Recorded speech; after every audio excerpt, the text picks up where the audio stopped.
Amarillo Kart Complex is now the official distributor for TV Kart in the continental U.S. Become a dealer today.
And welcome back to Kart Chaser live here for the KartStars Canada Karting Championship, Goodwood Kartways, and we're underway already for the Briggs Senior. Turn one we go here, and I tell you what, Sheldon, they're not holding back quickly. Briggs Senior, very feisty. We split this into 2 qualifying groups, 2 practice groups, but 1 race group where things are already underway, and it's a lot. Oh, we got to cut around 2 cars sideways.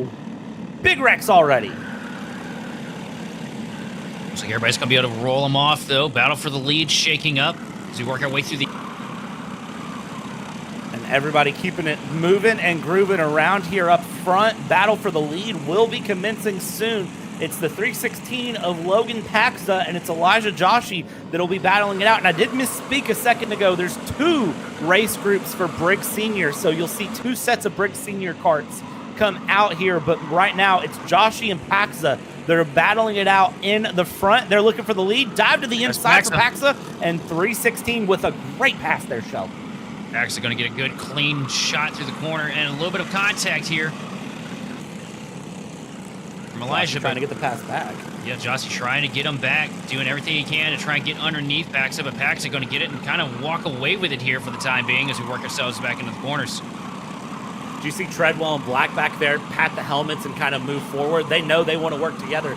They know that they need to try to take on the top 2 if either one of them wants a chance to win. But right now the gap has opened up there as they come through. Paxa now leading Joshi with Treadwell, Black, and Pacerno in 3rd, 4th, 5th respectively as they go through top 5. Separated by not a lot there, I'd say, as they come through. A little bit of a slide coming around the inside, trying to find a move, and not able to find anything yet. Joshi will hold 2nd, while Paxa is still in the lead here coming around for this run. 8 laps for these drivers. Paxa looking like he hasn't figured it out. Holding on a decent gap between him and Joshi right now. I'm almost worried that for Paxa at this point, he needs to be looking behind at Treadwell. And Treadwell definitely looks quick. He's starting to try and put together a fight for 2nd place right now on Elijah. It'll get a lot easier for him, too. Elijah slides wide through the corner there that time. Loses a little bit of momentum, bringing Treadwell right to the back bumper of that kart. Coming through here. Watch that 303 as well of Declan Black, as Declan Black is going to be looking to try to get a pass up into the top 3 here. And for 2nd. Well, here to the inside, and there it is. 366 Treadwell into 2nd place there. Sheldon, this is going to be an interesting one to watch, and I worry that Joshi might lose 3rd as well. Yeah, because here comes Declan Black right up to the back bumper. And Declan was holding pace very well with Treadwell, too. The 2 of them working together here at the start of this thing. As you see, Joshi slide up the track again, struggling a little bit with corner exit. Here comes Declan Black to the back bumper and a little bit of a shot, and he's going to open the door for himself. But not able to make it happen, loses a little bit of momentum once he gets up to the rear bumper. Falls back, but he's back on him again. stays on him to the inside, gets the pass done, and the 327, Joshy now down into 4th place here on lap 4 of 8. 3 laps to go here for this race now. Lap 5 of 8 starting, and that 303 of Black still going to have to hold off Joshy there in 4th as they go through. Let's see how this run battles as they come around through turn 2, 3, and still trying to fight it off through turn 5. Up we go, down into 6, and just it looks like Joshy not able to find the pace to get the pass done as we go through turn 7 and 8. Also packs a 10th of a lap, a 10th of a second each lap quicker than the rest of the field, pulling away now to 1.2 second gap over second place Jonathan Treadwell. As we look at Josh, he's still trying to make something happen against Declan Black. Looks like we have a battle shaking up behind these two as well with Pasterno and Anthony Quezada. Yeah, and this is going to be interesting to see where Quezada comes through as they come around and go through. Big slide there from the 327 of Joshy going through. He's now gotten ahead of Black again, and there's contact. Black wants that position back. Can't blame him either. A lot on the line here. See him all over the rear bumper and now diving down to the inside into the corner. They're going to be side by side. A little bit of contact between the two. Josh, he gets shoved wide just a little bit, almost up into the grass, but able to keep it on the track. But here comes Black with a huge move to the inside, and he's going to take the spot. And now with a huge block. Big defense into turn 1 there, holding the inside line, holding up Joshy, and now just sending it through. And here's the thing, these two battling over the curb. And now look at this. Gonna lose a bunch of spots, 3 wide. Loses 3 places in a lap there as he's going to drop back. Pasterno will go through. Quezada will come around. Goodness gracious me. Josh, he sends him wide, trying everything he can to try and stop the bleeding. I don't know that he can, unfortunately. I think this is going to be just roll backwards like a stone. White checkered flag is out, forgive me, and Paxa got the lead early, runs it through, and I think if there was one more lap, Joshy was going to probably fall out of the top 10, but I think he's able to hold on here as they go. So it's Paxa, Treadwell, Declan Black, Anthony Quezada, and Stefano Pasterno in the top 5. Elijah Joshy, Quentin Murray.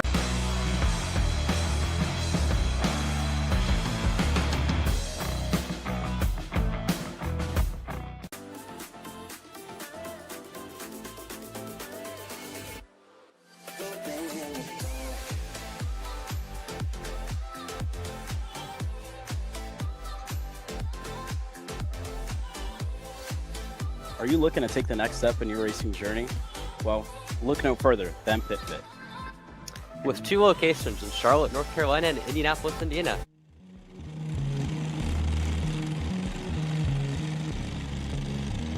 The lower bed rate, it seems.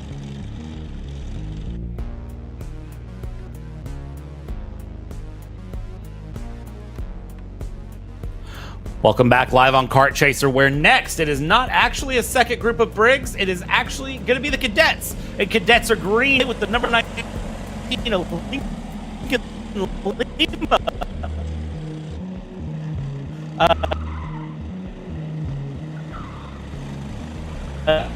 And battle here, 4 to 12-year-olds. Great, hard racing coming through.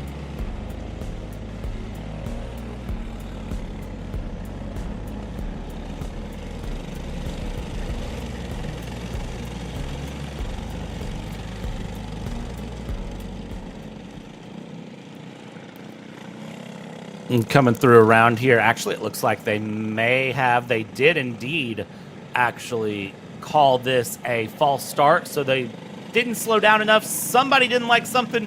You see the yellow flags being waved there, and the cadet class being told, hey, slow it up a bit, guys, form it up a bit, and we'll see if they get it together here for this start. So false start first time through being called. 8 laps here for this group as we have somebody way off the back, while they are still trying to form things up in the front, and we'll see if they're able to keep it together. Will we get the green this time, being told to get into the tram lines?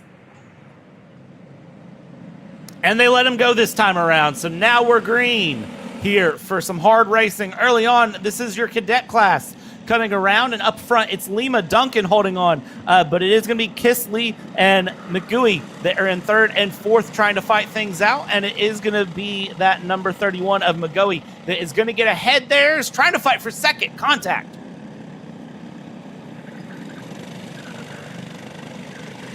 Lima with a decent lead right now. A couple kart links separate him from second place Jackson Duncan. Everybody else kind of just whittling off into a single file procedure right now. A bit of a battle shaking up a little bit further in the back, though, between the 77 kart, and I think that was the 11. Now let's see here as they go through and around that 77 kart, looking really quick. Again, that's that bright blue kart to keep your eyes on that I really like. There's the 69 kart of Chung is going to be ahead of them as that 77 of Tomlinson drops back coming through, and good battles all the way through the field. Meanwhile, checking back in here in the front, the number 19 of Lincoln Lima with Jackson Duncan in second place, the 19 and the 8. Let's see how they battle it out as this race goes. 2 of 8 laps underway. Yeah, it looks like the secret for Lima right now is just he looks like he's a little bit better on the second half of the track. See Duncan going a little bit wide there through the corner, but using that momentum to pull him in a little bit, but not able to do anything with it right now. Is Lincoln Lima's going to lead us to the line here for lap 2. Keeping the pace underway here. Lima just needs to stay consistent, needs to stay smooth, needs to hold this lead while Lincoln Lima can. There's a look from Duncan, though. Track. Big slides both ways, honestly, as they come through, and that's going to open up the door. Side-by-side battle possibly going to commence if Duncan can find the pass. Doesn't look like it, and I see a Marshall running towards the track there off the side, possibly a kart going off.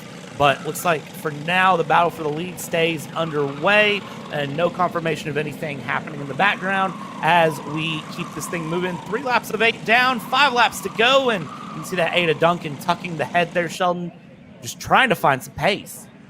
And doing everything he can to try to get to the back bumper, the 19 machine of Lincoln Lima, but Lima's doing a good job running with it right now as he leads us to the stripe for lap 3 with a 0.3 of a second advantage, but he needs to be careful because he made that mistake a lap ago, got into the corner, kart swung a little bit wider than he was expecting, and Duncan is definitely here to play as you see him close it up in the same section again, but loosen a little bit down the straightaway. Duncan's just doing a really good job sending it deep into the corner. Got to find the balance, though, between that and corner exit. Yeah, he definitely is having a good run. I think it's corner exit that he's struggling on here, so let's see what he can find as we go through. There's the 31 of McGooey going through against Kilsby and the number 4, and Kilsby there in the 4, tucking the head a little bit, trying to find, again, just more pace, and you wouldn't think that kind of throwing your helmet down would make that much of a difference, but let me tell you, it really does. It causes some big time gains to be found. Sometimes the draft can be really powerful in karting, and I hear somebody somewhere saying, karting, drafting, really? Yes, it is that powerful and can make that much of a difference as Lima and Duncan continue P1, P2 here respectively, and they have sort of settled into a rhythm. I think this whole field has settled into the rhythm of just knocking these laps out here in this first heat. This question, how much horsepower we got? Roughly? Enough horsepower. Double check the exact number, but these, I can tell you there are 220-pound carts being driven between 7 and 12-year-olds. Yeah, and the one thing that we know about aerodynamic properties is the smaller, something is, the smaller, the smaller the hole in the air it punches. And that is relative at any speed.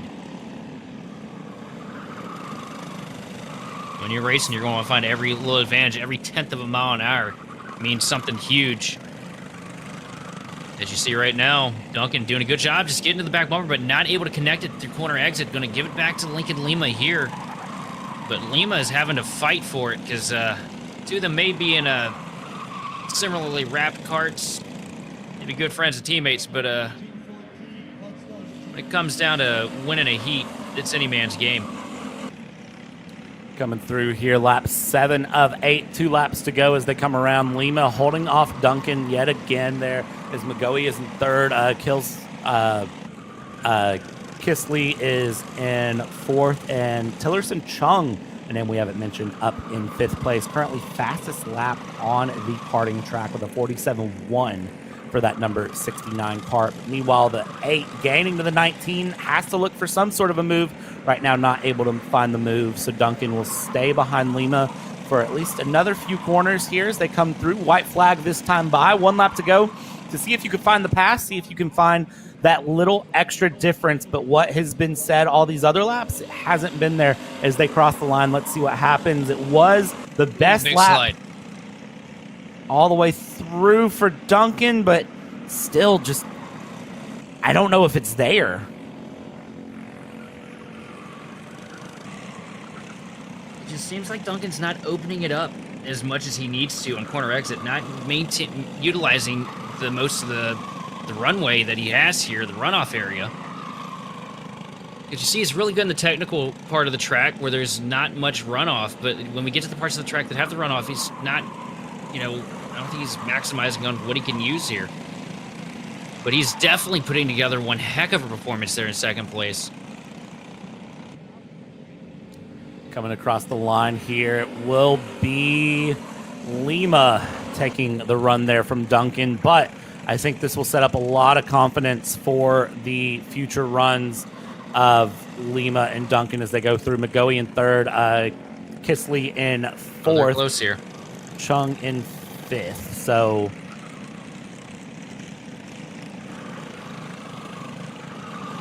yeah, this will be an interesting one to watch when Heat 2 comes around. How Lima and Duncan do as the race is over and they come through. A little bit of a tap there, but I think Heat 2, pre-final and final, it's going to be interesting to see what happens. Absolutely. And it looks like Duncan definitely learned a thing or two this race too. It's going to make him a little more potent when we get into the end of this thing. Yeah, it is. Let's see how it goes as setting up in the pit lane for their next run here is going to be KartStars Junior. So KartStars Junior will be ready to go. And again, if you're unfamiliar with KartStars Junior, this is part of your Briggs and Stratton class. They run 220-pound class. They do run a restricted engine. 285 pounds, and they run a restricted engine. 12 to 15-year-olds. This is where you tend to see names that you're going to recognize, names that are up and coming in the karting world, and drivers that are really, really going to be feeling themselves as everybody's loving the slide there around turn number 5. It's amazing to see how many drivers have just absolutely slid the wheels in turn 5 here. So Yeah, it's definitely been interesting watching these guys put these things on the ragged edge out of control and somehow be able to fight back and pull it back the right direction. I would have probably found a way to flip one of these by now myself. I don't know about you. I would hope you wouldn't flip them, but anything's possible. I mean, we saw what happened with the junior class earlier, the VLR junior class. So anything is possible. Let's see what happens here as we come through. We're formed up for this rolling start, going nice and slow for this very, very large class as they're going to come through. The question will be who will be able to capitalize is, well, everybody checking up there, getting the bumps. The 232 will have the run on the front along with the 154. They get into the tram lines, and we'll wait to see if they get the command on the green flag or if they have to go around another lap.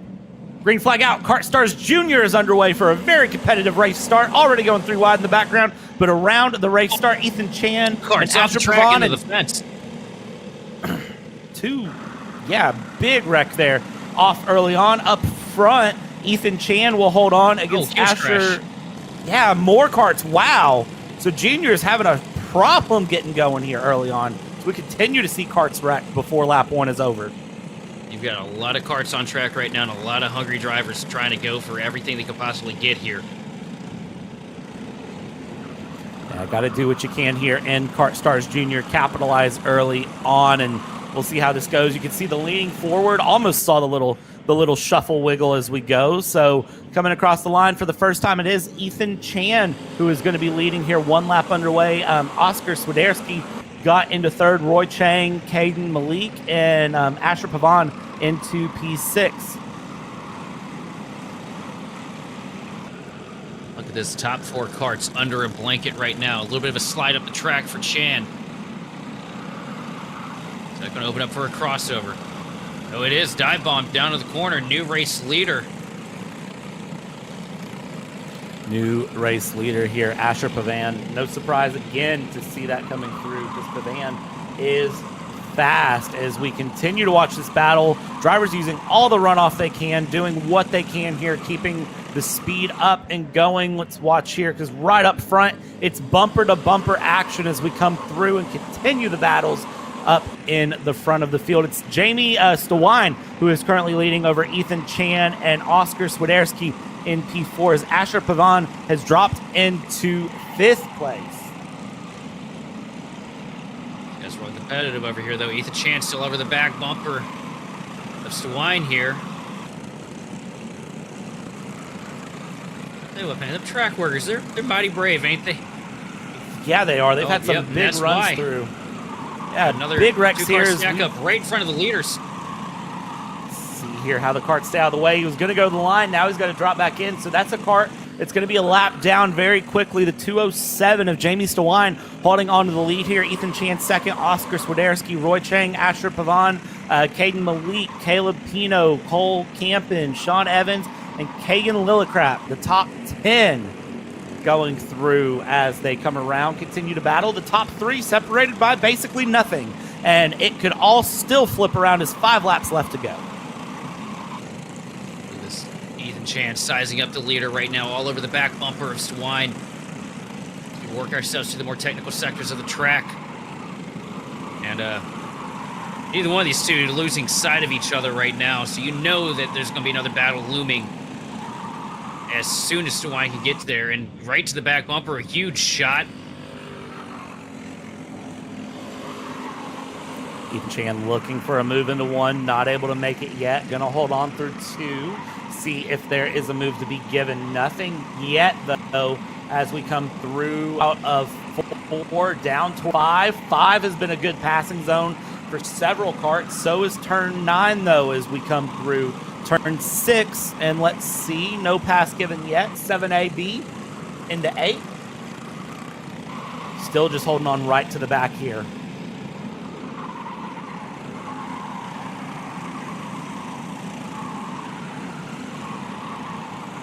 Back bumpers, we work ourselves out the final corners, down into the home stretch here. Shots to the bumper. Just a reminder, hey, I'm still back here. I think Chan's playing a little bit of head games right now with Stewine. Going for it here, though. And here he is with a dive down to the inside, but not able to make it connect. Stewine's going to hold on for now. And Chan's going to lose a little bit of momentum there because he had to check up to avoid getting into the side of your race leader. Somehow able to hold on to it here, but we'll see if he can get the time back really quick as they come through. Turn 8, watch up towards turn 9, this hard hairpin left-hander. Not getting the pass done there as we go around. Let's see, there's the tuck from Stewine, trying to find some sort of a run here. 2 laps to go as they cross the line and going very defensive to the inside. Now cuts back out into turn 1. A little bit of a look to the inside from Ethan Chan. Ethan Chan not able to get the pass here, and I will tell you that Asher Pavan has moved up into 3rd. That is the kart that you see just off to the background. Asher Pavan very quick here, quicker than your race leaders who are still battling it. And let's see what Asher can bring into the mix here as we come through. And all Jamie Stewine has to do is defend, but that's hard to do when you're going to go 3 wide through turn 7. Keep it together, and it is going to be that 232 still in 2nd place with Stewine somehow keeping the lead through that. Yes, Stewine lost the lead for about 1/10 of a second there to Ethan Chan. In the next corner, Stewine just rolls it back in, takes it back. These two are not giving each other any room at all, and here comes Pavan right into the picture. Final lap. So Pavan, this is the only chance to really try to get this lead. Can you get a 2-for-1 special? It's not a 4-for-4, but can it be a 2-for-1 coming through? Bring it around. Stawine looking over the left shoulder, looking over the right shoulder. How defensive can you be? 3 wide into turn 7, side by side. Don't take each other out. And it is going to be Chan settling back in behind Stawine. It'll be one more passing opportunity, though, and you can see giving the hand signal saying, hey, help me get up here. We've not got enough time. And where did Swiderski come from side by side? It will be Stawine who takes the checkered flag here and will win heat number 1 in KartStars Junior side by side for 3rd place. And it will be Pavon ahead by half a tenth over Swiderski for 3rd. It was also side by side for 5th too, with Roy Chang and Cole Campen door to door at the start finish line as well. Incredibly stacked field here. What a ridiculous battle at the front. That is crazy. They were so feisty with the racing. I mean, that was really trying to give it their all here on this round 1 of the Goodwood Kartways KartStars Canada Karting Championship. And now we turn our attention to to the Briggs Master will be the next one we turn our attention to. Buddy, that was just for a heat. That was just a heat race. That wasn't even the final. That was insane. I'm trying to catch my breath over here. Thing here is we get things set up, waiting on things to clear out and waiting on things to be ready to run here. We'll see how this goes here. We're going to take a moment, step away here at Kart Chaser.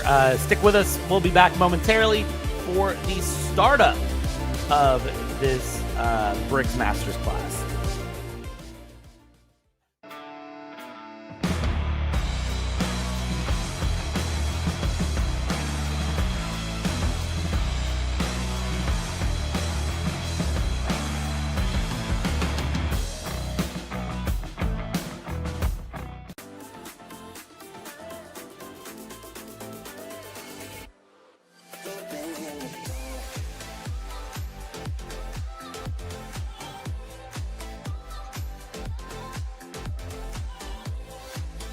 Are you looking to take the next step in your racing journey? Well, look no further than PitFit. With 2 locations in Charlotte, North Carolina, and Indianapolis, Indiana, PitFit trains drivers all the way from grassroots level karting to IndyCar and NASCAR, with top-of-the-line personalized coaching to improve physical and cognitive fitness. For more information on programs, check out PitFit on Instagram or Facebook today. Are you ready to get behind the wheel?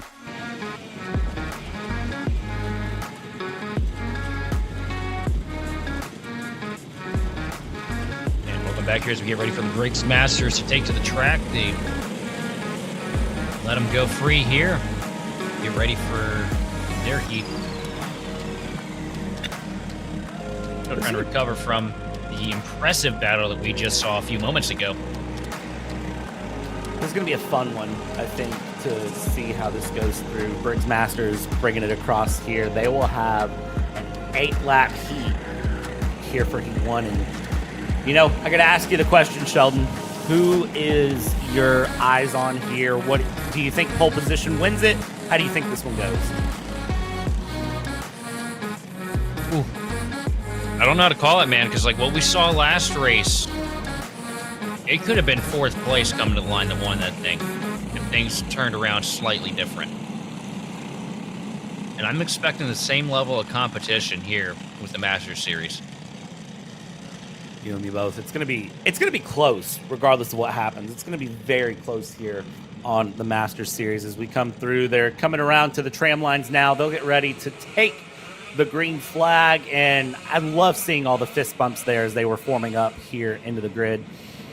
Going through, green flag is ready, and we are underway very quickly here. Yanko Cameron battling it out up front, and it's gonna be very quickly settled out for the decision of who gets where. Everybody gets through turn 1 cleanly, and this battle will be underway for 2nd. Oh, and it's a handful there in the battle for 2nd. 3rd place was basically swatting flies inside of that cart, but now battle for the lead shaking up as Cameron and Yanko going at it toe-to-toe here. Somebody running off the track there in the background, and I saw something 3 wide as there was tons of action happening there mid-pack. I believe that was Zach Bohm or Rich Felino that was running around there off track. We'd have to double check that one, but up front, still the battle. Yanko, Cameron, and Savligo battling it through.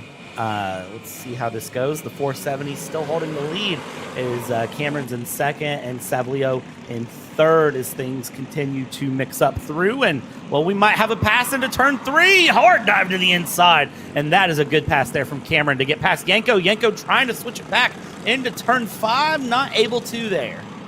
Cameron was slideways when he made that move.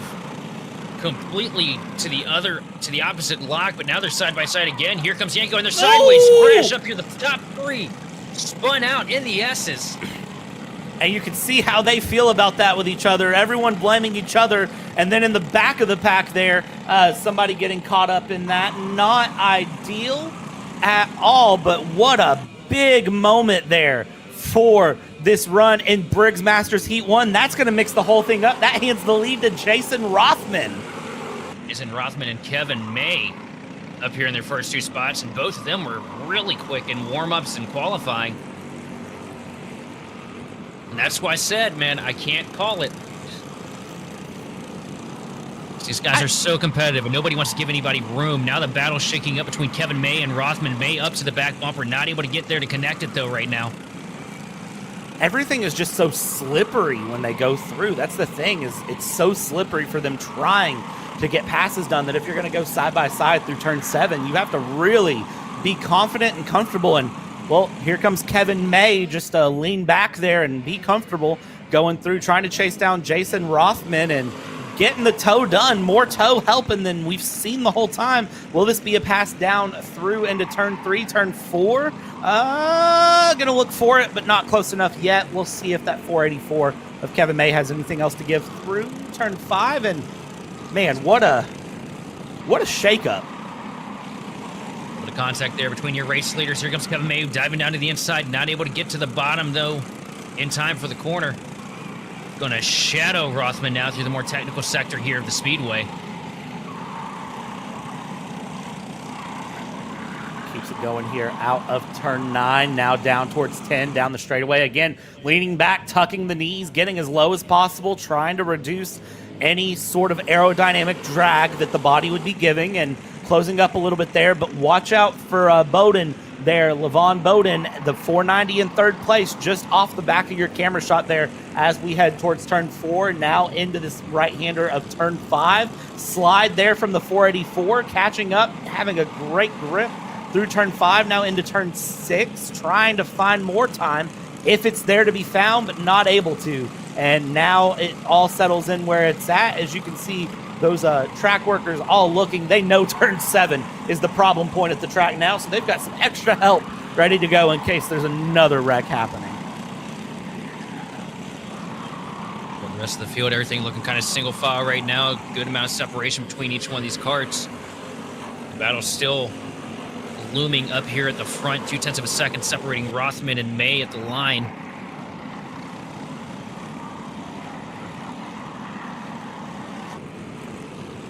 Looking back through the field, tons of action all the way through this 19 kart field here in the Briggs Masters class as they come around, still trying to see what could happen up front. First and second place not separated by much. Looking further back here in the field, though, still plenty of great battles to keep your eyes on because everyone is really racing hard and really trying to be feisty, trying to find time, trying to do what they can here all the way throughout. 2 laps to go as we cross the line here, and it looks like at this point battles are going to continue. Rich Felino and Zach Bohm were on your screen there. This is back up to Rothman and May, still separated by just about nothing here, Sheldon. Yeah, May all over the back bumper. Rothman now working our way through here. And just not able to find that extra 5% that he needs to make the pass right now. Rothman doing a great job holding him at bay. But May is definitely keeping him honest here as we close in on the end of this heat. Coming across the line, it'll be one to another go. As wreck. there's the 498 that is off, and I believe that was the 447 of Kilsley that was off with Cameron as well. Leader will take the white flag this time by, but wreck there into turn 7 yet again. So still seeing problem moments there. Will we see another problem moment turn 7? We come through turn 5 with the race leaders, Rothman and May. May try to make the pass into turn 7 again. Can he set it up through turn 6? Sheldon, he doesn't have it there. He's got just a couple corners to go. Doing everything he can to build momentum in that cart, but the time is running out as we close in on the end of this heat. May trying to get to the inside, but not able to do it. Rothman going to get the pull through the final set of corners here. And I think Rothman has it. Yes, he does. So the checkered flag. Jason Rothman's going to win Masters Heat. Oh, by Kevin May. And what a race. I mean, we couldn't call that if we tried. Not at all. Levon Bowden in 3rd, David Anderson in 4th, David Miller in 5th. I mean, what a big wreck there off the start through turn 7. And, I mean, you saw the reaction in the moment. Drivers throwing the hands up. Somebody definitely yelled, "Why'd you do that?" So, definitely not agreed upon between those drivers who was where and who had the right to the corner, who did what. I'm sure there will be conversations to be had about who was in the position for what in that situation. But that ends out the Briggs Masters, and now we turn our eyes to the VLR Seniors. So this is going to be where things get real interesting. Of course, age 15 and up again, 340-pound class weight. VLR Seniors now to take on their heat race. They're let out of the pit lane. We'll see how they can form up into the tram lines, how this goes. And also, just a highlight on it here before we move on. Eli Yanko and Cameron were running 1-2 on the first lap, and they bring it home 11th and 19th after a heartbreaking finish to the Masters Series. Will we see more of that here in the VLR Senior class? I don't know that I can say for sure. We'll see what happens here, but they got 10 laps as opposed to 8, so 2 extra laps, couple extra laps always means a few opportunities. Look at the slides being found there from some of those carts down the straightaway. Get all the heat in the tires you can. Form this up. Beautiful way to form it up there before they hit turn 10. And now it's slow roll it into the tram lines. Will we like what we see? Will we be green for 10 laps of VLR Senior?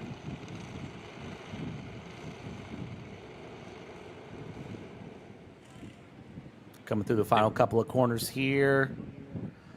Getting the run, being told to slow down there, Marshall, but they come through.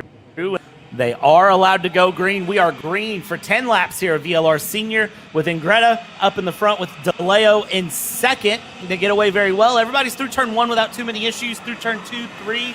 Now we go down into to the 4. inside. DeLeo, the hometown hero, with a great pass and a pass back.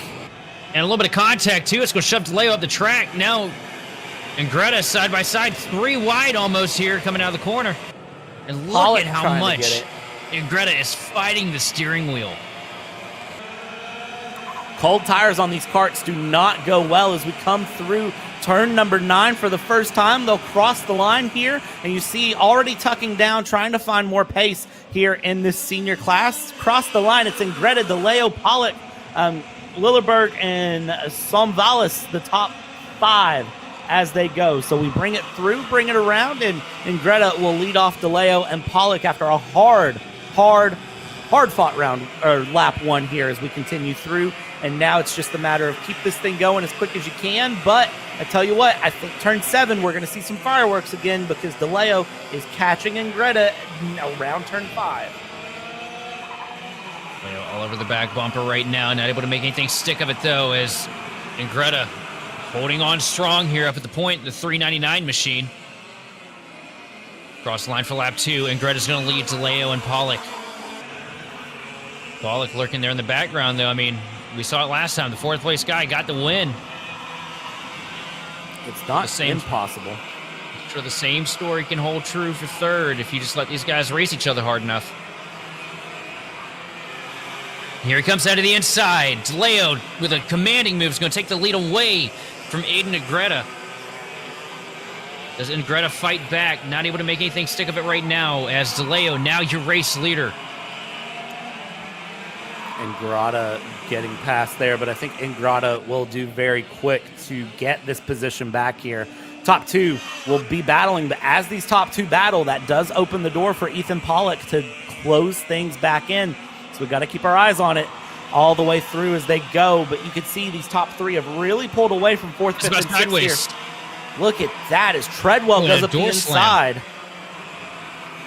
Big door slam there up the inside, and now losing more positions. I mean, that's a quick way to lose 5 positions at once. If you are Massimo Pagaroli, that is a quick way. There was a big wiggle from somebody right off the corner of the screen. By Ballas. Really struggled there getting through the corner, got shoved wide, lost a handful of spots, got up into the dirt, and does a great job keeping the cart underneath him. Right now, DeLeo still battling with Ingrata here. Ingrata's not going to let him rest on this one. Oh, not at all. And now here comes Pollock. I was going to say, Ethan Pollock opened it up as they come through. They keep the battle moving and grooving here in this run, and they were almost 3 wide here for position, but everybody just trying to fight it through. You got to kind of keep it stable, keep it together. There's battles in the front, there's battles in the mid, there's battles in the back, and it's all about, well, who's your favorite driver? Who are you looking at there? That is Marak in the 369 getting passed by the 366 of Treadwell, and now Pagaroli will go through a little bit on the grass, a little bit of side-by-side contact, comes across the line, and it will be Pagaroli who is scored behind Marak going through, but that doesn't last for long as Marak will go through side-by-side through turn 4. They have to fight it through. Little bit of dirt there to the inside, keeping things going and around, and the 326 there of Joseph Lonnie is looking to get in the mix as well. Guys really aggressive right now, a little bit further in the pack. And everything they can to try and get by each other. Look back up at the front now. DeLeo still side by side. Here he comes down to the inside. Here comes Ingrata taking the lead into the first corner.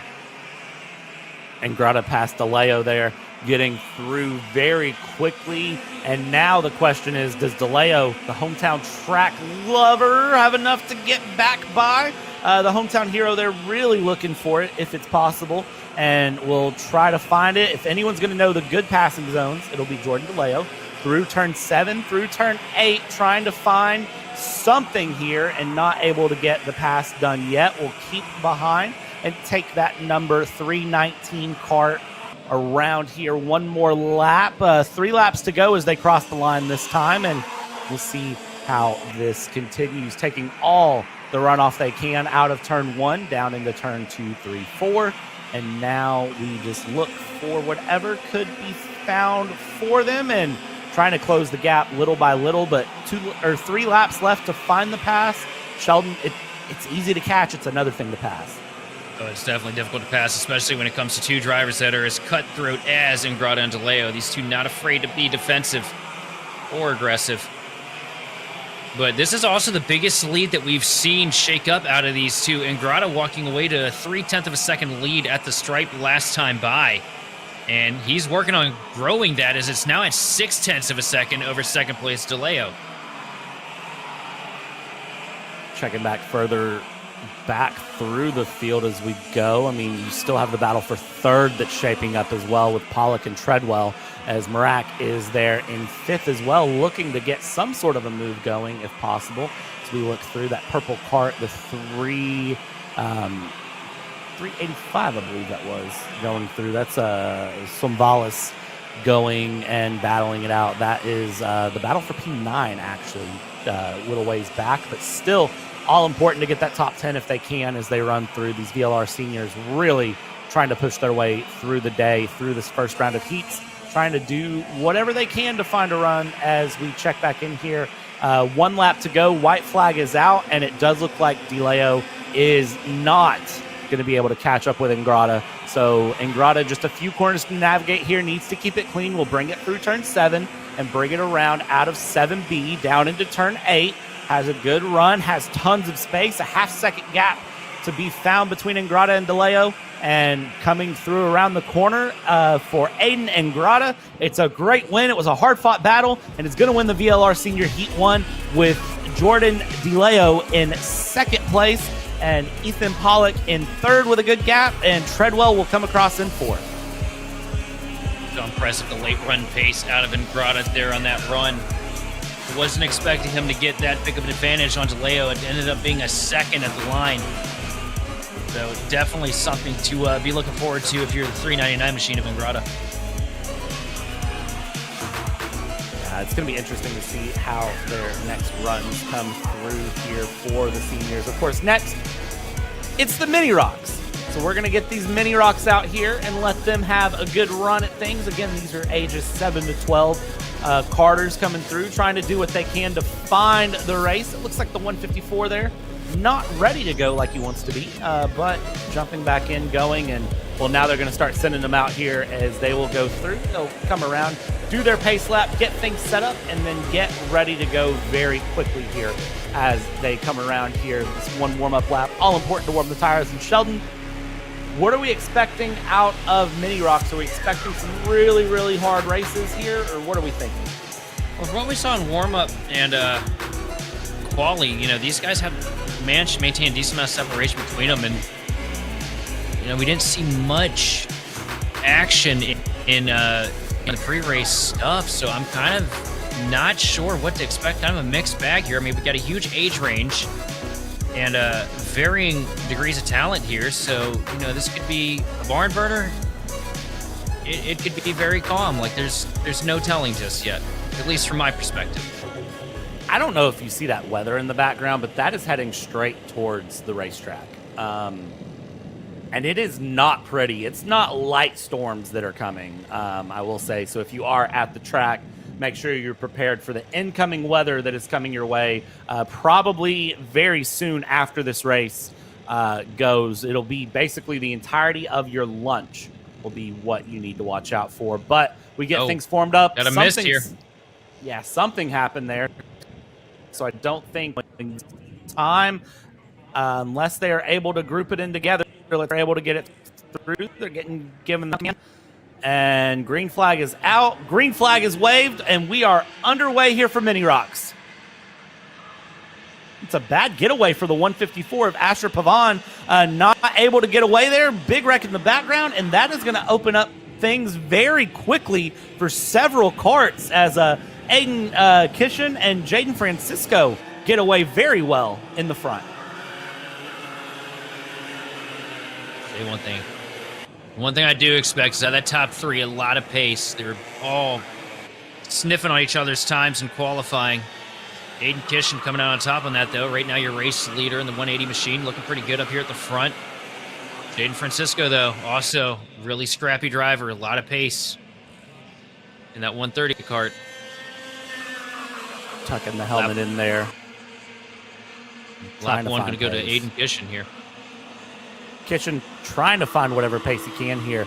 Wants to pull a gap if he can, but I think Francisco is not going to let that happen as Francisco closing up the gap quickly. Kishin sliding hard through turn 5. And, well, I'll tell you what, these top two, I'd keep your eyes on them, but I'd also keep my eyes on Pavan there in third. As meanwhile, we got a battle for 5th place that was almost going side by side through turn 7.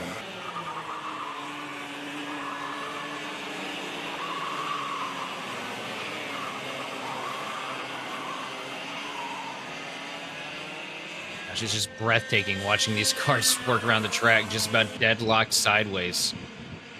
It's one thing that I never get used to. You know, because anything else that I've had the luxury of calling or watching, you see that as we see a battle right now for third, and it's going to be a quick takeover, but a crossover. Crossover gets it back. Yeah, it looks like Asher's going to hold down the spot for now.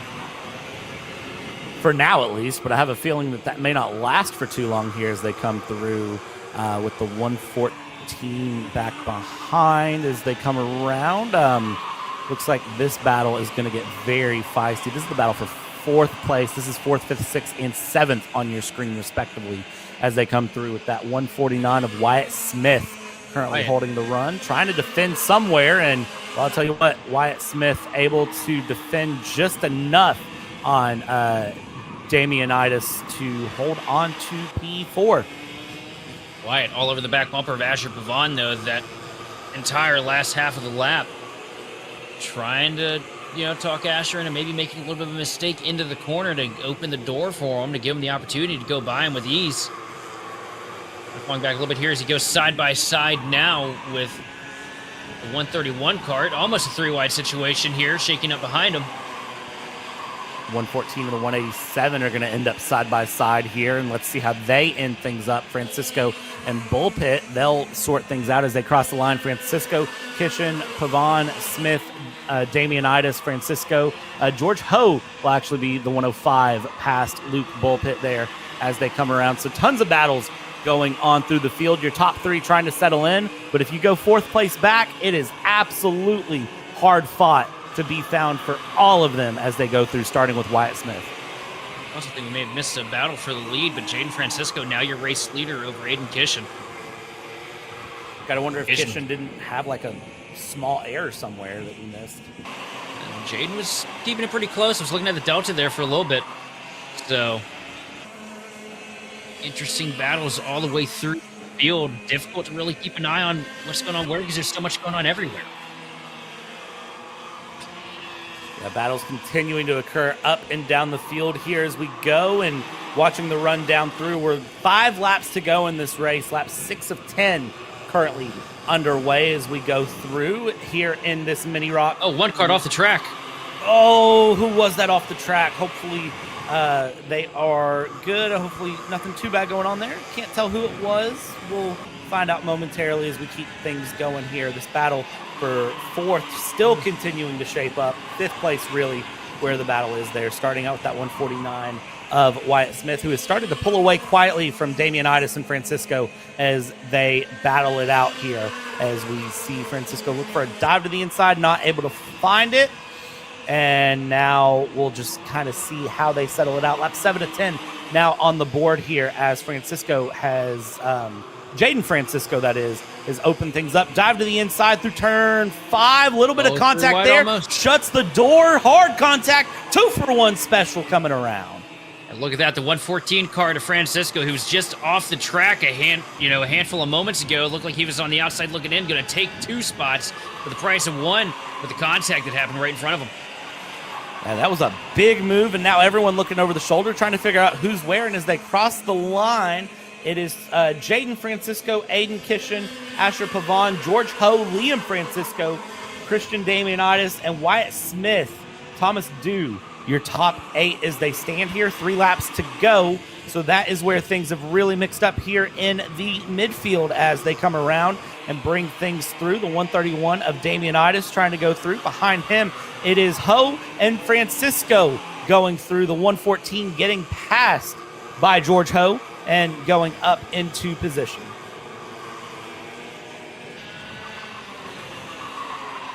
Well, these guys bringing it on, though, as you see Liam trying to get back to the rear bumper of the 131 kart here of Damianitis.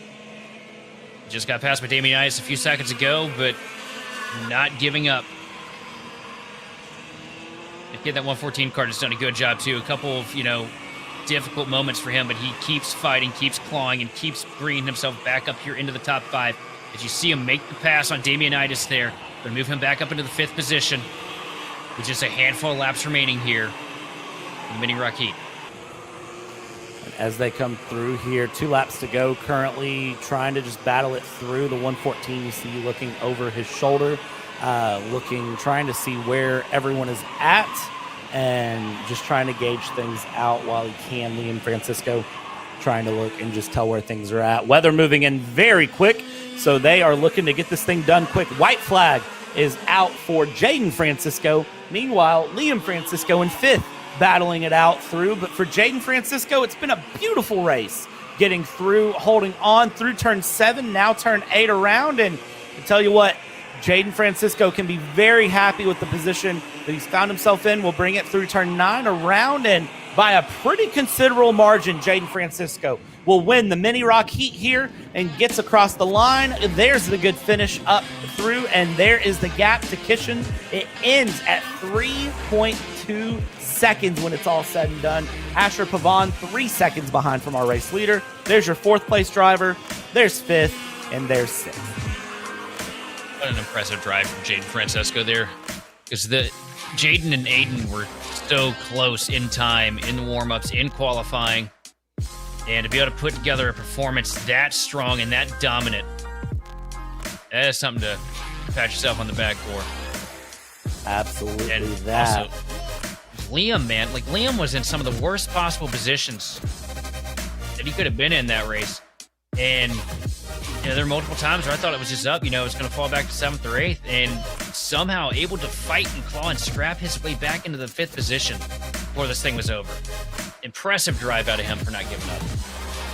Great drives from all of our drivers here around this KartStars Canada Karting Championship, round 1 here at Goodwood Kartways in Uxbridge, Ontario.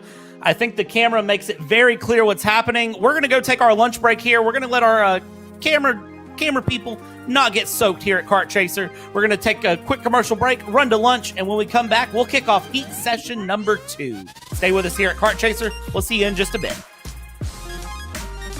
All the way up to the finish line. Who is it going to be? It's Sean Perez who wins in Crescent. Ty Fisher wins $1,000 in KA100 Junior. Alex Stanfield played it perfectly here. Told him to wait. Stanfield wins the Duffy in 2024 for TV Karts.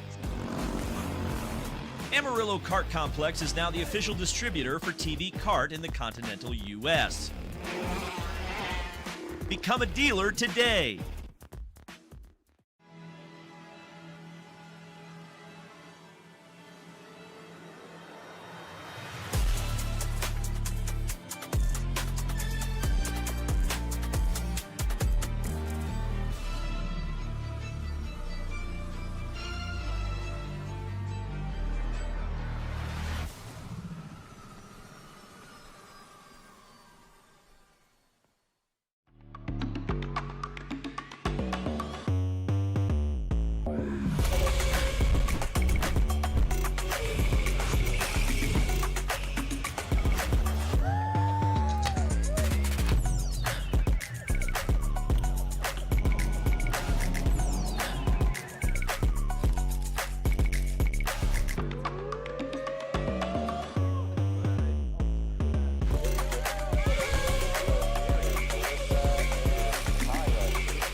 Let's go race.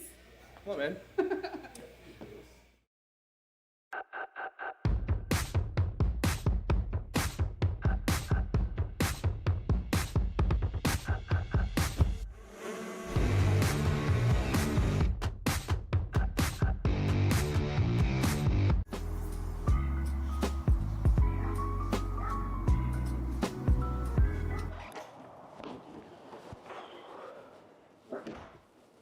Hey, what's up, Caleb? What's up, Brandon? You sound defeated. A long day at the office? Yeah, got stuck at a cat food marketing meeting for like 3 hours. I don't know a thing about cat food, and I don't even work in marketing.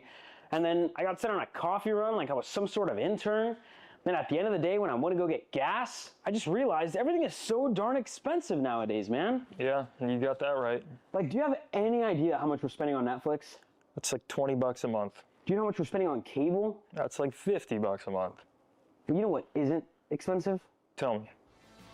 Kart Chaser Premium. For only $9.99 a month, you can watch all of the American karting action live from coast to coast. Subscribe and become a member today.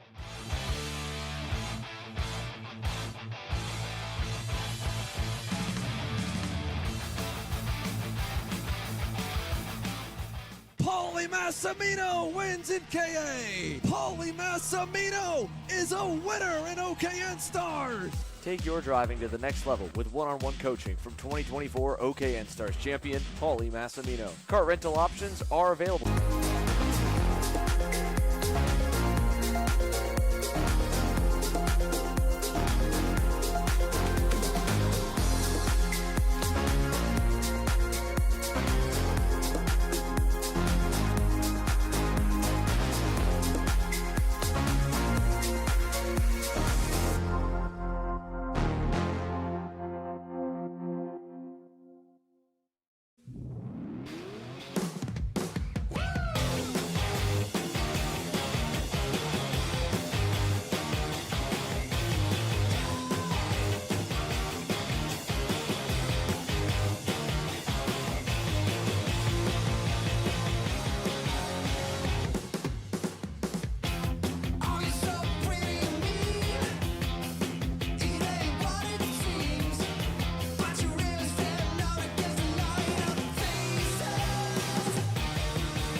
Morning, good afternoon, good evening. I hope everyone had a good lunch. I had some spicy chicken tenders. Sheldon had some buffalo wings. You can notice something different to the track if you were with us 30 minutes prior to where we're at right now. It has rained, and it has rained a lot. So any sort of comfort these drivers have with the track, anything they thought they knew, well, Sheldon, throw it out the window. Yeah, it is definitely a re-rack them, a restack them, and forget everything you once knew. The track's going to be entirely different here. As you see puddles forming up in some areas look a little bit drier. It's going to be a handful as we take probably our largest field on track right now to figure it out. Briggs Senior kicking off heat number 2 as they go through here in round 1 of this 2025 KartStars Canada Karting Championship from Goodwood Kartways here in Uxbridge, Ontario. Green flag is out and we are underway for 8 laps of action here. And look at the spray coming up. It's rain. It's been heavy and, well, you can see everyone's got ponchos. They've got jackets on. They know it's wet. And look at the slides. Tons of cars off. Tons of carts fly off the track. Half the field is off the track. I mean, there was no way to save that one as they go through. Just take them, toss it around. And, well, I think this is all about who can be the most patient, who is willing and ready to adapt to the conditions. And as we can see, still more carts spinning through turn 5. Well, take this race and throw it upside down, and it's still raining for the record. You still can see the raindrops coming down on the camera. Sheldon, I don't know what to say. Oh, when you got a track like this, it comes down to finesse. You know, you've gone the first half of this race where, you got to think of it from fundamental, side of things. First half of this race, you've had everybody flying around here on all the grip in the world, dry track condition, kind of more like, think classification of racing, right? Start out, you kind of got like a Formula One scenario. Right now, all these guys are driving dirt late models. It's going to come down to who can get the most out of the least. And by the least, I mean the least amount of input, the least amount of wheel, the least amount of throttle, the least amount of brake. Who can get away with that? Because it's such a fine cushion, such a fine line. As right now, we're looking at Gavin Goldie leading it right now by a 1.5 seconds over Chad Webster. Eric Moore sitting in 3rd position, just a few tenths back from Webster. I tell you what, if you think you're a rainmaster, this is probably the best conditions you could have. And based on what I'm seeing, more rain is on the way. The next couple hours are going to be nothing but rain, and more rain. Looks like rain until at least 3 o'clock here on the track. So that's going to be interesting to watch, and we'll see how that plays. Is some carts run wide, some run defensive, some slide around, and, well, that's the 397 of Alex Pellegrini, who is very quick and definitely looked like was going to have a move on Logan Plotter for P4, or Logan Plotter, apologies, for P4. Wasn't able to make it stick, but certainly willing to explore the depths of the track there on this kart to try to make something work. And this right here, what we're going to see is whoever walks away with the wins here, now that we've got the wet conditions, it's going to come down to who has the most car control, period. And anybody out here can make a mistake, too. Your leader, not safe. Nobody out here is safe. Gavin Goldie, currently your leader. 2nd place, Chad Webster. Eric Moore in the 311 there on your screen. The orange cart behind the blue cart ahead. That is Chad Webster. They are battling it out for 2nd place currently, but that's the leader just in front of them, not that far away. You can see the GoPro mounted there on the front of Webster. He's probably got a real good picture of what's happening right now, and that'd be a fun thing. Moore runs very wide. Oh, and big slides there. But able to get it back on track. That's the important part, I think, is we have the big slides, but they're able to get it back on track here. As you can see, Webster very much feeling confident right now, catching up to Goldie, and we'll see if Gavin Goldie is able to hold on as we've got side-by-side down through turn 10, 321, the 397, Plotter, Pellegrini go side-by-side down the main straight. They go into turn 1. We're going to go down the inside, and the 321, there's a tap. He looks over and not happy about what happened, and now here we go side by side. The 399 of Hully is going to look towards the inside. Big slide there, and 397 goes off. Pellegrini off the track again. It's definitely getting more difficult here as we got one kart around in front of the field here. Looks like the 391 machine. Not ideal at all there as they come through, and this is going to mix things up greatly as we have battles through turn 7 happening, and the spin into turn 7, and that takes out the 397 of Pellegrini. And also, while all of this has been happening, Gavin Goldie has been losing tenths of a second consecutively to Chad Webster. Webster now within a kart length of your race leader. 3 laps to go. Webster has a chance here as they run very wide through turn 1. Look over the shoulder, look forward, and now just keep this thing moving if you can. You're sliding, you're fighting the grip. It's all about, do you have just enough in the kart to keep it together on those tires? And look, there's the big slide. Here comes Webster. Webster trying to find the Goldie, trying to fight, trying to defend really is Goldie at this point. I don't even think Goldie trying to fight, trying to defend, trying to keep grip as they come through, and it's easier said than done in these conditions. This is tricky with 3 laps to go. Goldie gonna get a little bit of an advantage here this time. Webster falling back a little bit, but here he comes again with corner exit. Good roll through center for the 320 machine. Gonna pull him right up to the back bumper of your race leader. This fight is nowhere near over as they throw bumpers coming to the start-finish line here. Down into turn 1, they're going to go, it looks like, as they come through. They will hold position 1 and 2 respectively, coming around, but wiggle sliding, the leader's off! Off the track goes Gavin Goldie that hands the lead to Chad Webster. Webster now has to maintain a second gap between him and Eric Moore. But Eric Moore is here.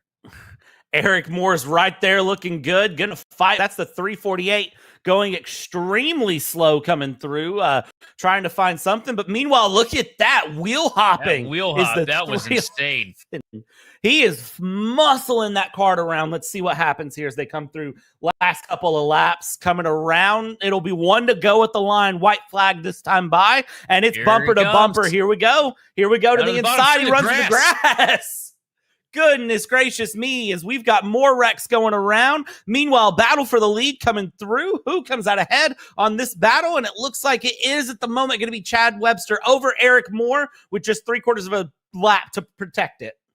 And Eric Moore's going to try everything he can. Got so close there that last lap was side by side through the grass. Not able to make it connect, though. Now he's going to have to try and find a new way to fight to the 320 machine as he closes in on him. Second by second here, all the way back up to the back bumper again. Not even a kart length separating the two as they have to navigate this lap traffic.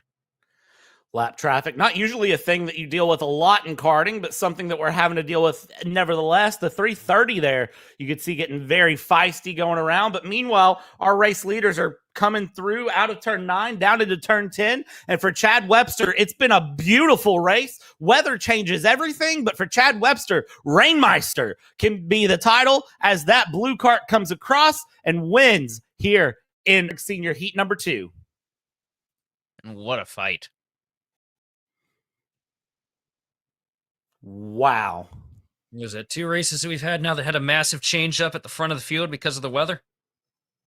At least 2 of them, if more. I mean, we got plenty more racing to go through the day, too. We've still got this set of heats. We've got pre-final, and we've got final coming our way. Looks like we don't have a shortage of rain either.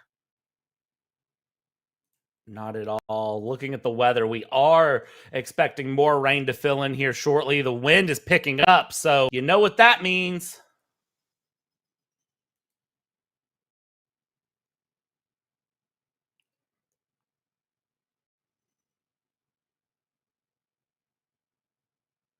This is where things are going to get fun here, honestly, as the Briggs Senior pull off here. The next class to come through will be KartStars Cadet. This will be the pre-final. You can see them. They're getting ready. I don't know. If I'm a cadet driver, I'm probably not going to be thrilled about driving in the rain. Maybe that's just me, though. Looks like we got a handful of guys on wet tires up here at the front. See the treaded tires on the karts. A couple guys here look like they're rocking slicks. That's going to be an interesting strategy. See how that works out for them. I see some worn wet tires on a couple of karts, too. A couple of them with brand new wet tires. You can see the studs sticking out there on the number 87. Yep. But then A couple of them kind of rocking, I'd call it the intermediate layout. Tires that have been ran, they've seen some wear in them, aren't as new, but the 87 brand new. But if you look at the number 50 behind there, I mean, you can kind of see the variance. But then, yeah, a couple drivers that looks like still on slick tires. That's going to be, well, that's a learning experience is what I'll call that. Yeah, it's going to definitely be a learning experience. Now, if they happen to somehow find dry track, they're going to be flying, but I think dry track is going to be few and far between here. Dry track is going to be the equivalent to my house buying attempts right now. It's you walk in and it's gone before you can find it, as we already have Kart spinning on the outlap, second and third place spinning quickly on the outlap, and now the 63, I mean, you see him smack the steering wheel. That Kart stalling out. He's not able to get it going again. It looks like there might be a suspension issue, actually. Yeah, he on might. That Kart, because it looked like those front tires were a little bit cross-eyed.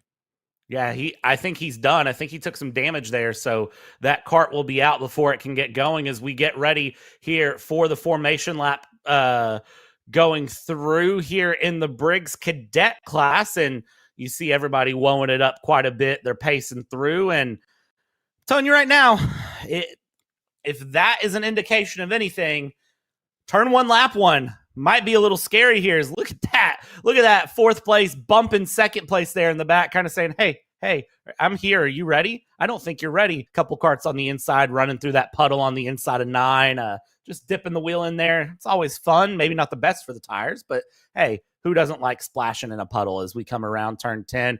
You can see first and second place are ready to party here, and everybody's, wowing it up, single file in their lines to get in the tram line. So double file is what you actually call that.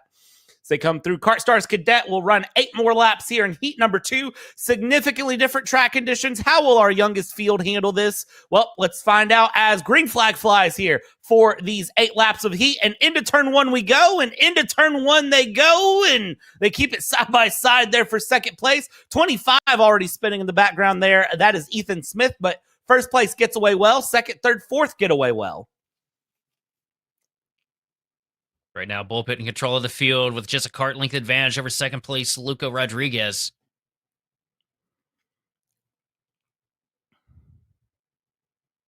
Or sorry, that's Thomas Dew that has worked up to the second place. Luca has fallen back to third. We got one kart around in the middle of the field. And that was the number 80 of Aiden Kishen who actually has spun there. So Aiden Kishen has dropped back pretty considerably there, actually, and that is going to be detrimental to this race as first and second place are, absolutely fighting each other tooth and nail here, all things considered, after lap 1. 7 laps to go this time by here. Lap 1 falling into the hands of Luke Bullpit, followed by Thomas Dew in second. Third, Luca Rodriguez, with Noah Kishen now taking over the 4th spot. Or sorry, Ricky Ramden taking over the 4th spot. Noah's in 5th. These guys being a lot more patient with each other than some of the earlier classes we see. As we see one car sliding around this third place, Luca Rodriguez. Definitely seems like there's been the little bit of, I'd say, the coaching to this young class saying, hey, remember the track's wet. This is going to be a much harder race to handle. Slow it up a little bit. Be a little bit patient. Don't do anything too aggressive too soon as they go. As it seems like rain might be starting to fall again here as well, which is just going to, oh yeah, there's your camera angle of the rain. The rain is starting to come back down here as we have a pass for the lead coming, but not able to make the pass. Thomas Dew, the fastest car on track here in the rain, but Lucas Bullpit able to hold on as they come through as the rain's coming even heavier now. Thomas Dew all over the back bumper. Bullpit now working through the corners. Trying to get the advantage. Getting close to him here through center exit. As we look at the rain right now, you see it coming down pretty heavy here. Look at this. It's pouring the absolute rain, and we've got to fight for the lead separated by maybe a couple kart lengths at most here as they come through. Now this you couldn't write in a storybook anywhere. This is going to be amazing to watch here as they come through and around. Out of the final corner they go, and it is going to be Thomas Dew trying to chase Lucas Bullpit still as they come down the main straight. You could see spray coming off of the tires. That's amazing. the rooster tails coming off of these carts as they work their way around as the rain continues to get heavier. We were struggling to see it a lap ago, but it's just about all we can see now. Did you see? Oh, big slide into the corner. Both of your leaders around. And they'll both get back going, thankfully, but that is going to put the 50 of Thomas Dew ahead of Lucas Bullpit there. He was able to get away a little bit sooner, but again, more sliding going on, multiple carts off across the track. This is torrential conditions. This is such a hard run for our youngest class on the field. This is, I mean, I said that it was practice earlier. This is almost just amazing conditions to be in. And I will give these drivers all credit, doing a great job sticking it out in some of the most difficult track conditions that a racer can come across. And excellent car control as you see Bullpit trying to pull himself back up to the back bumper of Thomas Dew, really closing at that advantage that he lost when he got into that slide.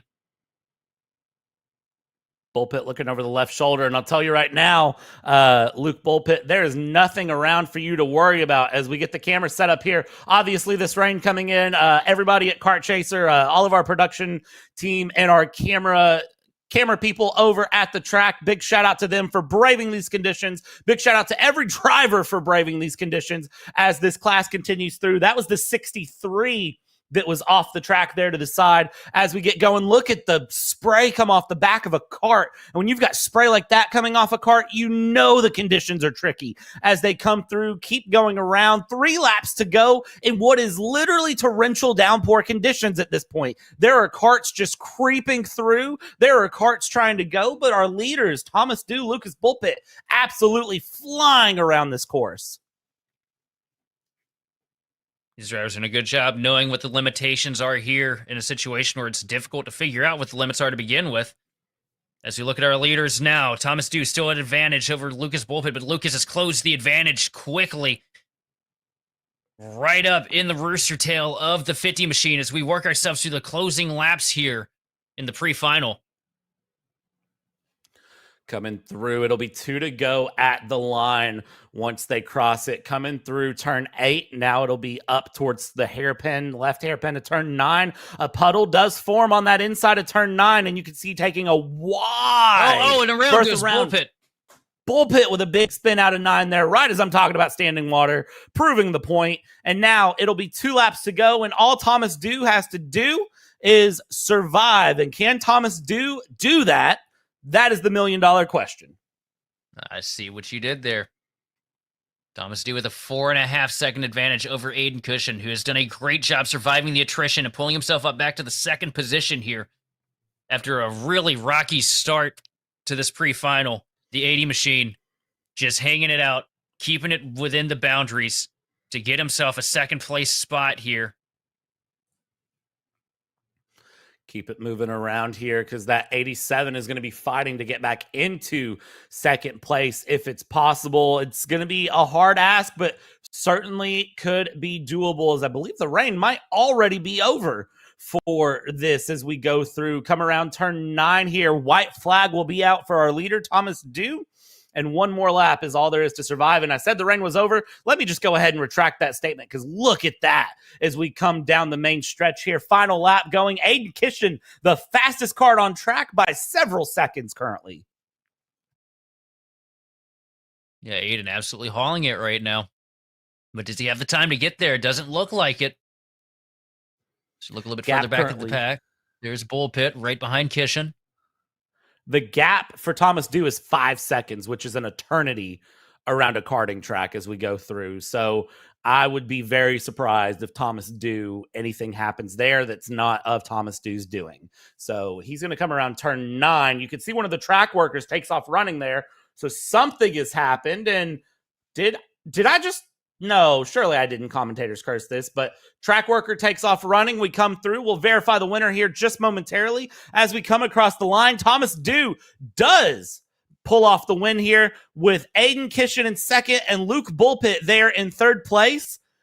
And I'll tell you what, beyond that, I don't really know where anyone else is at. Many carts were off the track. There's another cart running. I believe that is Noah Kishin who will come across to survive this run. Look at him hanging the thumbs up there, too. That definitely a tricky one for these guys to get through, but these drivers all took it in great stride.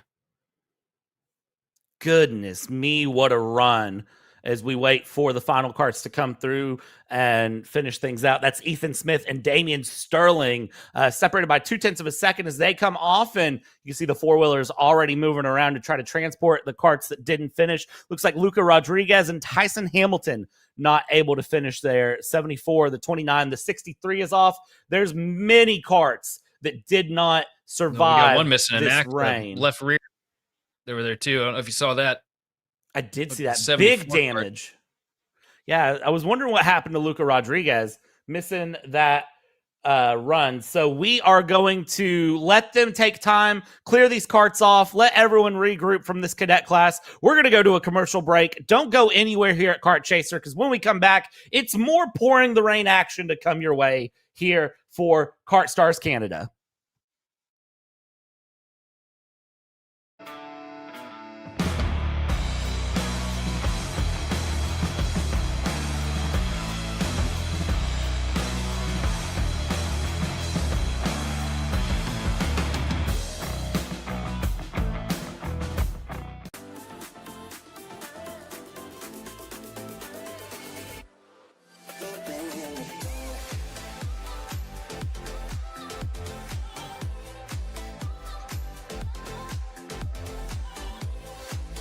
Are you looking to take the next step in your racing journey? Well, look no further than PitFit. With 2 locations in Charlotte, North Carolina, and Indianapolis, Indiana, PitFit trains drivers all the way from grassroots level karting to IndyCar and NASCAR, with top-of-the-line personalized coaching to improve physical and cognitive fitness. For more information on programs, check out PitFit on Instagram or Facebook today. Are you ready to get behind the wheel? From Formula One to NASCAR and IndyCar, all the pros start here.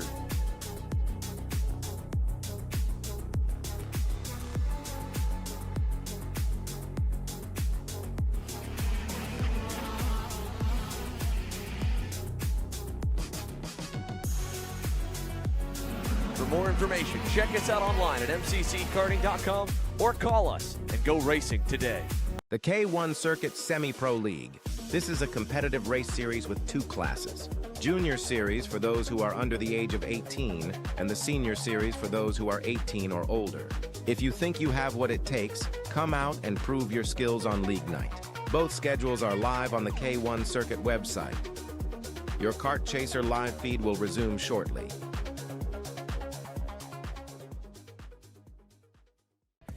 You need it? We got it. At Kart Eat Parts, we are your complete online aftermarket kart part superstore. From chains to bearings to bumpers and components, we've got it in stock and ready to ship straight to your door from our base in Ontario, Canada.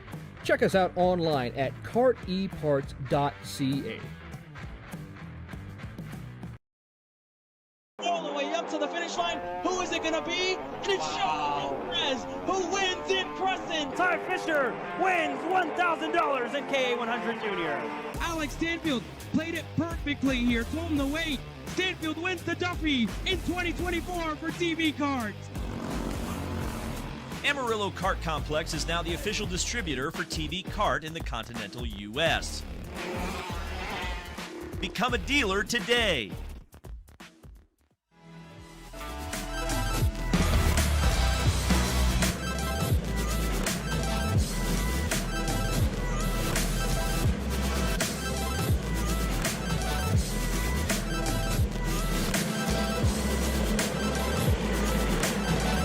What's a crazy Goodwood Kartways here in Uxbridge, Ontario, in Canada for KartStars Canada Karting Championship here, the 2025 Round 1 season.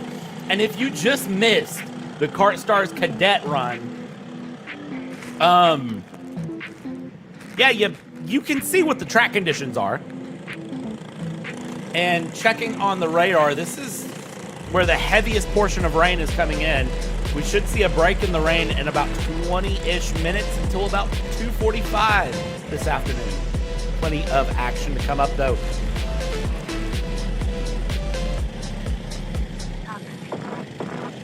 At this point, it's going to be our KartStars Junior class And this is the 12 to 15-year-olds. No friends to be found. Aggressive, hard racing that will be interesting to see. And, well, the cadet class had a time. I'm curious to see how these juniors handle this track as they come through. Coming out of turn 9, heading down towards turn 10 for what will be 8 laps of action here for this second heat. I gotta say, can only go so many ways when you put this many karts that are this feisty of drivers in the rain. And such a big prize at the end of the line too. Absolutely. Let's see how this one goes here. Umbrellas are out for everyone, and only one thing can happen. They're being told to slow it way down. See, does the flagman give him the green? He gives him the green. We're underway very quickly. And you can see Asher Pavon already trying to make a move. We're into turn 1. Big puddle on the inside of turn 1. Big runs, but everybody makes it for the most part, but the back of the pack is all over the place. Meanwhile, up front, it is Ethan Chan, Asher Pavon, Jamie Stewine that's going through, and somebody ran off the track. Oh, everybody ran off the track. Huge bottle up out of the corner. That is a big run. I see 1, 2, 3, 4, 5, 6, 7, 8 karts. At least we're off there. Meanwhile, up front, it's Asher Pavon in the lead.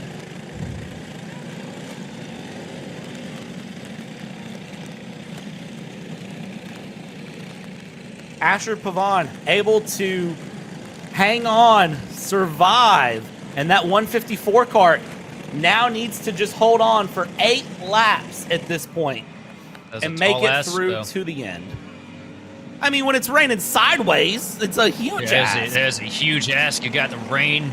Every corner is a possibility of losing it. And you get all these lap karts that you're eventually going to catch up because some of these guys are just not going to take to the wet like the rest of these guys are. As we see a bunch of karts off the track outside of the corner. All right, let's regroup on who is where. As more karts are running off there, turn 4. As we see more karts taking off in the mud in turn 4.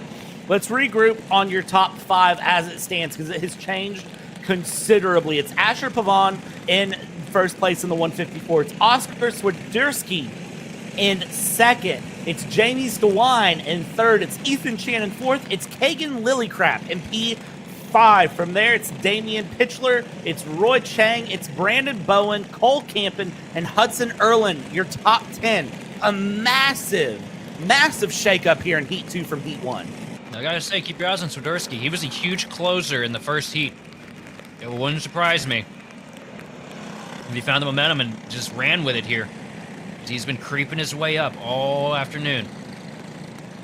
I tell you what, I don't usually know go-karts to aquaplane, but that is basically what we're seeing at points here as they come through. That is your number 177 of Jacob Creed, I believe, who is coming through right now. This is absolutely something else. And it has mixed this entire race up. Whoever you thought was fast, not the fastest. Big wreck there in the background. That is going to be someone off backwards. We'll verify who that is as we come through turn 6. Everybody holding on. Watch the mud to the outside on the exit of 6. And it is slow pickings around this track. I mean, tiptoe, I don't even think is slow enough. Asher Pavon holding on a 2-second lead over Oscar Swiderski right now at the front of the pack as we look a little bit of a battle shake up in the mid-pack. Not even going to attempt to try and pull a kart number here because it is so difficult to see with all the rain beating on the camera. Let's see as they come through. They cross the line. So that's Erlin. So this is behind. 177 there. Yeah, this is Jacob Creed and Tyler Shuck that are battling it out, and Shuck trying to shuck the corn and find his position ahead if he can and hold on to it. Is it coming down even heavier again than it was?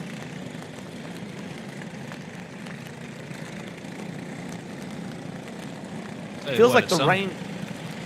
If it keeps on, we might just have to get out the boats and have some competitive bass fishing here. I'd almost be okay with that. It's getting pretty rough out there on track right now. As you see a little bit of contact there, a little bit further in the pack. Everybody keeps it straight, though, miraculously.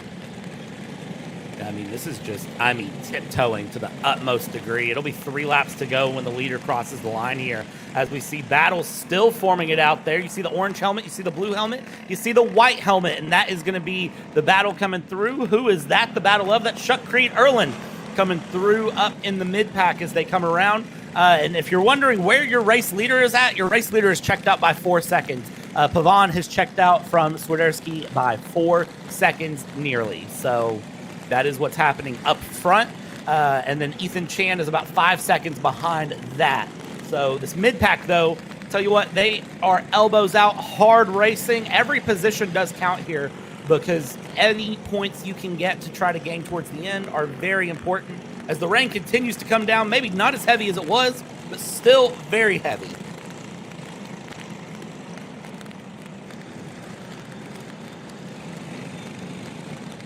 What Vaughn's got this rain racing thing figured out, though, with a 5-second gap now over Swiderski's. We got 1 kart off the track, 2 karts off the track.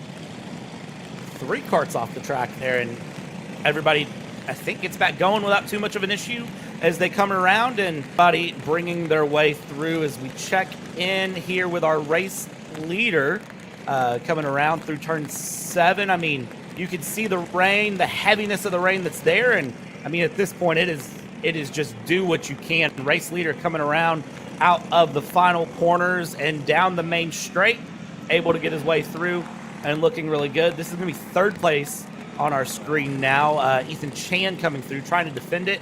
And race leader here with 2 laps to go. I mean, you'd almost think he's driving on a dry track. He very clearly has this rain thing under wraps. Absolutely. Now, I got a question for you. With all this rain falling, does that open a potential risk for the longevity of these engines? It shouldn't, in theory, because they'll have a month before the next event to get the engines reset and together through. But with the rain, you can see they have the cups over the air filters.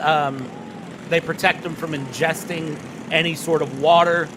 So in theory, it shouldn't cause any issues to the engines. In theory. Good. Pavan crosses the line here. White flag. That's the only concern I was really having. I put a lawnmower in the rain once when I was a lot younger, so I know what'll happen. But right now, Pavan gapping the field with a 9-second advantage just about over 2nd place Oscar Swiderski. And Swiderski doing a great job just holding on, running what he's got, knowing the limits of his equipment right now, keeping it in one piece and getting it home safe. Bray Chang sitting in 3rd spot, just a few seconds back from Swiderski. Oh, by Ethan Chan and Jamie Stewine in 5th. Yeah, and as Pavan will come across the line to win this KartStars Junior Heat number 2 on the day by, dominating fashion, has to be said. I'll love to see that GoPro footage later as the checkered flag comes out, and now we wait, and we wait. And we wait a little bit more for 2nd place to come across the line here as Oscar Swiderski comes across the same time as Blake Frigo as they go. Roy Chang is across, Ethan Chan is across. So the pack all mixed up because multiple karts got lapped in this because of the weather, because of the rain. Many karts ran off the track because, a lot of just really couldn't keep it on the track with that much rain. Look at the spray as they just come down the main straight. That is challenging conditions for the best of drivers.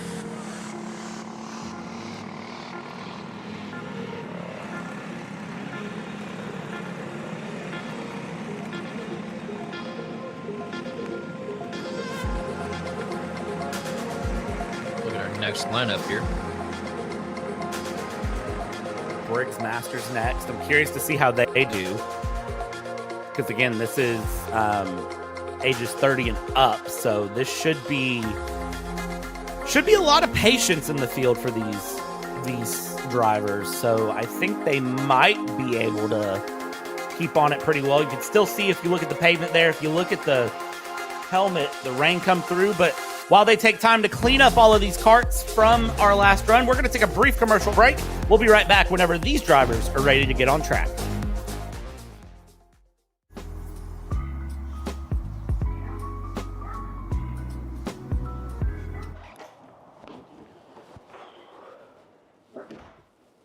Hey, what's up, Caleb? What's up, Brandon? You sound defeated. A long day at the office? Yeah, got stuck at a cat food marketing meeting for like 3 hours. I don't know a thing about cat food, and I don't even work in marketing. And then I got sent on a coffee run like I was some sort of intern.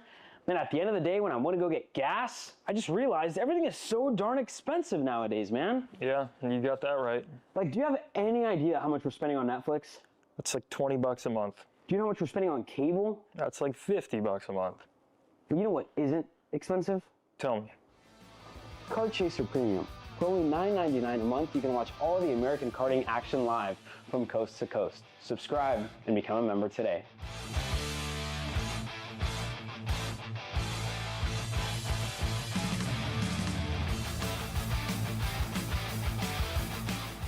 Paulie Massimino wins in KA. Paulie Massimino is a winner in OKN Stars. Take your driving to the next level with one-on-one coaching from 2024 OKN Stars champion Paulie Massimino. Kart rental options are available if you'd like to keep yours at home, and drivers in all classes are welcome, from Briggs 206 to Mini to K100 and X30. With in-depth data analysis, onboard video footage review, and lead follow on-track sessions, each private coaching session will see you end as a more complete driver than when you started. Book your coaching session now. This is Henry. Henry feels sad.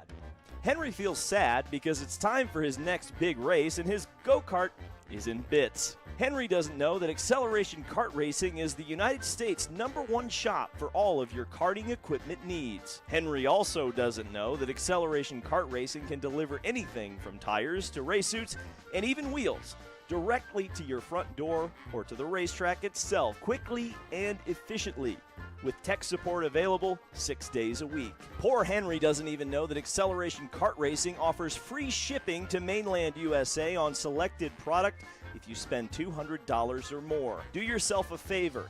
Go to accelerationkarting.com and make sure that you are never left stuck on the pre-grid with Henry. Be smart and don't be like Henry. The K1 Circuit Semi-Pro League. This is a competitive race series with 2 classes. Junior Series for those who are under the age of 18, and the Senior Series for those who are 18 or older. If you think you have what it takes, come out and prove your skills on League Night. Both schedules are live on the K1 Circuit website. Your Kart Chaser live feed will resume shortly.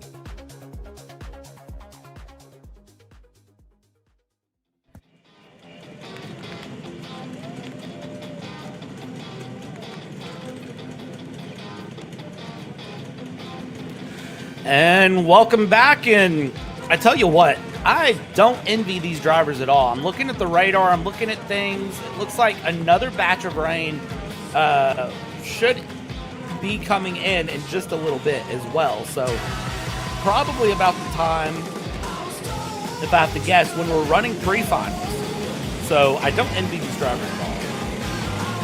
I'm glad to be in a different column than you on that. I kind of do. Love wet weather racing. The challenge, the difference, the drive style. It's still coming down hard. It lends a little more to the guys that are able to just kind of maximize and maintain their equipment. You know, stay gentle on it. As we already see your race leader sliding out from the point here. Man, somebody went around there, and everybody gets back going. I forget who was starting pole on this, but that was your pole sitter. Everybody will kind of try to settle it back in here. Let's see how this goes. As the rain is still coming down, and to give you all an update on the weather forecast for those of you watching, this rain is expected for the next 5 to 7 minutes, according to the information I have. And then it will fall off until around 2:45 p.m., to which we will get more rain until 3:15 p.m. expected. So we will get a brief period of no rain, but very cloudy skies. We'll see how this goes. As the carts come to the line here, they look through, green flag is given, and we're underway very quickly as that 471 of Alex Savlio to the inside, is able to hold on to it. Rain is coming down. Yanko Rothman battling it out hard there for second place. And the 470 of Yanko holds on to second place. Somebody is off hard into the mud. Yeah, it just threw mud all over the front steering wheel of that kart, so you know that's going to be a difficult hole to dig yourself out of. Because I guarantee there's no traction on the grass, but a battle shaking up for first place right now as the 170s or 470s putting the pressure to the back of Savaglio. Contact into the S's. And keeping it through here. Everybody trying to hold on. The 470 Yanko trying to find a hard move to come through. They just need to survive for a few minutes, and then the rain, in theory, will subside for them to make their lives a little bit more manageable here. The sun's starting to peek out. The rain lightly falling. The rooster tails are flying. There's the point by. Told to go to the inside. It looks like the 471 giving up that pass to the 470 knows better than to defend that. I have a feeling that that's either a confidence thing or that is just a case of play it smart to survive later. As you can see, fourth place there of Bohm ran very wide out of 3 down into 4. What that is a 1,000 IQ moment, though, from the 470. Knew that he didn't have it. And instead of sit up there and fight for the position and try to hold him back and, you know, maybe make a mistake, knowing that the guy in front behind him was a little bit quicker, letting him go by. Sit there, manage your stuff. Let that guy go out there and send it into the unknown and, you know, potentially make a mistake. And it kind of gives you the time to brace yourself. Coming through turn 9, here we go. Savaglio trying to look just to see where he's at in terms of in front and behind. Coming down the main stretch we go. And the 470 of Yanko will now be your new leader here in the Briggs Masters Heat 2. Yanko in the lead, Savaglio in second, Bowden in third, Bohm in fourth, and May in fifth as they battle it out. And again, that 490 of Bowden or the 473 of Zome taking a very wide line through 4 into 5 as we see some wheel hop there from the 490 of Bowden, trying to just find some sort of speed, some sort of extra traction to try to take on Savaglio. Yanko large in a charge right now, pulling a decent advantage over second place Savaglio. Savaglio kind of starting to slip away from those cars behind him in third and fourth. The third and fourth are about to be locked into a battle here as they get bumper to bumper here as the laps wind down for Heat 2. And as we continue through, Eli Yanko, the fastest kart on track and continuing to get faster. Last lap of 53.7, best lap on the track.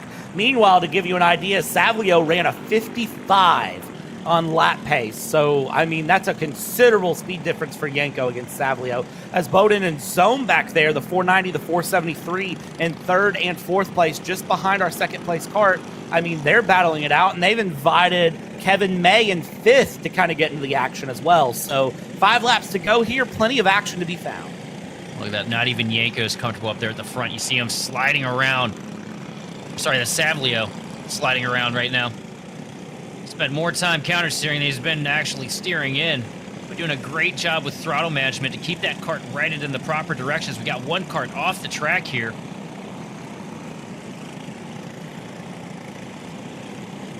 Did not catch who that was coming through as we have battles coming. The 490 trying to get the 471 here down the main straightaway. The 471 defends this time, does not give a point by. They all follow through single file.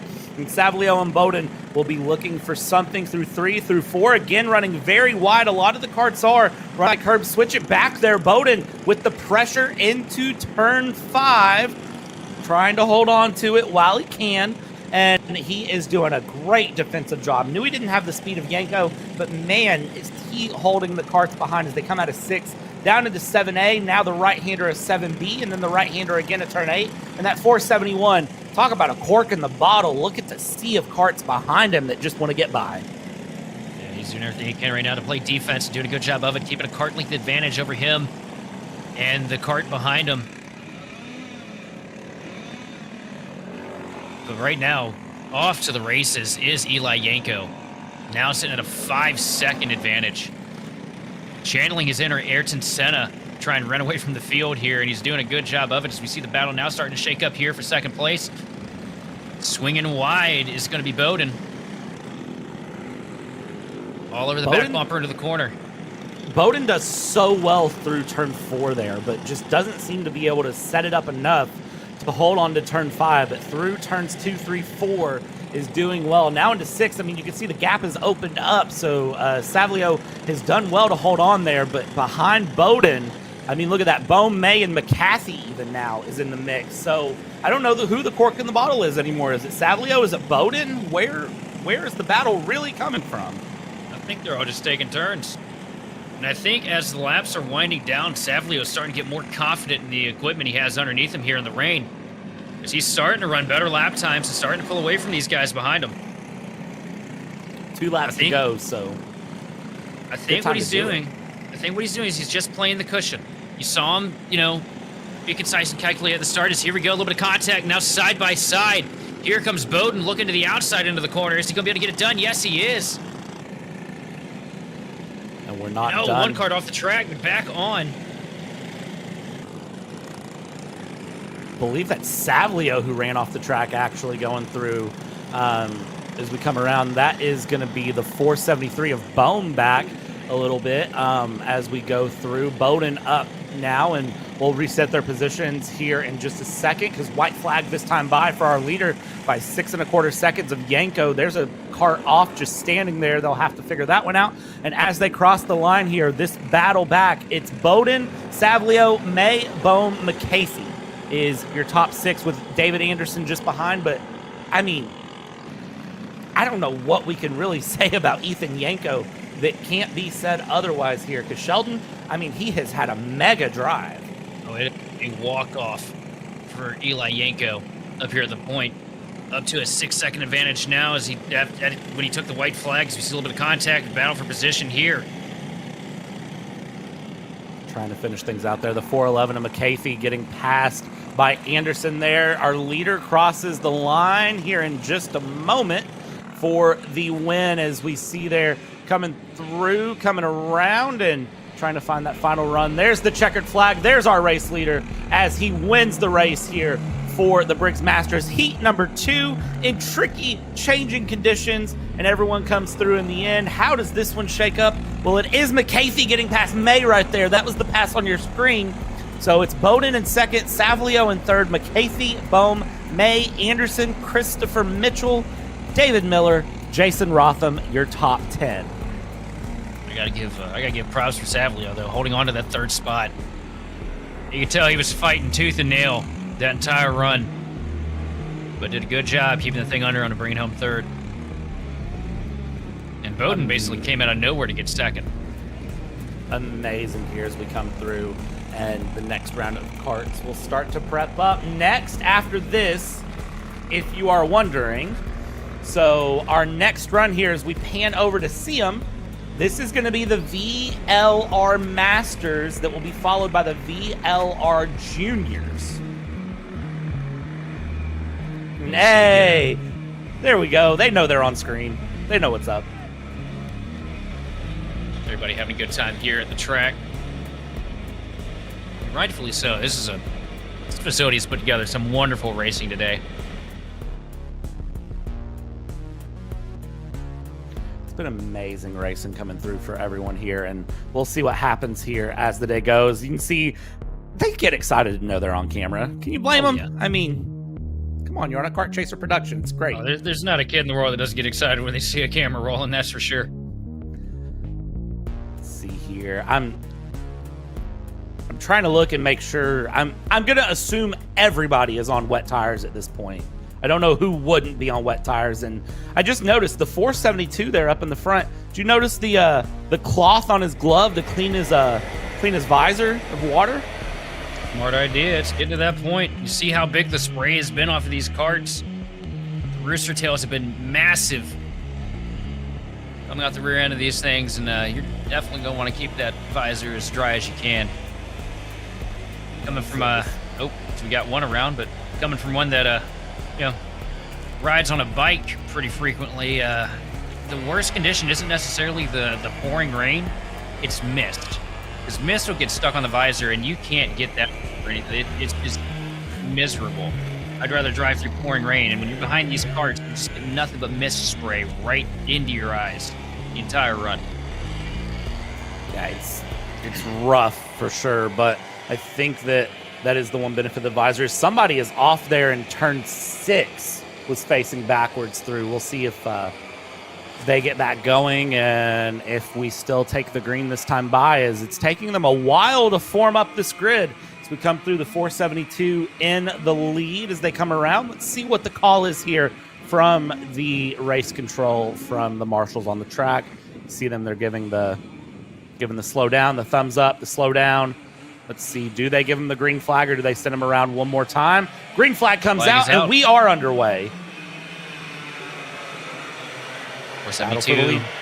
Rhodes jumped to the advantage, but Falenko going to take it back here. Trying to go through Rhodes in that 472, trying to hold on. Falenko up, and then in third it is Hanna and Valenzano, your top 4 side by side there in the middle. 3 wide. We go out of turn 5 actually, excuse me, as we go through, and all around your race leader. Oh! Looks like Falenko spun it out. Not ideal at all to see there, as looks like gets back going, but is going to be well off the pace, well through, and not what you want to see here as we go and continue around. That might just hand things back in a way that wasn't expected at the end of lap 1. As they cross the line, we'll reset this out and see who is where, as it is Rhodes in the lead, and then it is Pavon in second, Mark and Andrew Falenko in third, Ivan Hinku in fourth, it's Jason Tomlinson in fourth, Ivan Hinku in fifth, Andrew Valenzano in sixth, and then it's Mankowski, it's Marco Valenzano, Jesse Garant, and then Stephen Hanna, your 10 karts on this track currently.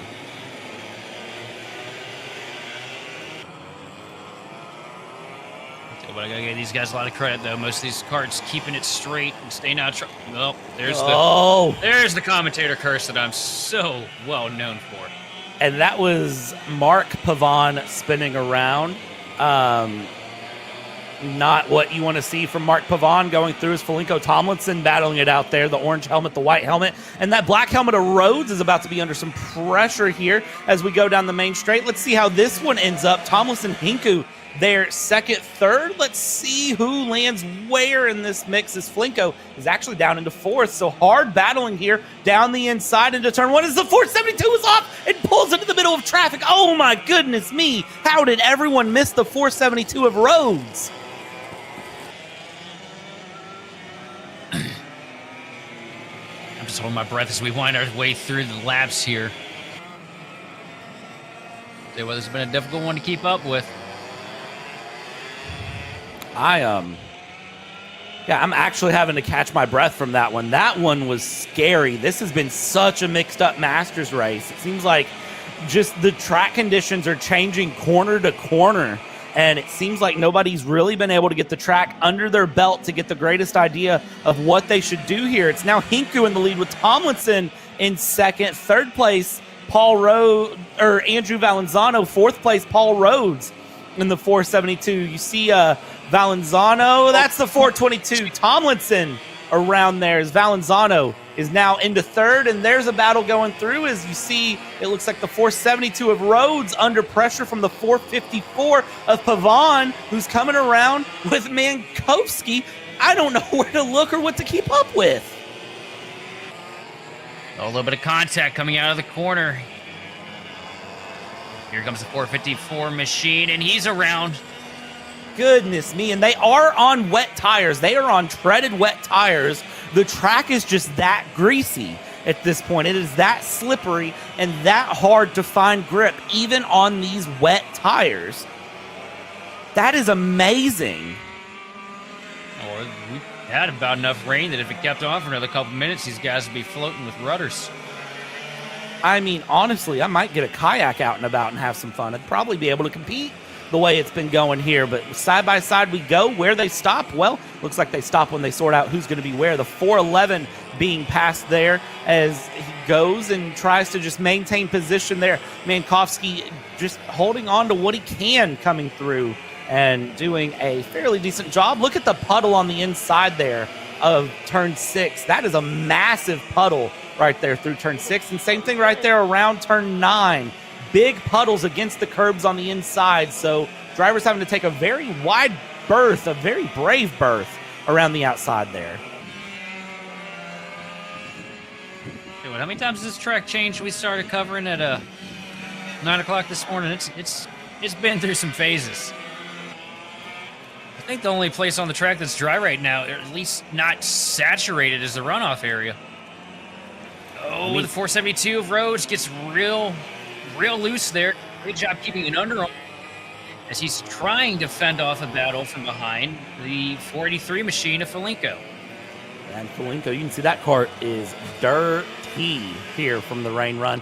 Folinko going to look for a move into 7, not able to get the pass through, is going to be looking again and keep going as they battle their way through and around here in this VLR Masters Heat. This is a 10-lap heat. Just as a reminder, not 8 laps like we've been seeing. So we're 4 laps to go. Side by side we go. And the 483 of Folinko does get past Rhodes as they cross the line. They swap positions there. Will there be a fight back from Rhodes? I would be surprised if there wasn't. And that pass started a corner prior. Rhodes got real loose coming into the corner. Lost a lot of momentum. Bogged the motor down a little bit. And the next corner, Folinko just dives it in. Takes a position. Now Folinko going toe-to-toe with the 419 machine, the 419 of Valenzano, lap down. We change our gaze to what I think is the front of the field.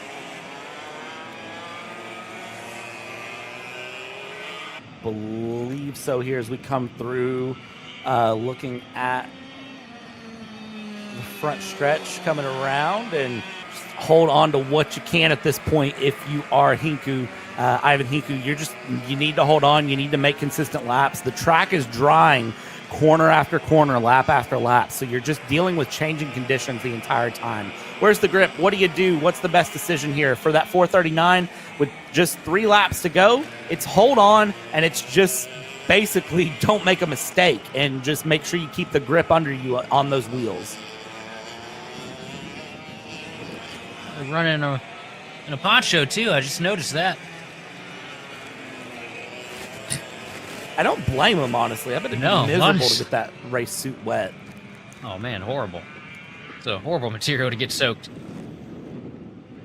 The corner, Hinku with a 3.3 second gap over second place Andrew Valenzano. Make that 4.3. Yeah.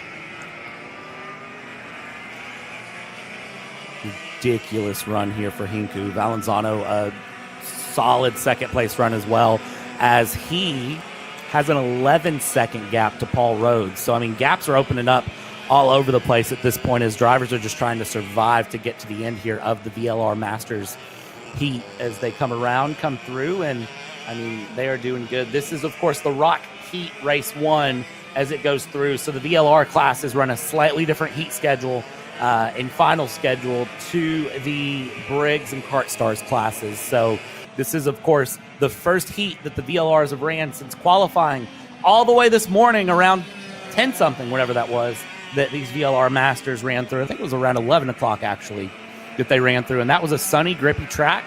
It's now raining. It's humid. Hinku's off. Oh, Hinku, no! Off the track. A huge loss of time. That's going to be a couple seconds off the board, but still able to get it righted, get it straight, still with about a second advantage over second place Valenzano. So he's got that going for him. Somehow, even with an off track, he's able to keep it together at this point. So he'll come through, bring it around, and runs through, probably get the mud off the cart on purpose, hits that little puddle there, coming out of turn 8, now into turn 9, runs it wide, will run through and come across the line. Hinku, even with a last lap, trying to run off the track, trying to compromise himself, brings it across the line and wins this VLR Master first heat with Valenzano in second, Paul Rhodes in the 472. Wait for it. Wait for it. Wait for it a little bit longer and give it a little bit more time. And there we go. There is the flagman waving, and there is Rhodes in third. There's fourth and fifth of Hannon and Pavon. Goes to show, changing conditions. Rain is the great equalizer, and you never know what's going to happen. And look in the background, you see it's all going to the dogs here. Say that again. Look at that. These dogs probably loving or hating their life, depending on who you ask. long as they don't get close enough to that tail spray, they should be all right. You're not wrong. It should be okay, but only one way to find out. Now, next class coming out. This is VLR Junior. This is the class that's going to be wild. They have not ran since qualifying this morning. And now they're going to be expected to go out on a changing condition track and absolutely make send it. And we'll look at how stacked of a field we have here, too. I think there's over 30 karts in this class, if I remember correctly. We'll double check the numbers once we get going, but yeah, I don't know how to feel about this one. This is going to be an interesting one to watch.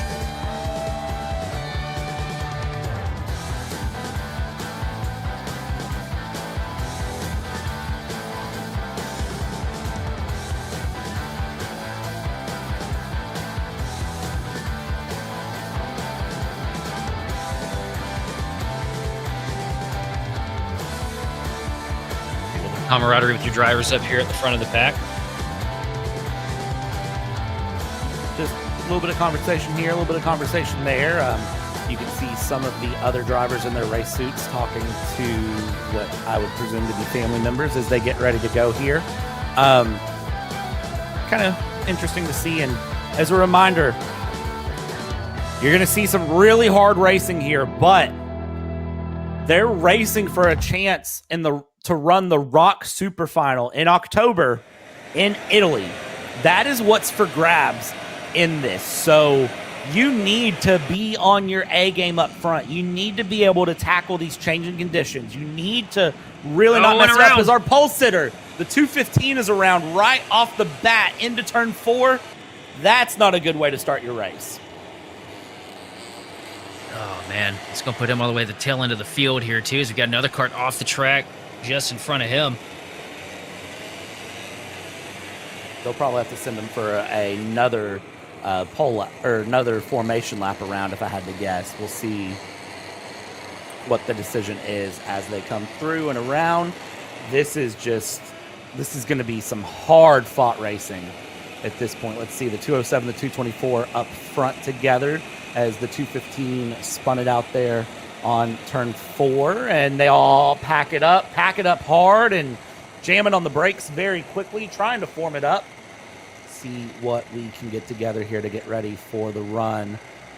And they'll come around. They line up into the tram lines here for VLR Junior, the Rok Heat 1 for these juniors. 10 laps of action. Green flag is waved. We're underway. Spray is up, and here we go. Trying to get into turn 1. Does everyone survive? No, there's already people around here into turn 1 going wide. We've got 3 wide in the background, but meanwhile, it is Medeiros who is going to lead. It's Dionerine who is in second. Big slides there, and everybody seems to make it through, but we're going 4 wide, 3 wide. Everyone trying to hold on, and man, big action all the way through the field. Kart off. Couple karts off there and working through the corner. Everybody up here at the front, though, single filing out pretty quick. Not wanting to get side by side, racing too hard here on the wet. Medeiros with the advantage right now over second place. My eyes just jumped on me. Sorry about that. See Medeiros here. Medeiros in that 207 will hold on, and then the 224 of Dionerin will be in second. Moskalenko will be in third, with Cariotti in fourth, and Dos Santos in fifth as the field cycles through. First lap done, 9 laps to go here in that 224. And that pink-purple kart with the black helmet, black suit, fighting hard against Moskalenko. A little bit of contact here. Oh, side by side, little contact, but it looks like they do sort it out there as they go. Looks like there is a kart off at turn 9. Can't tell who that is, but at least one kart has ran off the track here as the sun is starting to shine. For how long, though? That's the real question. I don't have a good answer for you at this point because the weather is changing minute by minute. So look at how fast those clouds are moving in the background, though. I noticed that while we were queuing up for green here. whatever fronts we have moving in are moving in pretty rapidly, as we got one kart off the track here. That's your leader. That's the 207 of Medeiros going off, and now the 224 of Deonarin will look up the inside, and Medeiros down to third. Just like that. That shows one small error, makes all the difference. But now the 224, 228 going side by side. There's a bump into turn 7. We go into 7B. Everyone's wiggling. The 228 is trying to keep it together. Moskalenko, and you see him looking over the shoulder because he was getting absolutely pummeled by Medeiros going through. And I have a feeling he's not going to appreciate that, and he'll probably return the favor if he gets the chance. Big shakeups here early in Heat 1. Now the race is handed to Declan Deonarin. Medeiros somehow fights back to second place right now, but he's got a rear bumper full of Dominik Moskalenko. And we saw what happened between Moskalenko and Medeiros a lap ago, and I have a feeling that that could come again, but no, Medeiros is going to send it in the 224. Oh, that should have been a wreck. How did they keep that on the track as they swap through? Deonarin drops down into third. Medeiros takes the lead. Moskalenko up into second. And fourth place there of Kariotti is very much gunning to get the pass done for the top three. And then Dos Santos is right there in the mix as well. This is a ridiculous race. With so much on the line. You know, these are some really talented drivers, some future superstars we're watching here at work. And each one of them trying to fight and claw their way into the opportunity to be able to move forward to the next step of the ladder. 224 drops another in there, locking it up into 4. So again, the grip not there in turn 4, and now we see a dive to the inside between the 228 of Moskalenko and going through. Blue flags are now out, so this is just an absolute chaotic mess at this point, because we're just going to mix everyone up in the field. You're fighting lap traffic. You're fighting for position. You're looking for the lead, and this is going to probably be a wreck as we go 3 wide into 9. Switchback. Wow. Wow. I didn't think I'd see a slide job in kart racing, especially in the rain, but we just saw an attempt at it, and it nearly worked out. And that was Siraval in the 287 working their way up into third. Moskalenko in second. Medeiros in the lead still, trying to hold on. That 224 of Deonair sliding, and Tufford, I believe, is off in the background.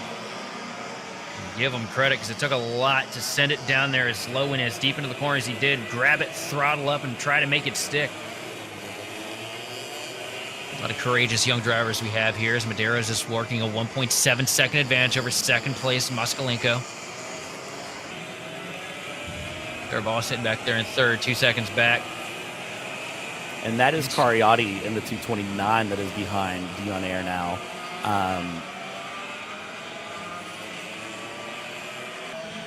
So Tufford was the one we saw spin into turn 4 across the line. Side by side here, they hold on to it. Sheldon, I almost can't watch here. 4 laps to go, and I'm almost nervous to watch. Oh, we got a kart spun around the middle of the track. Looks like the 217. Tufford again off in turn 4. Not ideal at all. Hopefully hasn't been sitting there the whole time as Tufford drops down the timing charts at this point. Doesn't look like he's back going, but I tell you what, man, it's hard racing here for this VLR Junior category. But again, when you're racing for a trip to Vegas or Italy, you're going to throw it all on the track as quick as you can and try to start off with a strong run here while you can. You're not just throwing it all out there for a chance, you know. As a visit, you're throwing it out there for a chance to make a name for yourself here in motorsports. And that's what every one of these drivers' goal is. This means everything to them. All these guys out here hungry. Get to the next level. And more importantly, hungry to win. Watching the 229 there, Kariotti battle it out with the Pap and the 212. Christian Pap trying to find a run where he can. That 224 of Deonarin has opened it up a little bit now. And the 222 of Tires has started to close in on this battle as well as they continue to fight and really just try to scrap every position they can here out of Heat 1. They will get one more heat here shortly while they go, so we'll see what happens here. That black helmet on your screen with the pink and blue and white cart there, that's the 220 of Dion Areen that is under pressure there for P4 from the 229 of Kariotti as they go into turn 4. The 224 has struggled there, but this time was able to make turn 4 really work for him. Now it's the right-hander at turn 5. And that 229 looks very quick. Gonna go up the inside. Oh, that's not going to stick. Bouncing through the puddles. Around goes the 229 machine in front of traffic, giving the spot back to the 224 of Dion Areen. That could have been a big moment, too.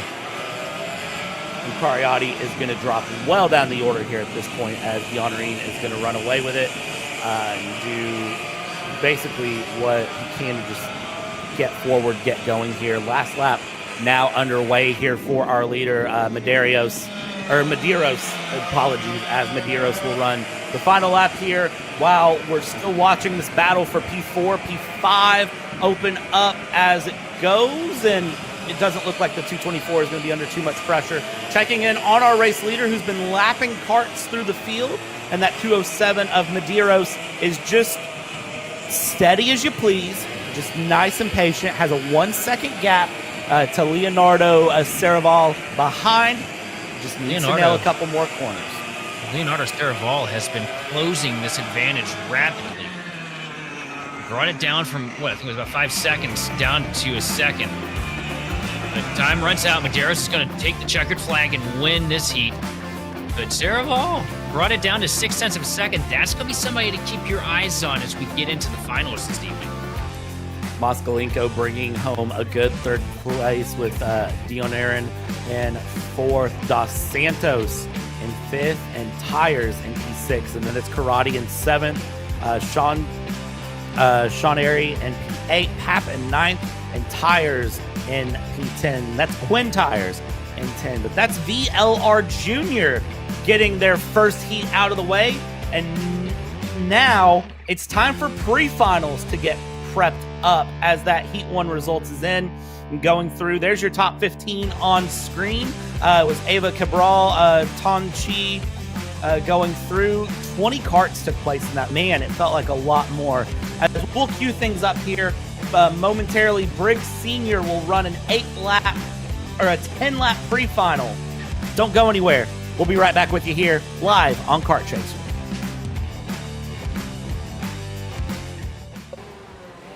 Brandon, why are there all these charges for just over $200? I'm tired of all this Brandon business, okay? Brandon this, Brandon that. Why are there all these expenses on AKR over $200? We know, okay? Take a walk with me. At Shop AKR, they have everything you need to start racing at a very cheap and affordable price. They have MXC rims, they got chains, electrical stands, tilt seats, they got MXCs. And if you didn't know, on top of that, any purchase in the continental US over $200, that's free shipping. Hey, aren't you supposed to be in the AKR Anonymous meeting over there? Dude, I'm doing a commercial. Dude, we have no time. It's about to start. Stop. We all love Shop AKR. Me? More than others.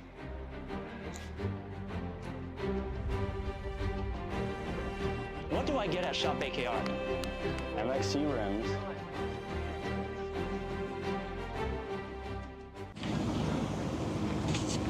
Kyle, what are you doing? It's got my new Greyhound seat. You don't even have a cart. Doesn't matter. I have a Greyhound. Who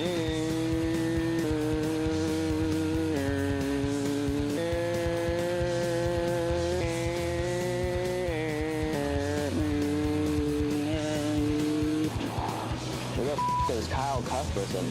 Doesn't even have a go-kart. Doesn't matter.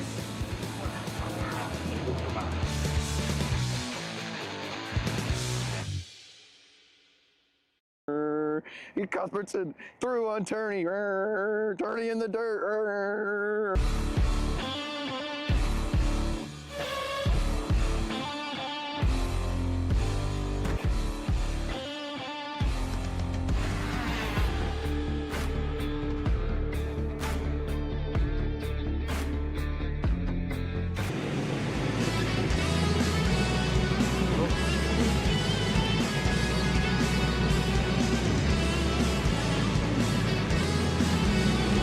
All right, welcome back, ladies and gentlemen, boys and girls, children of all ages. Good morning, good afternoon, good evening, wherever you're at. If you're watching live, if you're watching a replay, hope you're having fun, hope you are enjoying. This is KartStars Canada Karting Championship for 2025 here at Goodwood Kartways. Oh, and a couple karts around already. Ontario. It's been tricky, and turn 4 is the problem spot here. The sun's out, but I tell you what, if you checked in with us about 30 minutes ago, it was a torrential downpour. We couldn't hardly see the track. And we are at the point now where the sun is out, and now it's just going to be toasty, and we'll have to see how everyone handles at this point.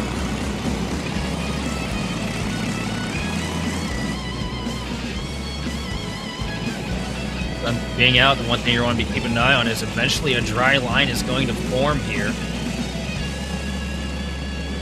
There's going to be another massive change thrown into the track's conditions for the rest of these guys.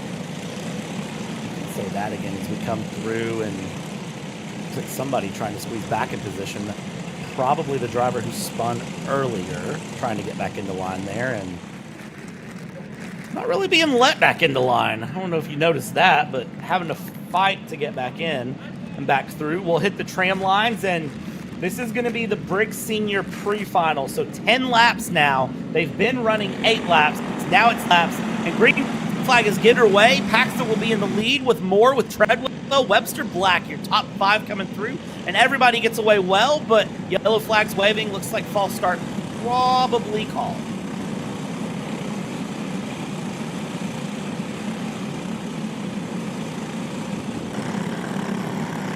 Indeed, that's what it was. So we'll reset them. They'll want to regrid. They'll try to send them again. Race control, the marshals on the track saw something they did not like, so they did not let them go green. Just look at the size of the field.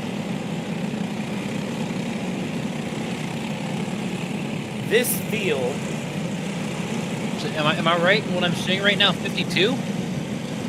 I didn't think it was 50s, but it might be. I'm scrolling down right now. I see 52 on our scoring sheet.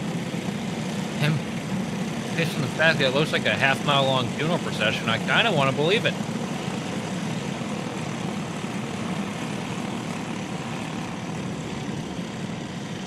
Yeah, no, actually it's a huge field, so no wonder they didn't like what they were seeing there. Is they're telling them to woe it up, get it together, get it through, and wait for the green flag here. So we'll look, let's see if they let them go this time. Green flag is waved. We're on your pole sitter from the right there, and trying to make sure Logan Paxa will hold on with Eric Moore there in second place. Treadwell, Webster, Black, your top 5 as this mass field goes through. We've already got slides. More slides. Somebody spins in the background. Somehow, though, only one spin for now. Look at that, though. You see it starting to form already. The dry line starting to build here on the track. So these guys are going to have a little bit more grip here before long. I mean, with 52 cars on the track, you know this place is going to get dried out a little bit with the sun shining. So this is exactly what everybody else wants to see. We've got one cart way off the track just out at ice shot. Paxton trying to hold down the lead right now over Moore. Moore all over the back bumper, though, so working our way through the straightaway out of the final corners. And Moore coming through down the main straight. Gonna look right, not able to get the pass yet as the train of go-kart works its way through here around the Goodwood Kartway here in Ontario as we go. And battle for the lead side by side. Good hit. 360 back to the lead. The 311. Look at the wheel hop on the 311. A new Eric Moore wheel hop. Golly me, that's a wheel hop coming through. Fighting that cart. That is a stiff go-kart. Trying to bring his way through. Goes over the curb. Goes over the next curb. I mean, everything in his power to try to get a pass done. As Paxa was back up into the lead. My question is, how long does that 311 look spicy? These top 4, though, Treadwell, Webster, Paxa, and Moore. I mean, these guys have been shadowing each other all day long. So it's no surprise to see these 4 basically thrown under a blanket here within a second of each other, battling it out. Moore in control of it right now, though, as Paxa gets up to the back bumper. A little bit of a slide out of Moore coming into the corner. Paxa all over the back bumper. good switch over there as Moore is still on that back bumper of Paxa. I mean, just got it full there, but your top 4 all within just, I mean, a couple kart links as they come through. Third place there, Chad Webster. Chad Webster we know is fast. Chad Webster has impressed me so far this weekend. So let's see what Webster has to give at this point. Is a pre-final win in the books for Chad Webster. Certainly would like to think so. In 4th place there, Floater would love a win as well as they come around, and guys on them as they go. Gap opened up a little bit more that time. So 5 separated by 1 second. Strong field here. As you see a little bit of a slide out of Paxa coming into the corner. More just looming back there right now. He's lurking. He's waiting for a big mistake out of your race leader right now. And we've seen the same thing we haven't seen a shortage of tonight. It's leaders making mistakes here in this wet condition. The question is Paxa going to be able to defy the odds and hold on to it here? You're 4 laps in this event, coming to take 5. So this will into the halfway of this pre-final as we go through. There's a dive up side from the 376. That's Valverde trying to get past Treadwell. And you can see there's your little bumps and jumps going, trying to get something going in that car. Loses 3 positions from trying to make a move that couldn't stick and drops well down the order there. But I'll tell you what, David Barnes of P11 is currently the fastest on the track. No surprise there. Side-by-side contact coming through. Contact even more coming around. That's the 376 again. 320, 321 back. I'll tell you what, there's action all over this track. Wherever you want to look, every position is important, and they have got the elbows out, ready to go. One thing I'm liking that I'm seeing right now, too, as far as the track condition goes, every lap that we've watched here since this pre-final started, every lap just a little bit faster than the lap prior from every driver in the field, meaning that we are starting to wear through that wet condition a little bit. And see right there, the light gray as opposed to the dark gray and the black.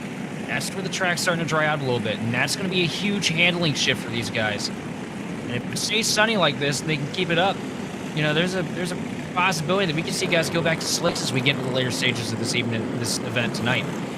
Yeah, I definitely wouldn't be surprised if we see some of our classes in the pre-final here, especially when Via comes back out.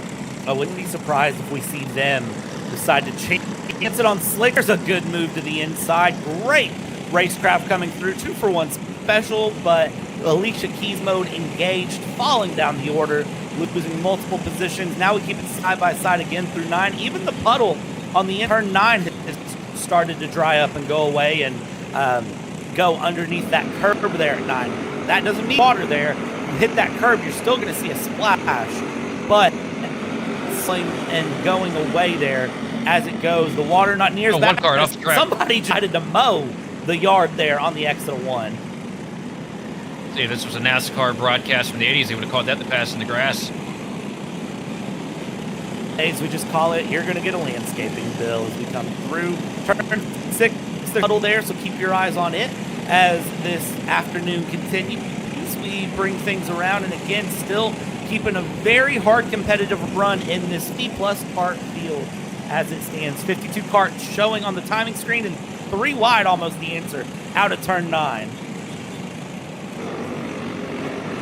I don't know how they'd make 3 wide work right now. Got a feeling they're going to try it, though.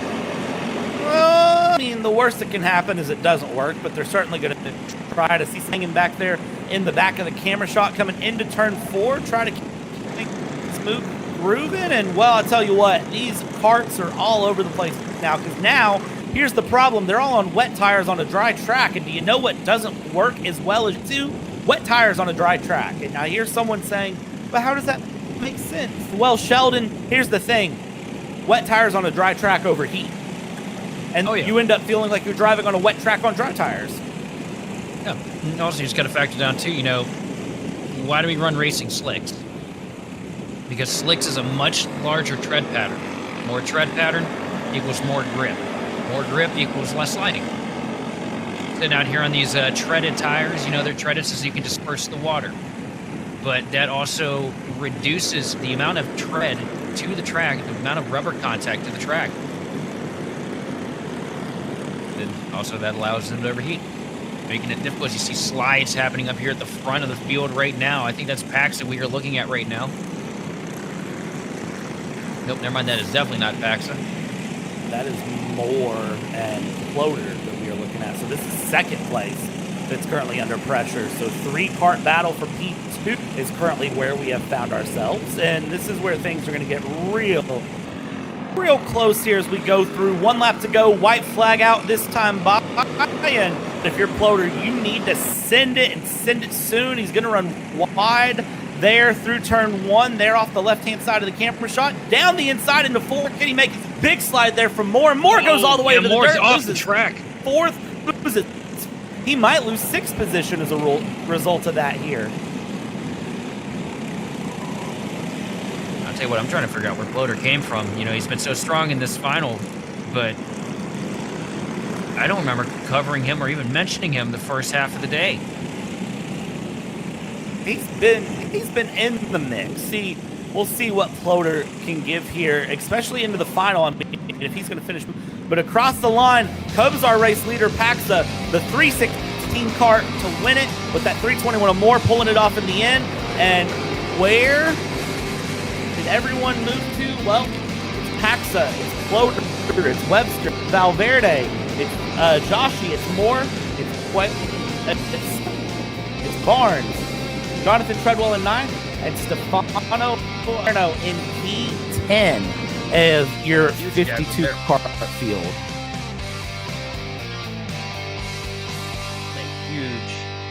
Huge field, man. I am so excited to see how this shakes up later on. Seeing so many karts show up. It's so great to see so many karts show up to compete here and to challenge and try to run through. So great to see. And now we get the B final of KartStars Cadets. So this is going to be the B group. And then out of this B final, the top 6 will advance to the final along with the A class finals. So this is going to be really exciting to see where it goes as you see everyone kind of jumping around, moving. They are still on wet tires. So we saw what happened with the Cadet. Hang on. P2. Red Bull jersey. Is that Max Verstappen down there? No. His name is not Max Verstappen. His name is Franz Ferdinand, I believe, is what it was. Max does not know. Got it. Yeah. We use pseudonyms for Verstappen. However, I am a big fan of the Red Bull jersey, so 10 out of 10, A1. Good choice. Unless you watched Formula 1 today at any point, and then, well, maybe not as much of a great choice. But no spoilers here on Kart Chaser for any sort of real-life racing as we go through, as we get ready for these cadets to run their B final to see if the top 6 can advance to the A final, see what happens here. Track conditions very different than what they just were a little bit ago when they ran their pre-final through on Heat 2. So I got to ask. These kids, they don't need spoilers, man. They don't even need a wing. It's going to be interesting to see what they do. How do you think they're going to handle the fact that last time they were on track, it was the hardest rain that I think we've seen all day, and now it's sunny? Well, I can tell you one thing. These guys are all sitting out here on rain tires still. So that might make it a little more complicated as we see a dry line evolving into the complex here. They release them from pit lane here for the formation lap of KartStars Cadet for the B final as they go. Again, the Cadet class running a slightly modified run to everyone else. So this will be the B final, and the top 6 will advance to the A final after the next Briggs Senior final here in just a little bit as we go. We'll see how things go as they pace around, and somebody's spinning in turn 5 as it looks like they have the jet dryer out through turn 6, trying to get rid of that big puddle to the inside.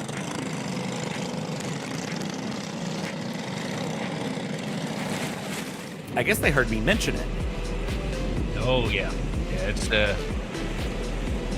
much a little lake down there. It's probably the worst corner for that to be forming, too, because we've seen everybody sideways in there when the track was dry. Yeah, that's a tough corner. That's a great corner to set up passing opportunities. So Not ideal to see them there. You could see getting the signal, getting the whoa up to slow down, indicated where the tram lines are, and they're still getting told to whoa up and slow down here as they come around. Green flag is out. We are underway here for this KartStars Cadet B final. Top 6 will advance to the A final, so top 6 finish, very important. First and second place there of Lincoln Lima and Jackson Duncan holding on as they go through. Side-by-side action in the back of the pack, though, for that all-important P6 position. Oh, and Lincoln and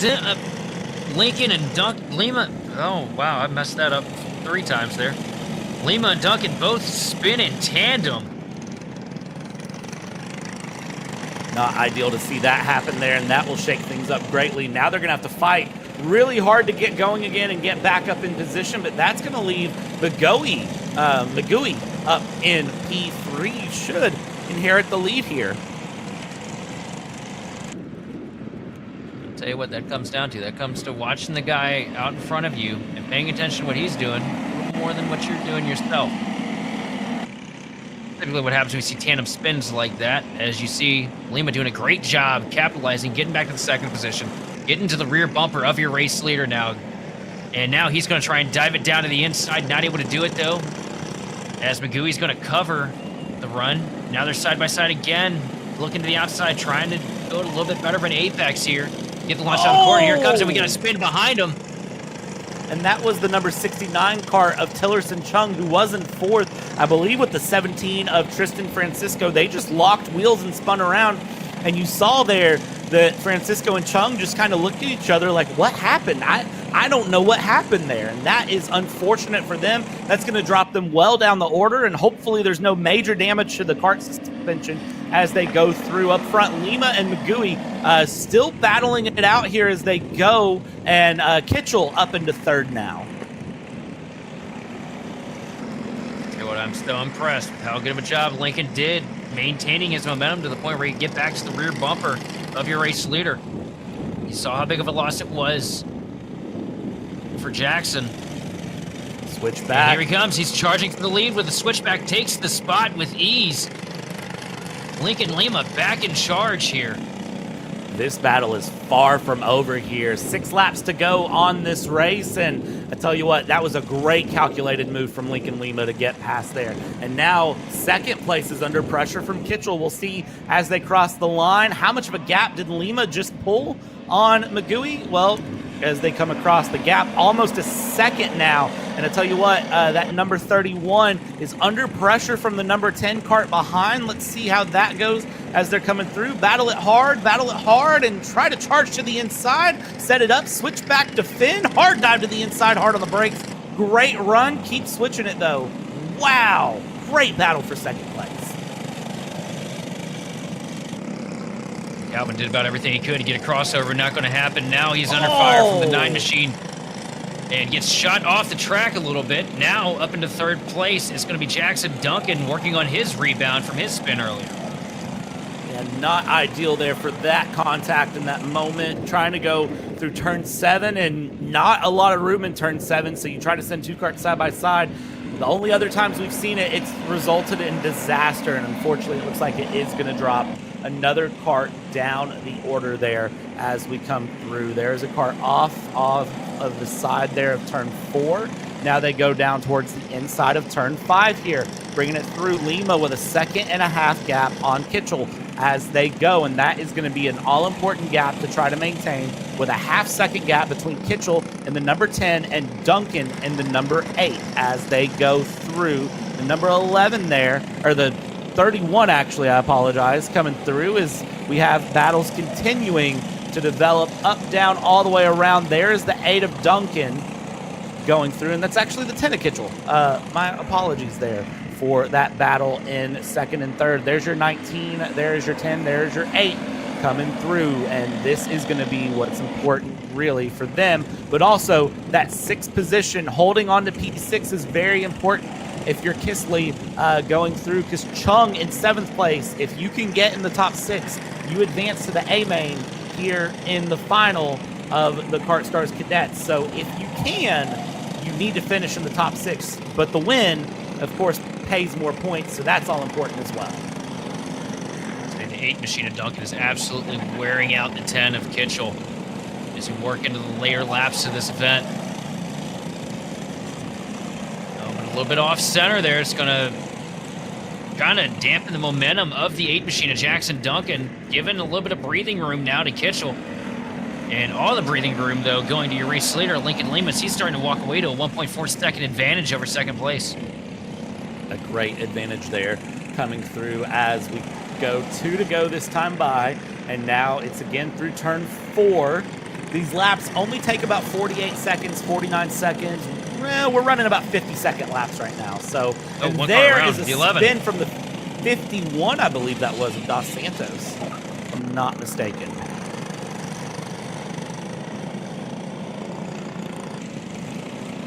Coming through top 3, holding on, Lima, Kitchell, Duncan, still a close battle for second place. I think Lima losing a little bit of time here, though, with that spin in front of him as he goes through. So the question is going to be between Kitchell and Duncan. Do they catch Lima on this final lap? Gap 0.7 of a second and a tenth separating them. They go through one hard-fought defense coming through around back. And, oh, Sheldon, this is going to be so close. Absolutely. Here he comes, trying to wind it up now. Duncan trying to get by. All over the back bumper.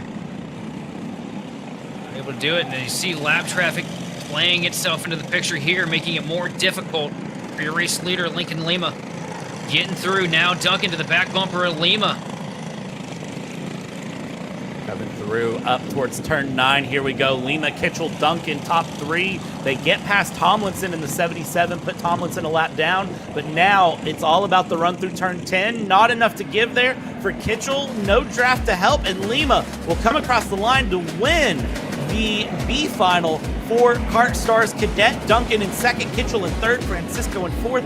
McGooey and Kisley is your top 6 that will transfer into the A final later today for 10 more laps of action to be found. Great run from all 12 of our karts there.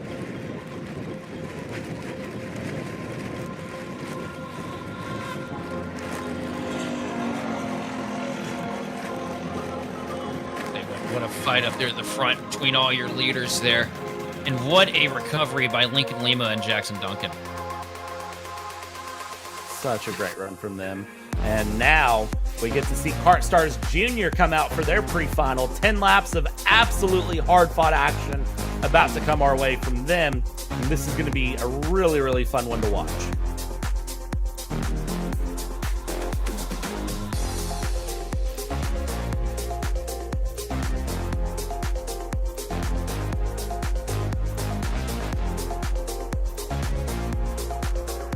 Now, if you're a junior driver here, they're on wet tires still here in KartStars Junior. But I will say, looking at the track, it's very right borderline, I would say. But also, look at the clouds rolling in again here. Sheldon, I have a feeling that more rain is on its way. We'll double check the weather and see what the weather forecast says. But if there's one thing I've learned about the weather forecast, sometimes it's not always the best. It was telling me that it was going to rain more around 2:30, and then it was saying 3 o'clock. Now it's saying we're in the clear through the rest of our racing events for the day.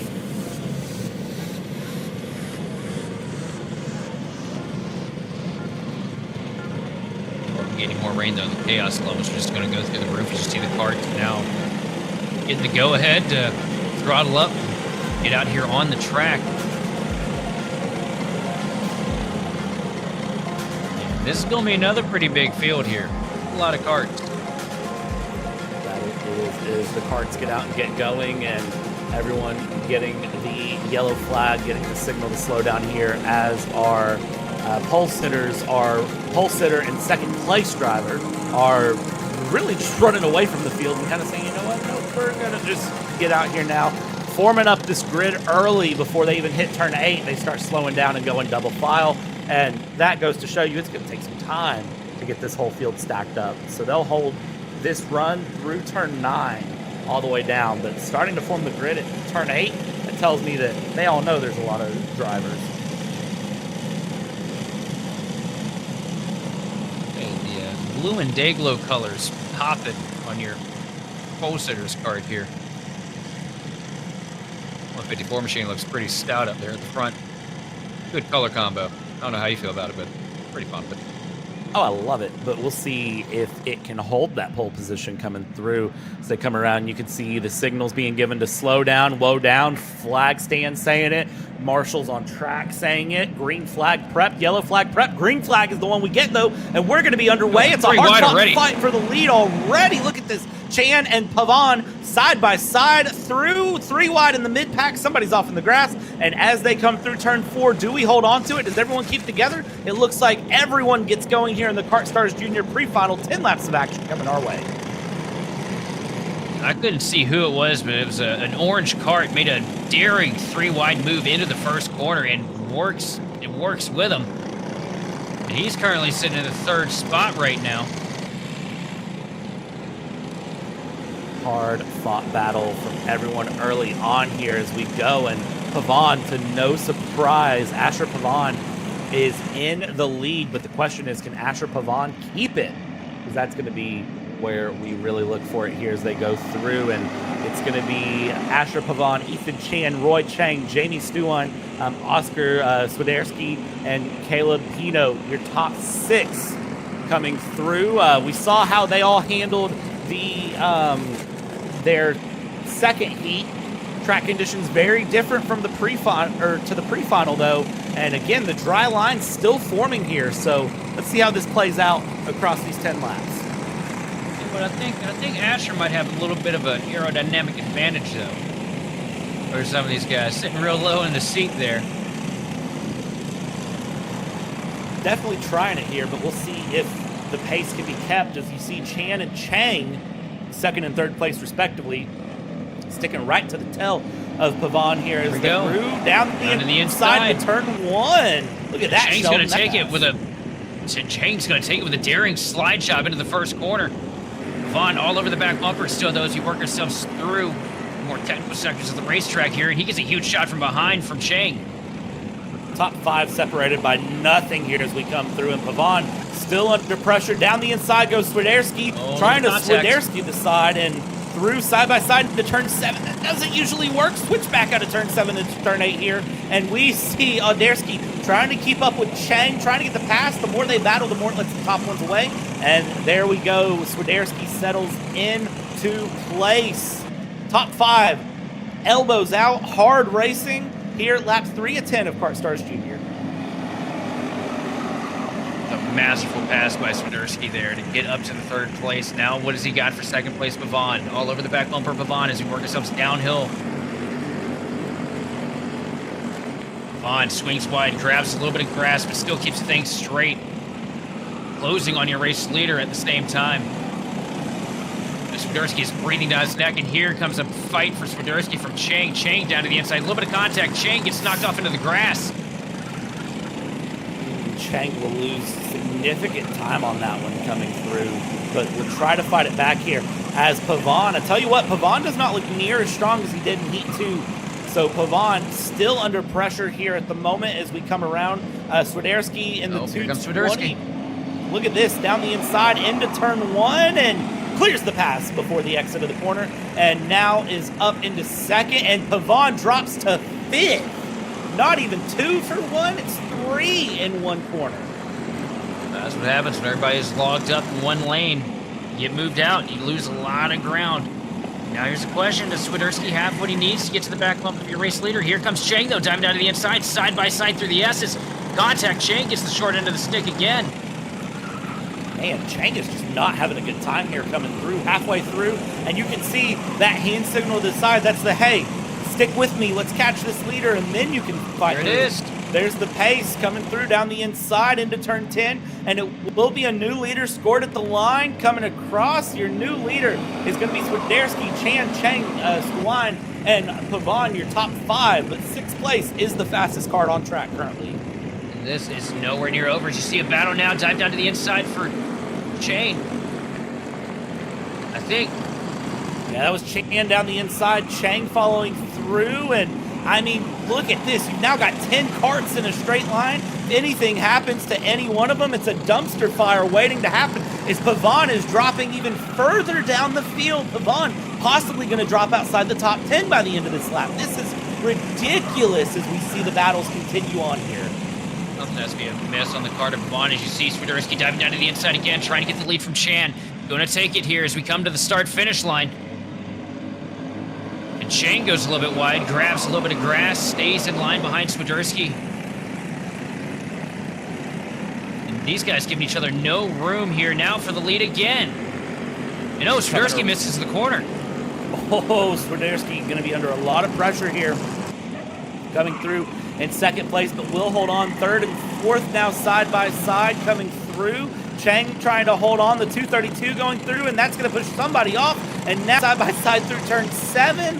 Goodness me, KartStars Junior, you all have the absolute gloves off and gloves on, fighting their way through, going through. This isn't even a boxing match. This is UFC at this point that we're seeing. As Swiderski is still trying to fight through, do what you can here early on, and it will be coming across the line, continue it through. We are 3 laps to go this time by. Erlen in the lead.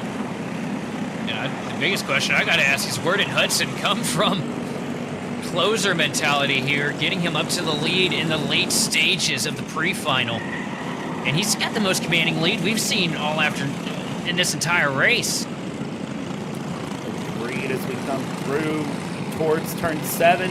Lots of hard battling happening here. People wanting to work together, and other karters saying, no, no, no, I am in a race here. I need position as we go through lap 8 out of 10. 3 laps to go here. It'll be 2 to go as they cross the line. They come around through turn 10, coming down, and look at the defense here for second place already as they go through. As things are ever changing on the track, track conditions are different.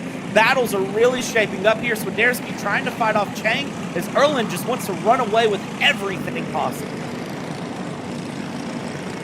Doesn't look like he's doing it with a 1.5 second advantage over second place. Swiderski deadlocked in a fight with Chang. These two have been going at it for laps, and right now it's shake up for third as there's a 3-wide battle for third position off through the grass. Everyone keeps it together there. That was impressive. So I was not expecting that. Chan leading this battle here. That's the 232 at the front, and it's 2 by 2 behind. Oh. You would almost call Ethan Chan a pace car at this point because everybody from 5th place back is just absolutely all over the place. They have to switch it up. Somebody takes a hard hit, and there you see the hand come up, and I believe that hard hit, I hate to say it, was Stewine, Jamie Stewine in the 207, dropping all the way back to P11. Contact here, battle for second place, heating up again. Swiderski with a rear bumper full of Chang. Chang all over the back end of that cart as we come through to try and finish up our final lap. Erlen with a 2.4 second advantage from the field at the stripe last time. Nobody's catching him right now. These two going toe-to-toe here to try and finish off the job. Back straightaway for the final time, bumper to bumper, not able to get the move though. Diving down last second slingshot. Is he going to get in the line? Yes, he will. Does. Chang is going to take over second spot from Swiderski. And Chang with a mega move, and we see how everyone scores in behind Bowden, Lillycrap, and Frago, the top 9 there. But Hudson Erlen, a beautiful win there by 3.8 seconds. Chang, Swiderski swap it at the end. Ethan Chan in 4th place. Caleb Dino in P5. Jamie Stewine in P6. Brandon Bowden.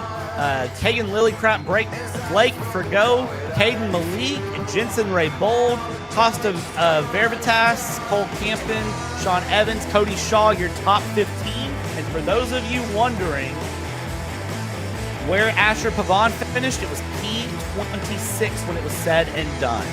So that is where the pole sitter finished. Tons of shake-up there in that pre-final, but now let's buckle it up here because it's time for Briggs Masters pre-final here before we get ready for Heat Race 2s for the entire Rok class. What an impressive race we just saw, man. I don't even know what to say to that one other than just wow. Looks like we still have a couple of drivers getting set up, getting ready to go here, getting in their karts before they get ready for 10 laps of action to come around this track. Also, I was going to ask, where did Hudson come from? I have no idea. I don't know where Hudson Erlin came from, but all of a sudden Hudson Erlin was in the lead, and I was just kind of like, oh, okay, I see where you're at. That's cool. Yeah, it was crazy. What a drive from the 214. Looks like we're still waiting on a couple karts to get into position here. We're going to take a brief moment. Never mind, I'm not going to do that, because as soon as I said I was going to do that, I see every kart get started up as everyone's getting ready to roll here. It looks like we were still waiting on a couple karts to get in line, but everyone's started up, everyone's going, and it's going to be time for Briggs Masters pre-final here as they get rolling, get on track, get ready for their formation lap.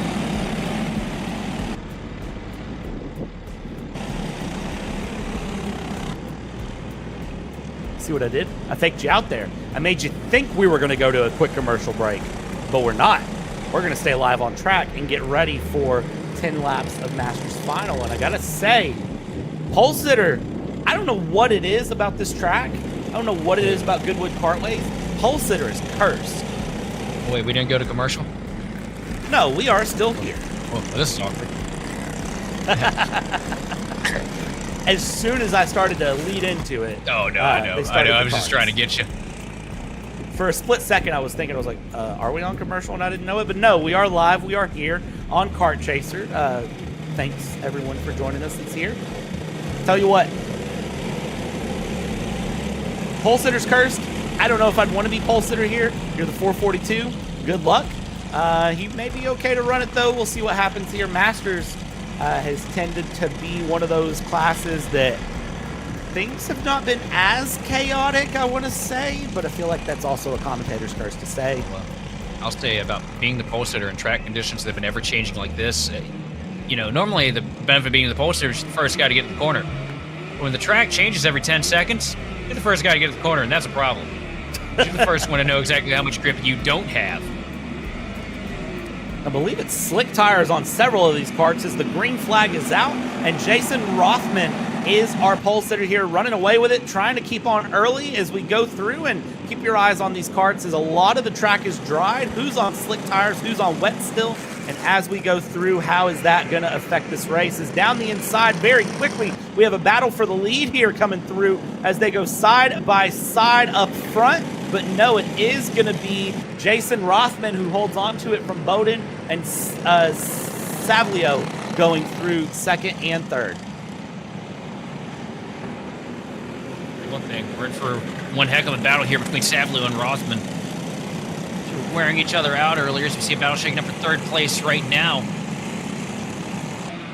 See how this third place battle shapes up as they cross the line. So as they cross the line, here's how they stand. Rothman, Savlio is the fastest kart on track.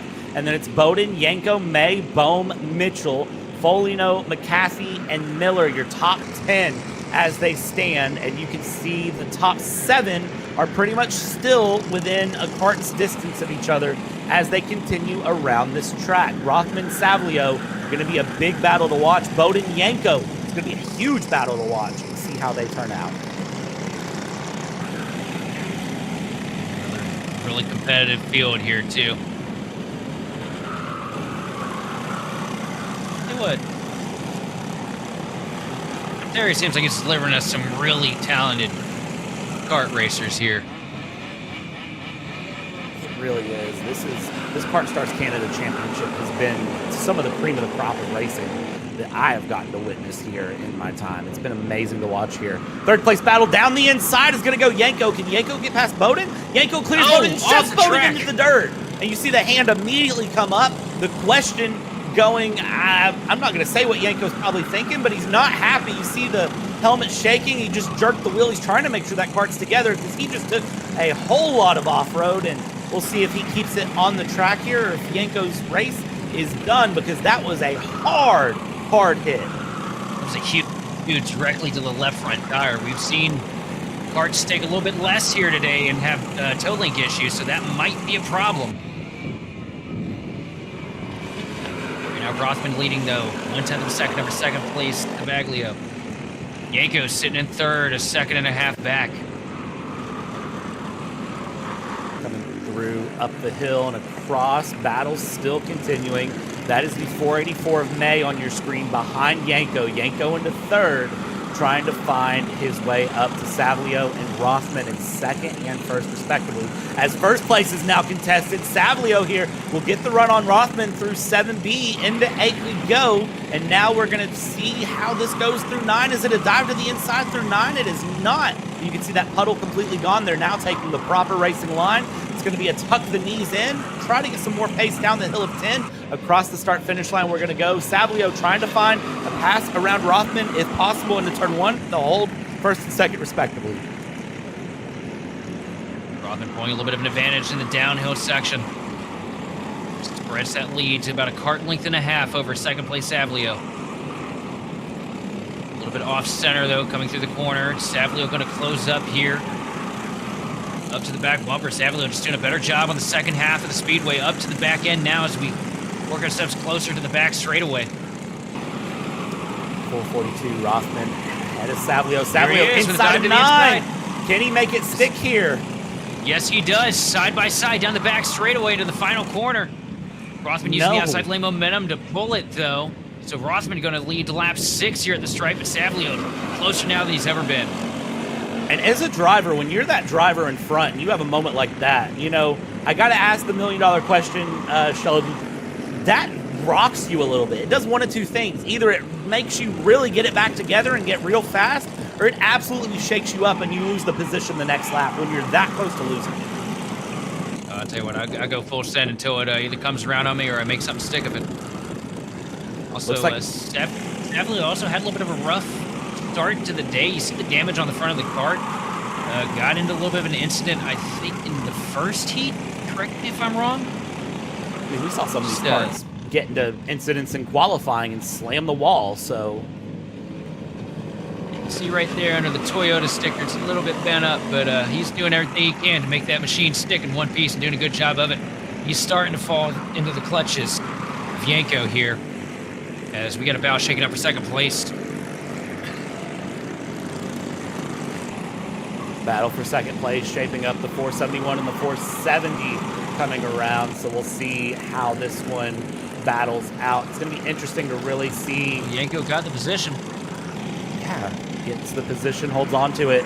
And now, can Yanko take on Rothman? That is the $1 million and $1 question. So if I answer that, I win $1 million and $1? Not from me, but sure, we'll say $1 million and $1 as we see that 471 kart still trying to catch up, losing some time. And last lap at 470 of Yanko, a 10th off of your race leader Rothman, but he was also going into a battle with Savlio. But as far as best lap time goes, currently Yanko has the best out of the two, a 10th quicker than Rothman. Now we keep these battles moving around. Everyone's looking quick here, but 3 laps to go. It'll be 2 to go when they cross the line momentarily in about 10 seconds. And 2 laps, a lot can change in 2 laps, I'll say, but sometimes Yanko's closing. You're said than done. Yanko is closing. He's closing quick. Yeah, he is here. Gap half a second. He pulled 0.2 of a second off of that lap from his prior.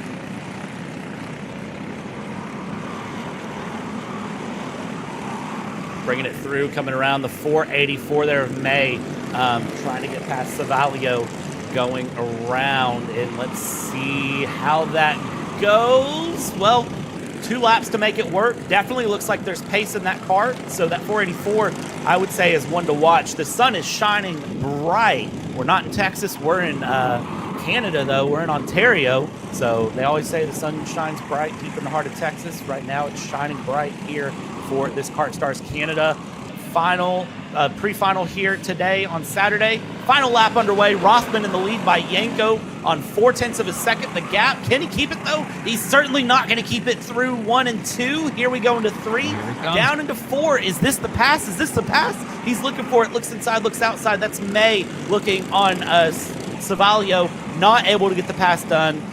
Yanko's there. Yanko is there though. Look at this. But does Yanko have the time?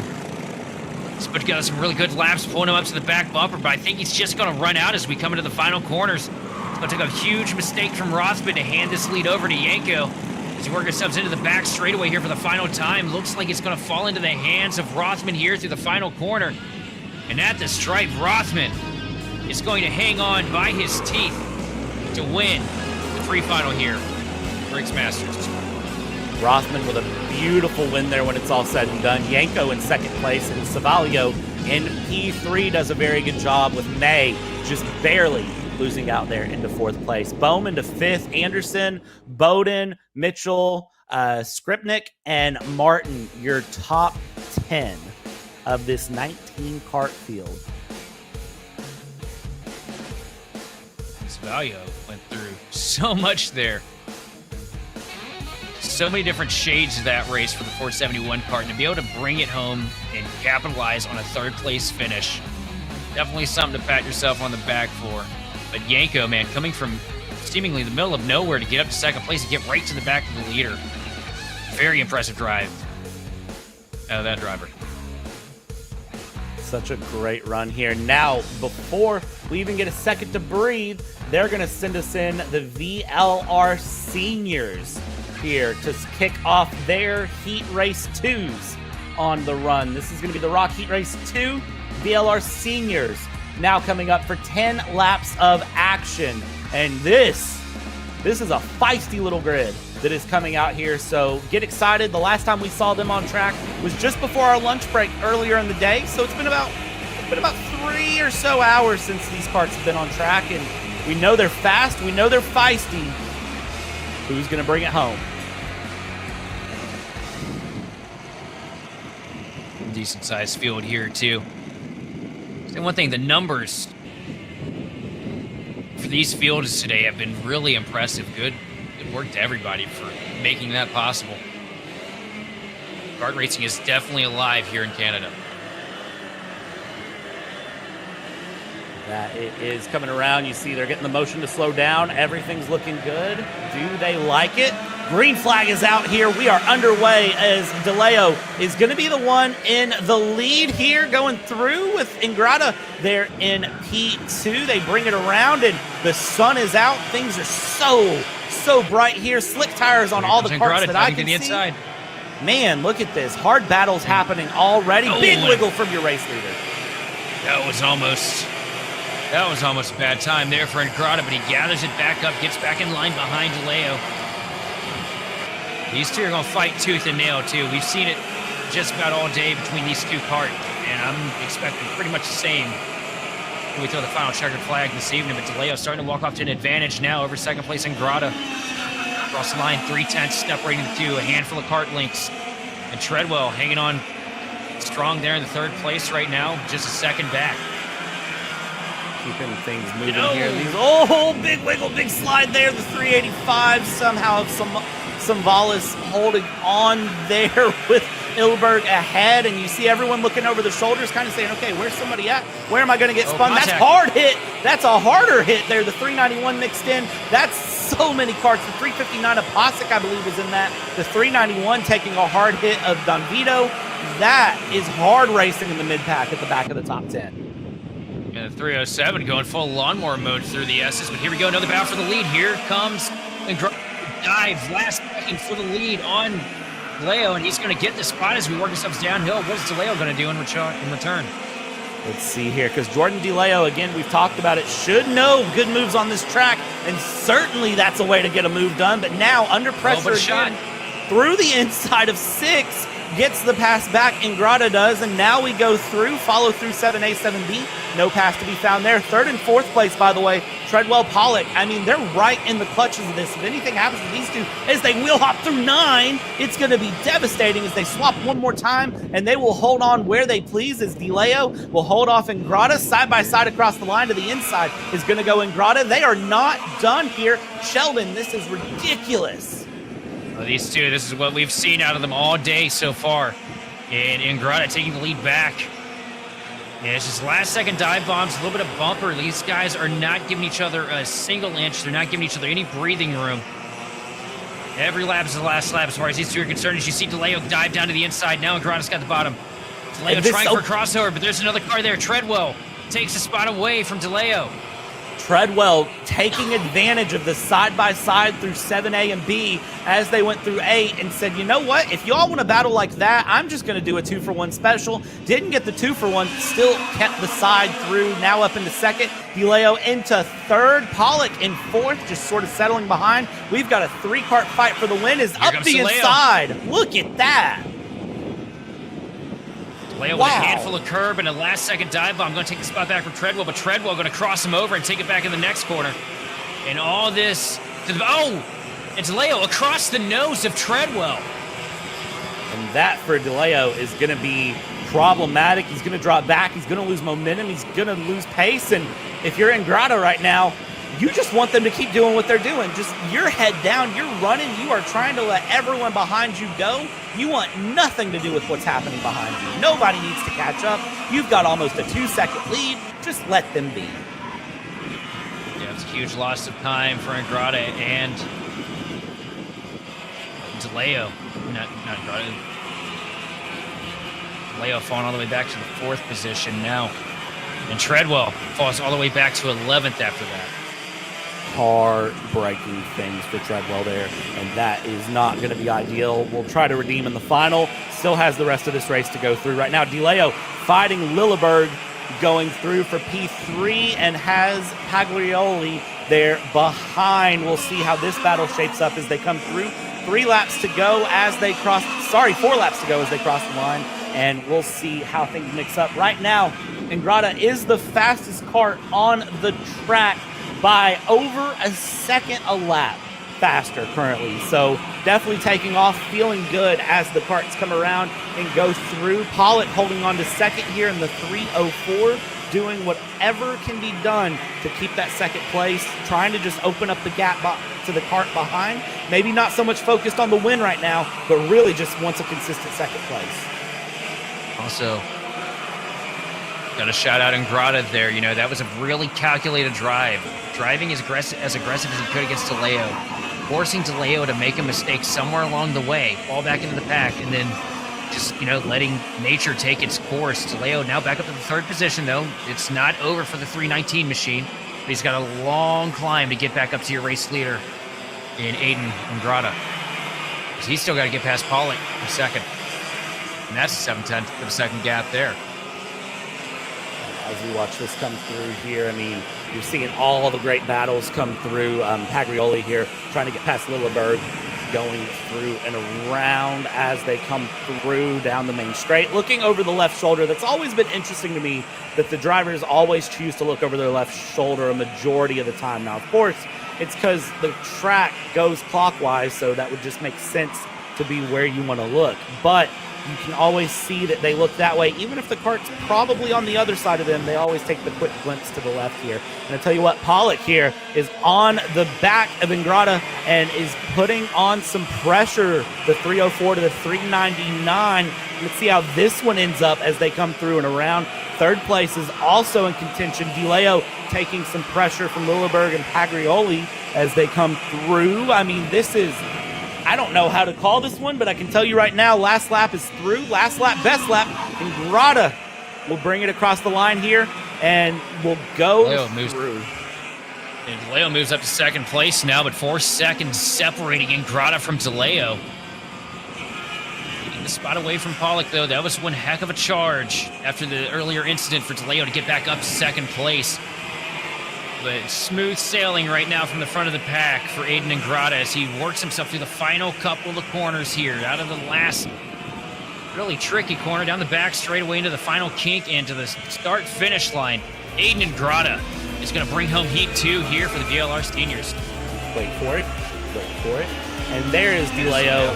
There's Pollock. There's Lilleberg. There's Pagliaroli.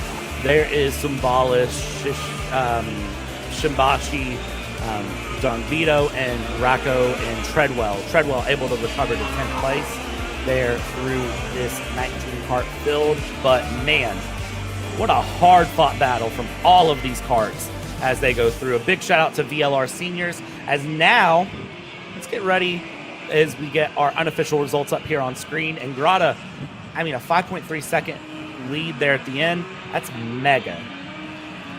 I was going to say, the battle between Ingrata and DeLeo was a master class in racecraft. Those two were doing everything mathematically possible to be the bane for each other's existence. And they kept it clean while they were toe-to-toe. That many laps. Every corner was a switchback, and a dive bomb. And both of them, just a masterful job pushing the other one to the edge of their limits.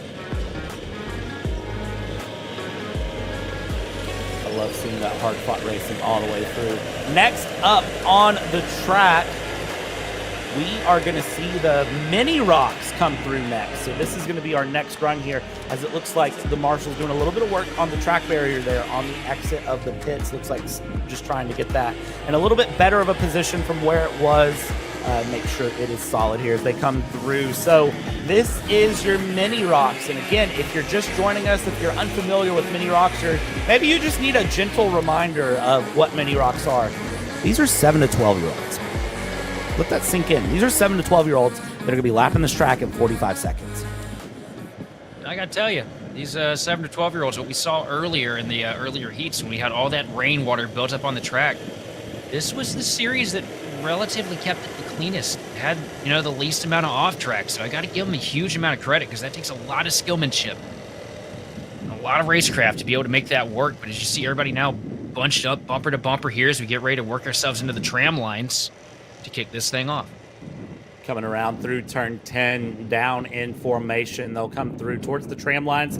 They're getting the signal to slow down, spread out. They're getting the motions to kind of set in. We'll see, do they let them go green? In the tram lines, we set. Green flag is being waved. We're underway, and they are immediately fighting this one out here as we go. Leader takes off. That is going to be Aiden Kishin. No surprise. Jaden Francisco in second. We're 3 wide in the background, closing it up and hard braking into turn 4. Does everyone make it through turn 4? The answer for now is no, as there's a hard around. It miraculously slides across the track in front of traffic without a single cart making contact with them. In a much worse situation. Everything clean, though. Everybody single filed out here, but the front of the pack. And I must have been smoking the exhaust for a second there. I thought I was looking at rooster tails coming off these things. And I was like, wait, no, it's not raining, is it? I hope it's not raining, because they're all on slick tires, and that'd be another problem. Is we've got side-by-side, we've got bump drafting, we've got all sorts of battles coming through. There's a spin down the main stretch, and what a save there for, I believe that's the 149. Tell you what, I'm getting dizzy watching. They are absolutely driving the wheels off this thing. That's the 113 of Katsukis that is running through, that is battling hard as we watch here in the back of the field, keeping hard pressure going around and through, as Di Donato is also in the mix battling, and I was not expecting this at all.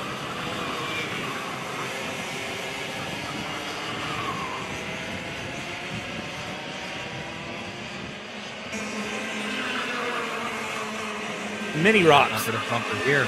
Side by side, a little bit of a block defense down to the bottom of the track here. The 113 part, I believe that is. Mini rocks are a different breed. That's all I've got for this. Absolutely. Built different, man. Aiden Kishin, and speaking of built different. Oh, yeah.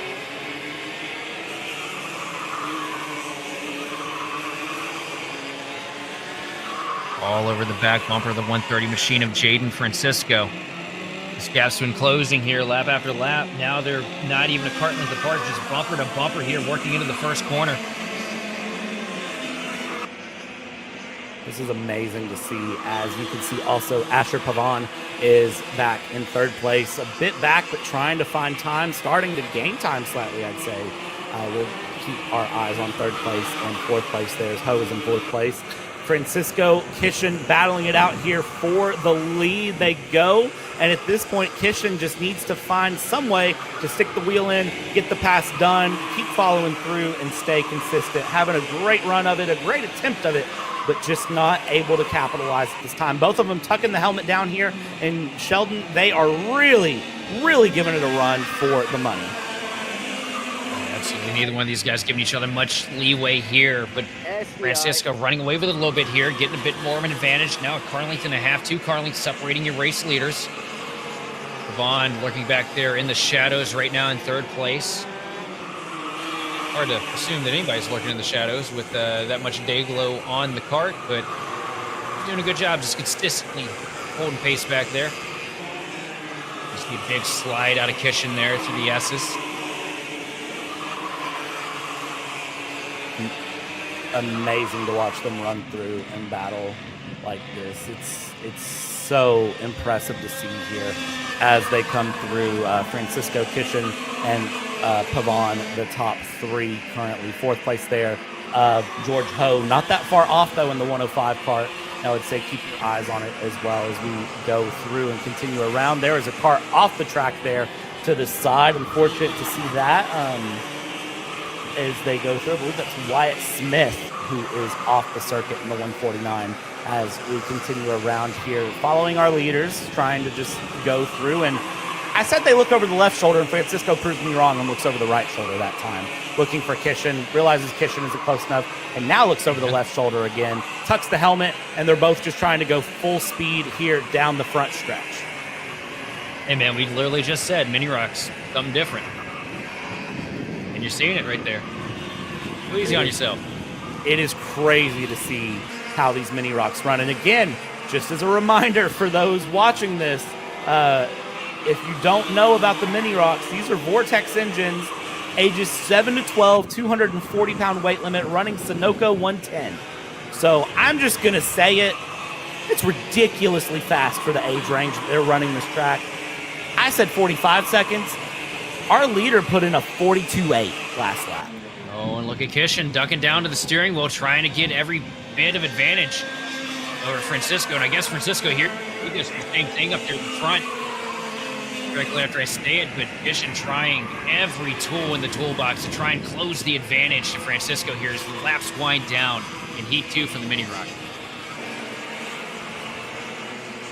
And as we watch them continue along here, lap 8 of 10, 3 laps to go here in this race, and they come through the 154 of Pavon has opened up the gap there to George Ho in 4th place and is trying to run through. Really, all of these karts are settling into the rhythm, they're settling into the run, and they're loving the fact that they're running on the dry track. They don't have to worry about the changing conditions. They don't have to worry about anything crazy. They are on a dry track that they can hold on to and keep things moving, keep things grooving here. 2 laps to go as they cross the line. They'll have to be on the run. Jaden Francisco just ran the fastest lap of the race, too, of 42.564. So, furthermore, instilling the fact that this track is drying out, more temperature getting put into the track, helping it dry a little more. These cars are just getting faster lap after lap. I mean, heck, these guys aren't that far off of what qualifying times were for them earlier. So fast here as they go through and around. Our race leader has now set the fastest lap of the session, 42.5. Coming around here, final lap is now underway for this Mini Rock Heat as they go through. This will be the Mini Rock Heat Race 2. This will be the final time we see Mini Rocks run today. So it is all about making it count for all of these VLR classes. Mini Rocks here coming through, and for Francisco, the gap is a second to Kishin. Just needs to stay consistent through the final few corners. Coming through 7A, 7B, that 130 part, the pink helmet there, looking very solid coming around turn 8 and over the right shoulder out of the corner. Good call through turn 9, looks through. One last clips to the left, possibly. No, because the gap was so big, doesn't need to look. Francisco knows it's his win, comes across the line. Jaden Francisco will win Mini Rock Heat 2 with Aiden Kishin 1.2 seconds in tow, and Pavon 4 seconds behind that. What a run for Jaden Francisco, getting the lead early and just nursing that gap from flag to flag. Good run for the 137 machine. Aiden Kishin following up with a second. Good run out of him as well. I mean, these guys put together one heck of a race. And a clean one at that.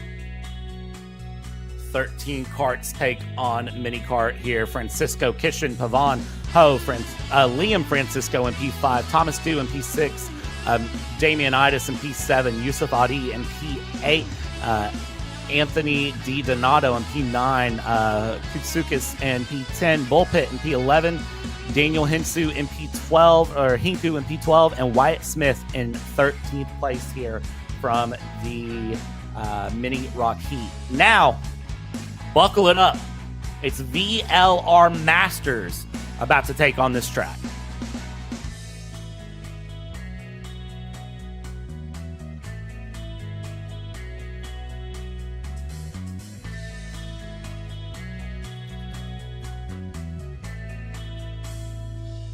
This is going to be a good one, I say, here, too, as they get ready to send them out. Be interested to see what happens here on Kart Chaser to see who wins VLR Masters on Saturday here at KartStars Canada. I'll tell you what. I think we can say that about everything that we've watched this afternoon, this morning. These guys, this track has just put on some great racing. These drivers have really brought a lot of talent with them, a lot of competitive fights through the field, and we haven't even made it to finals yet, man. It's crazy, the competitive level of this speedway. It really is. So, because technically, so when you look across the weekend calendar, I mean, technically VLRs are running they're running 3 heat races through, and then they run their pre-final and finals tomorrow through, while the Briggs classes and the KartStars classes technically are running 2 identical days. It's a very interesting setup here that we'll make sure to guide you through, especially when tomorrow hits, because things mix up just a little bit. It'll be interesting to see how it goes here as VLR Master takes the track and they get ready to take on their 10-lap heat race 2 here for the Rok Heat races.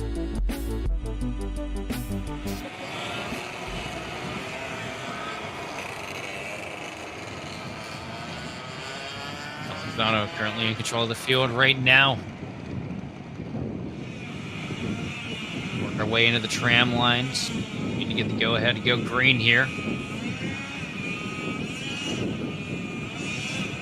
And there it is. The flag is in the air. We are underway for Heat 2 here for the VLR Masters into Turn 1. Everybody gonna get through pretty clean. Everybody working off to a decent advantage already over second place, Andrew Valenzano. Mark Pavon there struggling with grip, I have to say, trying to get through. And you see him, he shook the hand there. I'm not sure if that was just like he hurt his hand because of having to catch the wheel or what it was, but you could see that definitely he's not happy with the current situation he's found himself in as they come through. Clouds starting to roll back in. It doesn't look like any more rain will affect our racing today, though. I can say that with as much confidence as a weatherman trying to predict when it's going to snow in the southeast U.S. So that meaning basically no confidence at all, but I sound confident. It might happen. It might not. Yeah. We got no idea. We're gonna let it play out. You know, huge slide up in second place for Hinku. Way up the track, gonna lose a little bit of time. Your race leader Paul Rhodes. He just got up in the dust, and the way she went, but able to keep it straight and hold down the second place over Hannah. Yeah, I mean, just trying to hold on to what you can while you can. That's the important part right now in VLR Masters. This is a class that passing opportunities are very few and far between. So when you find one, you got to make it stick, just like we're about to see right here, down to the inside of turn 1. Great pass there to get through, and now we're just going to keep this battle going. I believe that is Mark Pavon getting the pass done there for P5 on Tomlinson and doing a beautiful job of getting that through, done, dusted, and we'll battle it up front. Meanwhile, Paul Rhodes up in the front of the field is just absolutely done, gone, dusted. And we've seen that with the race leaders over and over again today, that when it's dry, I mean, you just take off and you're gone. If it's wet, you might not make the first corner.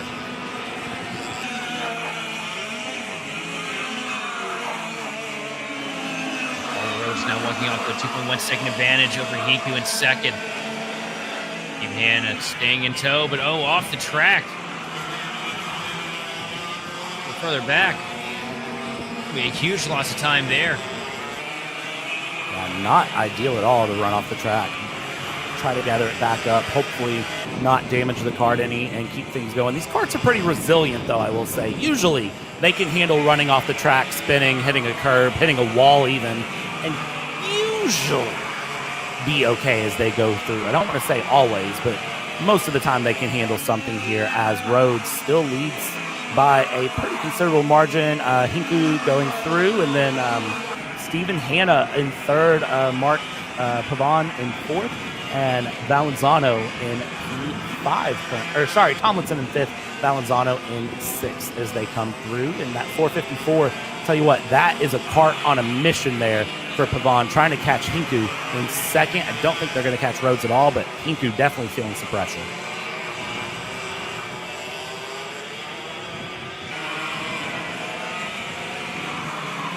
There, Hanna also under pressure.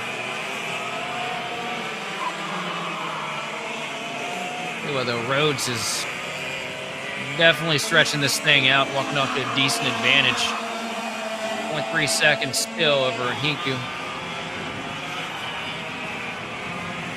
Look at Pavon back there starting to catch up to Hanna. So Pavon will start to close the gap a little bit. And that's what's going to be really interesting to see, is what Pavon can do to get past for third, but then to catch Hinku and get past for second, as we're half race distance currently here for this VLR Masters Heat 2. So they're going to have just enough time potentially to get that second place going. But Pavon has to get the pass done sooner rather than later. We saw Pavon doing landscaping work at the start of this thing. Great recovery. Got him in the 454 machine to get back into the picture here, let alone now trying to make a charge down to the inside for second place.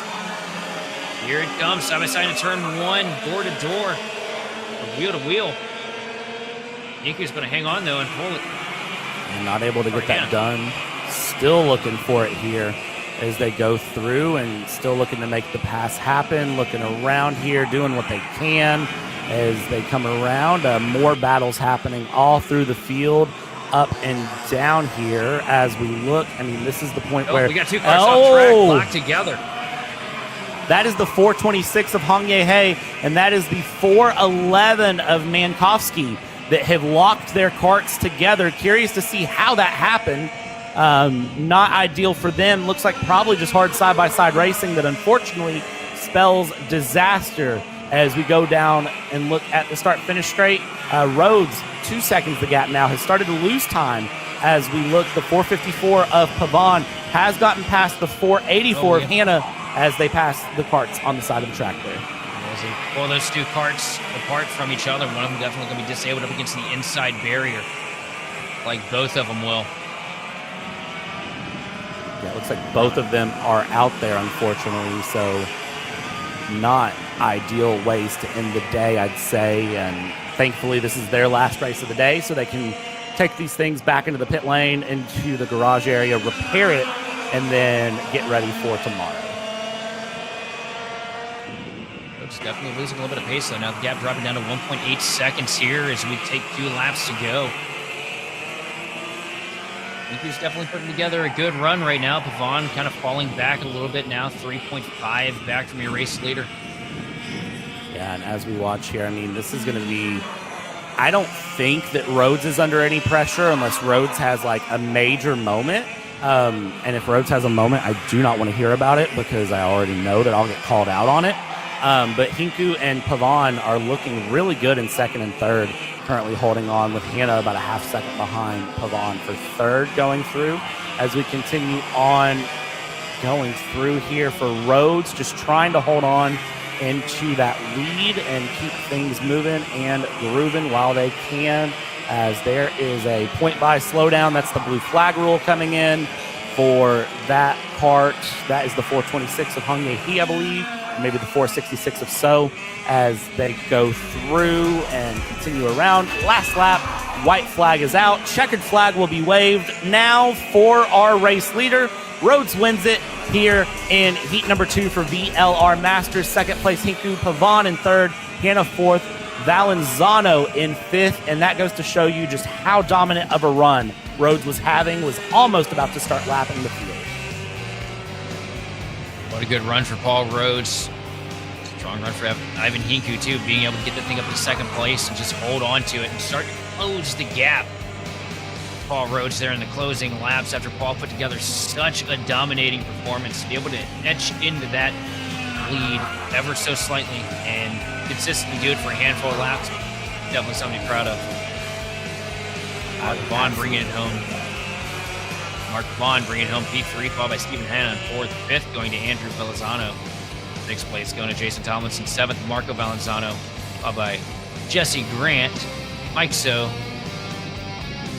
Kimmy He, and Alexander Makovsky. All right, while we get set up for what is possibly going to be the craziest heat event of the day before our finals kick off, we're going to step aside, take a quick break. Stick with us here at Kart Chaser. We'll be back momentarily.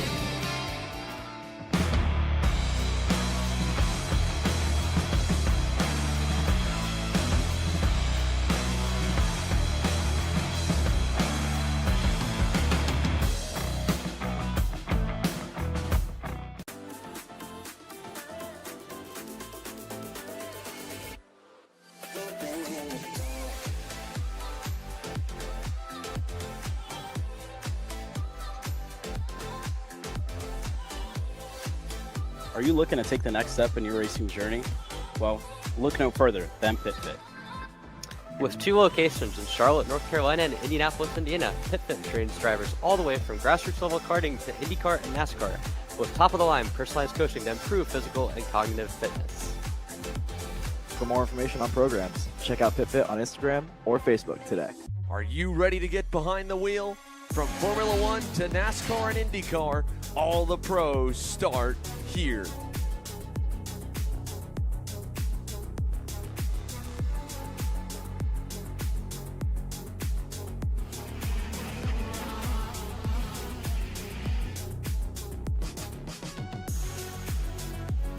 For more information, check us out online at mcckarting.com or call us and go racing today. The K1 Circuit Semi-Pro League. This is a competitive race series with 2 classes. Junior Series for those who are under the age of 18, and the Senior Series for those who are 18 or older. If you think you have what it takes, come out and prove your skills on League Night. Both schedules are live on the K1 Circuit website. Your Kart Chaser live feed will resume shortly.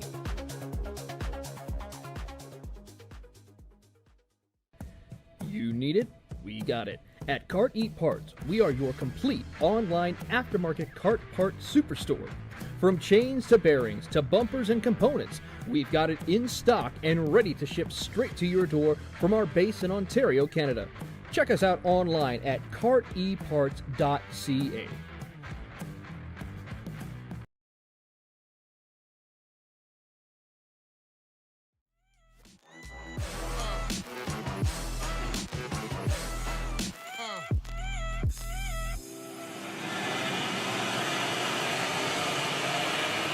And welcome back to Kart Chaser here at Goodwood Kartways in Uxbridge, Ontario for the KartStars Canada Karting Championship here in 2025. My name is Brad Dalton, and I am joined with Sheldon with me here in the booth tonight for this Saturday event, and then, of course, all day tomorrow for the Sunday event. This weekend has been exciting, and we're not even into the finals of Saturday yet. This is going to be the VLR Junior Rok Heat race 2. So this is VLR Juniors, ages 12 to 15.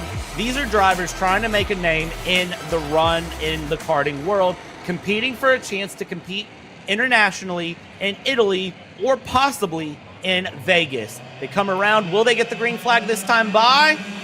No. They are going to be told to take another lap, I believe. Oh no, they're all hauling right now. Nope, there is your yellow is flag back wave. out, so we're going to have another stab at it here. You got to slow it down. I know they're antsy. I know they're feeling good, but you've got to slow it down here. And here's the thing that I got to ask you, Sheldon. That is a hard sort of reset to do. When you're ready to go and race, and then they tell you that you're doing another formation lap to reset, try again, that is hard to do. Yeah, it is definitely not a fun feeling. I can compare it to, like, you know, when we do the short track stuff, we just get caution after caution after caution. You know, each one of those, you key yourself up. You're ready for the restart. You make the whole mental plan, how you're going to get through the gears, get into the corner, try to get position on the guy that you're battling. And you just get into the gears, and then the caution comes out, and it's just rinse, slather, repeat. It's such a frustrating feeling, especially when you feel like you made a position on somebody, like you made ground. They got to wipe the board and go back from square A. And it looks like some confusion there on whether they were taking the race start or not. I didn't see yellow flags waving at certain areas of the track, but then when they came around to the start finish, you could see everyone motioning for them to slow down and woe up and hard waving of the yellow flag. And usually when an official gets aggressive with a flag wave, it means they really mean it that time. So we'll see how this goes here. VLR Junior, 10 laps of action to come at you, pacing through, and you can see Deonarin is your lead with Dugden and Tronky and Masalenko, your top 4. Let's see how things go. That 224 to the outside, the 215 to the inside. They're being told to woe it up, and now they get the green flag. We get underway. Side by side down to 1. Oh, and a cart in the middle, big wreck sideways. up the front. Oh, Huge that's crash. a hard hit. That is a hard hit there in the back as we get going. That is a very hard hit. Kart stopped dead in the middle of the Apex 1, and you can see multiple drivers trying to get out of their karts here. Everyone trying to figure out what's going on, but meanwhile, up in the front, it is still that 220, or the 207 actually, I apologize, that is leading many karts getting taken out there in this run. 20 karts through, and I'd say less than half made it out of turn 1. Your pole sitter didn't even make it through the first corner. He was the one that got shoved up into the middle of sandwich, and that's what was really the catalyst to cause that huge crash to start this thing out. Now it's Cole Medeiros leading Kara Dudgeon and Luca Cariotti in 3rd place. So a huge shakeup at the front of this pack early into the heat. Amazing work from the marshals and all the drivers to get those karts off the track that quickly, that just in 1 lap, we continue green flag running here. No issues to be found. Everyone's up out of the karts. Everyone is okay after that hit. 1 kart went airborne in that mix as well, but it is Medeiros who is going to be in the lead at this time and needs to run away with it if possible. But it's one thing to say that, it's another to do it, as that 215 kart, aggressive, going through, is going to look to the outside, going to come through. Contact, defense. How does this end? I don't like the way this is going, and it can't end very pretty. Oh, and a big slide out of Dudgeon. The 215 kart, a little bit of a shot from the kart behind. And here comes Dudgeon diving down to the inside now, trying to get side by side, and another snap. Dudgeon gonna lose a whole lot of ground here as Medeiros runs away with your race lead. 2nd place, highly contested though, with Cariotti and Masalenko. Masalenko trying to find a move here coming through, and you can see all the karts already being taken off the track while we are still on green flag running. Great move by the marshals, trying to make sure there's no delay here in the day as they try to get the karts out of the way, so that way as soon as this heat is over, we can go into our finals run. But meanwhile, battles still continue. Cariotti is trying to hold off Masalenko here in 2nd place while trying to catch Medeiros in P1, who is opening up the gap a little bit slowly but surely, but not close enough, or not far enough away, and it's still kind of close as they come through and around down through turn 9. And Cariotti, Masalenko, those two are probably going to be an aggressive battle for 2nd place. Medeiros running away with it now, an 0.8 of second lead last lap. Oh no, getting reeled in a little bit by Cariotti. Cariotti bringing it down to a 0.5 of a second gap now and running away from 3rd place Masalenko. Masalenko kind of falling off the pace here. Back down a 2nd behind your race leader, 0.5 of a second behind 2nd place. And Cariotti is closing that gap quickly here as he works his way through to finish lap 5 to take lap 6 through the S's. Crazy stat for you here. Ethan Tires in 5th place was 0.8 of a second faster than your race leader on the last lap. So keep your eyes on that 222 in P5 as they go through, because that could be a kart that could come out to play here in the end. But again, it's one thing to catch, it's another to pass. And again, Ethan Tires, another 0.7 faster than our race leader. Ran a 41.8 to a 42.5. Here you go. You're talking about it being one thing to catch, another thing to pass. Well, one of those on the checklist has been checked off by Kartways as he's up to the back bumper of Medeiros and keeping him honest here as we work ourselves through the corners. Closed a huge margin really quick. Going to close even more here, I think, as we go. Let's see, Kartways gap under 2/10 last lap. What's the gap going to be this lap when they cross the line? Gap is scored at under 2/10 again. Doesn't move much. Ethan Tires, though, now running laps consistent with the race leaders, so losing out a little bit of pace here as things are getting feisty through this run here. Lap 7 of 10, 4 laps to go, including this one. I don't know who's going to win this one, to be honest with you, between the top two. If either of them. I mean, we've seen the top runners take each other out multiple times this weekend. Kartways doing a lot of micro calculations all the way through the corner. You see him in second place. Look at his hands. Next time we get the camera on him, he is absolutely fighting every bit of that machine to try and get the most out of it. And it's working as we got a three-wide battle for third right now.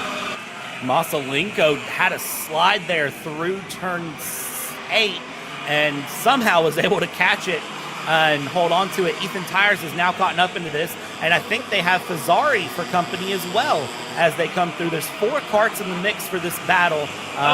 There's a bump from the 229 to the 207. Kartways will get the pass, and I tell you what, I don't think Medeiros is going to play kindly to fighting this out with 3 to go. He's probably going to give him the bump and run again. Well, here he comes. He's going to try and go to set up for a good exit here. It's a great launch down the back straight. They're going to be side by side into the final peak, down to the start-finish line. Medeiros is going to lead this lap over Kartways. Beautiful run there from Medeiros to get past Kartways as Dionarin is in third. Masalenko is in fourth. And I tell you what, this has opened up the 224 to catch up as the 229 again gives the 207 the rear bumper little push special, whatever you want to call it, the bump and run, the shove, the push special. The Kmart blue light special is on right now as through goes the 229 on the 207. That might open up the door for the 224. And let me tell you, if anything happens with these two, you got about 6 karts behind them. They're going to be hungry. They're going to be ready to go. They're coming around to the white flag this time by anyone's guess how this goes. And look who has worked himself back into the picture. Dionarin sitting there in third place now as these two leaders go side by side again. The 207 machine taking it away. Medeiros now your race leader just after the white flag. These guys giving it everything they got. Now the bumper being shown. Dionarin giving a huge shot to the back of the 229 machine. Not going to work, though. He's going to bottle up the momentum, and now he's going to fall back, just leaving it between Medeiros and Kartways to fight it out here for the last lap. I think Kartways got it. That's such a big advantage. I don't think you're going to be able to close that without a huge mistake out of the... Medeiros has got it. I don't think you're going to be able to close that much of a gap here as we come down the back straightaway for the final time out of the final turn. And Medeiros is going to take the checkered flag here for Heat 2 for the VLR Juniors.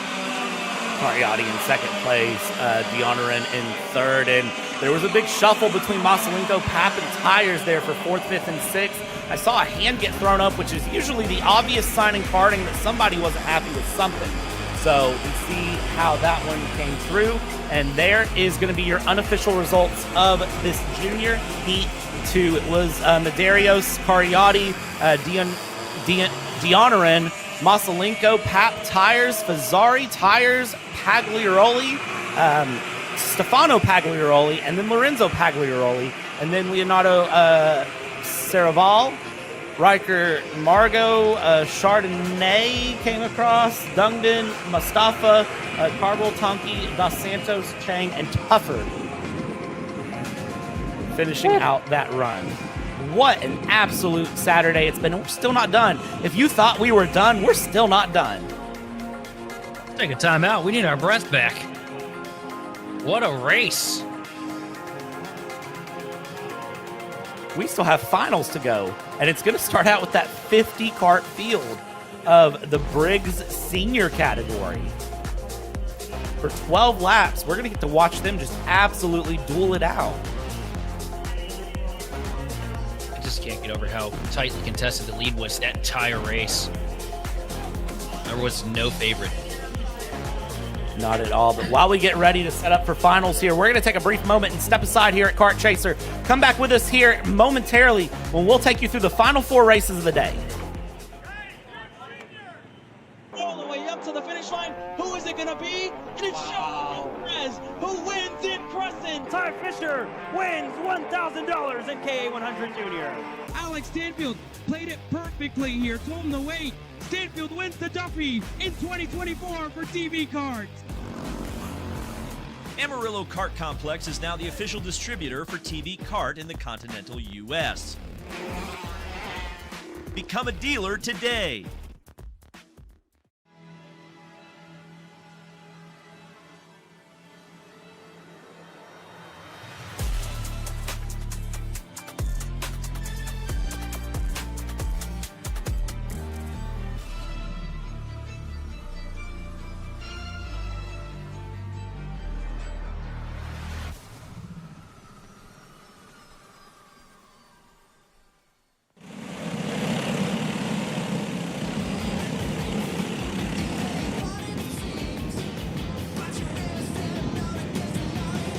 And welcome back live here to Kart Chaser as Briggs Senior takes to the track here.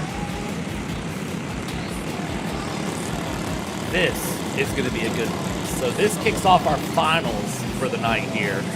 So Briggs Senior, KartStars Cadet, A final will come up, and then KartStars Junior, and then Briggs Masters. That's our final 4 races here to bring you on a Saturday. This is going to be a good one, Sheldon.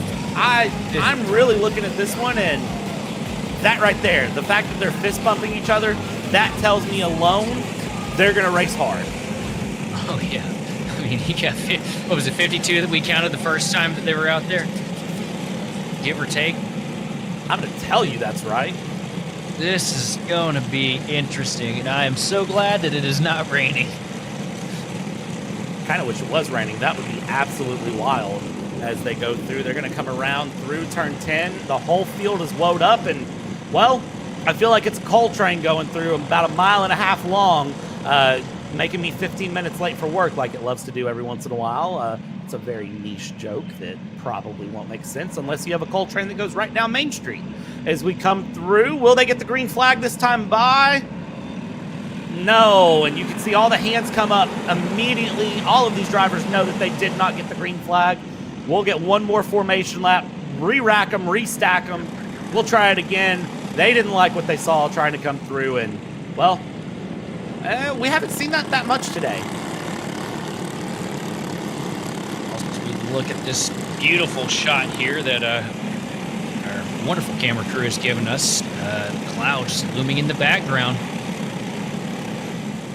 I'm wondering, what's that radar looking like there, weatherman? It's looking pretty gray from here. I can tell you right now, looking at the weather, it is currently nice 60 degrees, and it's raining to the north of the circuit. I don't think the circuit's going to get hit by anything, though, if I have to be honest with you. From what I can see, it might get hit, again, right at the end of the race events, but I don't think we're expecting anything. But again, that's changing minute by minute, so don't quote me on a single thing I say. As we come through, we've now got this field formed up. Will they actually get the green flag this time? Because they're getting told very clearly that they weren't in the tram lines where they should be. They didn't like where they were in the tram lines. Green flag this time, though, and we're good to go. That 321 of Ploder in second place, and we're already going 3 wide. 52 karts into turn 1. How does this go? Well, I tell you what, they all survived turn 1 at least. Do they survive the next hurdle, which is turn 4, as Paxa is going to hold on? The 321 of Ploder's already dropped back to 4th, and the 376 is off the track. That's Valverde is already off the track. 316 of Paxa trying to put together a dominating performance here early in the Briggs Senior class. As we look at the chaos, there's a couple karts around further in the back of the pack. 3 karts off there in the background. Most of which look like they're going to be able to grab it and get out of there. One kart turning around backwards, so it might be a little bit more difficult for him to get out without stalling the thing out. Paxa under heavy fire right now from Ploder, though. Paxa, Ploder going to keep the battle going. And watch Webster, Chad Webster there in 3rd place. definitely going to be on the run to try to make an attack as well. And here's the thing, the more these two battle, the more it opens up everyone behind, and you see the 321 look over and realize and say, oh, there's someone very close to me now. I wasn't expecting that as Paxa comes through. Lap 2 of 12 is underway here. 12 laps in these runs except for Cadets, which will be a 10-lap final as we continue along here. Up front, it is still the 316 of Logan Paxa that is holding on for now to the lead, but Ploder looks very fast. Looks like Ploder's putting in some pressure, and we'll see how things go as we continue along. I don't think Paxa needs to look behind him. I think he can feel the warmth from the breath of Ploder breathing down his neck here, as close as he's been shadowing him around the speedway. Here he is, a little bit of a look to the inside, not able to make anything happen of it though. Pax going to take the run off, try to build that momentum and a nice arc into the corner, but here comes Ploder diving down to the right side. All over the back bumper now. Ploder still shadowing Paxa through this track. Top 5 separated by literally nothing here as they continue along, so we've seen it very quick happen where 5th place ends up in 1st as we see a swap for 3rd and a swap for 4th. 2-for-1 special. I tell you what, it's been popular today, and it's going to continue to be popular here as we see 3rd place Webster drop into 5th place in the matter of a couple of corners. That's going to shuffle things up. Treadwell and Moore move up 1 position respectively. Now we'll see if they have the run as Paxa and Ploder. Here we go inside. Ploder gets the pass done. And Ploder grabs it. Ploder has the lead. Now what's he going to be able to do with it? Is he going to be able to run away with it, or is Paxa going to stay there on the back bumper? He's not running away well with matched. this. And these two have been very well matched with speed all day.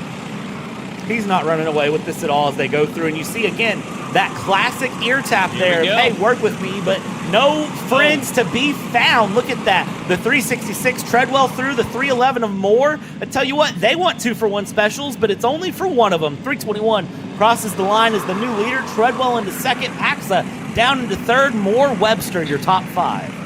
I had no idea that they were doing a 2-for-1 special at Applebee's, but that seems to be the case, as every pass seems to be bringing friends with them. Right now, Treadwell up to the 2nd spot, all over the back bumper of Ploder. I'll tell you what, Treadwell, that's somebody that can really get out here and stir the mix. He's had the pace all ages, has had misfortune kind of snakebite him here, but now he's sitting in the catbird seat in 2nd place, all over the back bumper of your race leader. And now he makes the dive down to the inside, and here comes Treadwell with a huge move to take away the lead. And another 2-for-1 special as Paxa tries to take 2nd place back from Ploder. Treadwell and the inside of turn 9. I have a feeling that they have bribed each other to let those moves happen. I tell you what, if there's money exchanging hands on the track tonight, I have questions, I have concerns, but I wouldn't be surprised as there's, wow, talk about using the track entirely.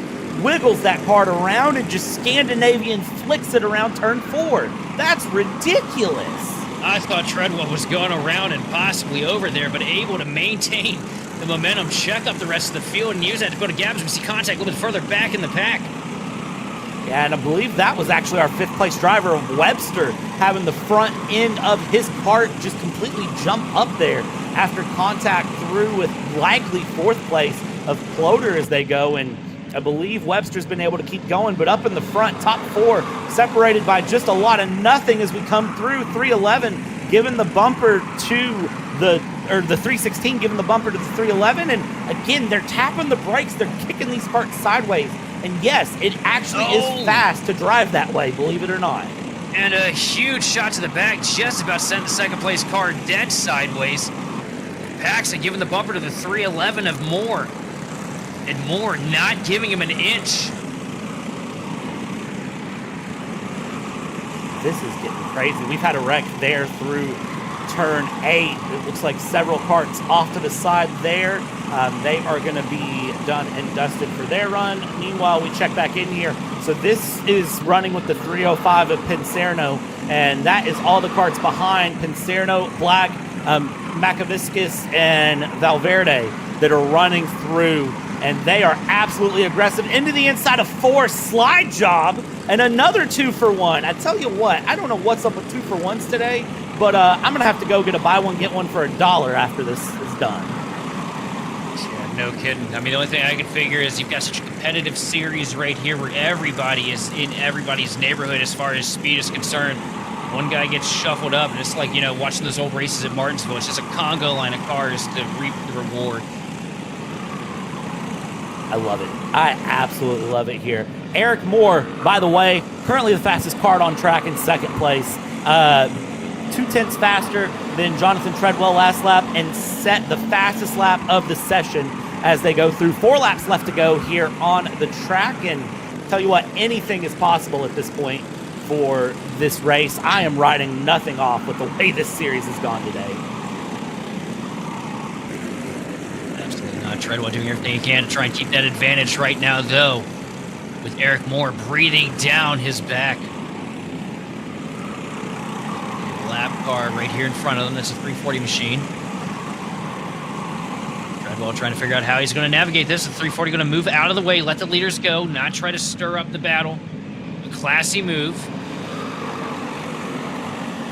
Agreed as we come through, and again, going to get out of the way of the 321 there of Logan Floater, who is fighting through. I mean, this is going to be such a close run here as they come around, and let's see how it finishes up here in the end. And you can see kind of looking around the 311 of Moore, trying to look for something somewhere if he can find it, and just not able to find it at the moment as they continue through. I mean, look inside, look outside of 9, and run the line on 9 for Treadwell. Treadwell, I mean, you don't have a lot to give. Looking over the left shoulder, sees there and is going to run him to the outside. Now defend the inside. Down the main straight we go. 2 laps to go this time by, and anything can really happen here.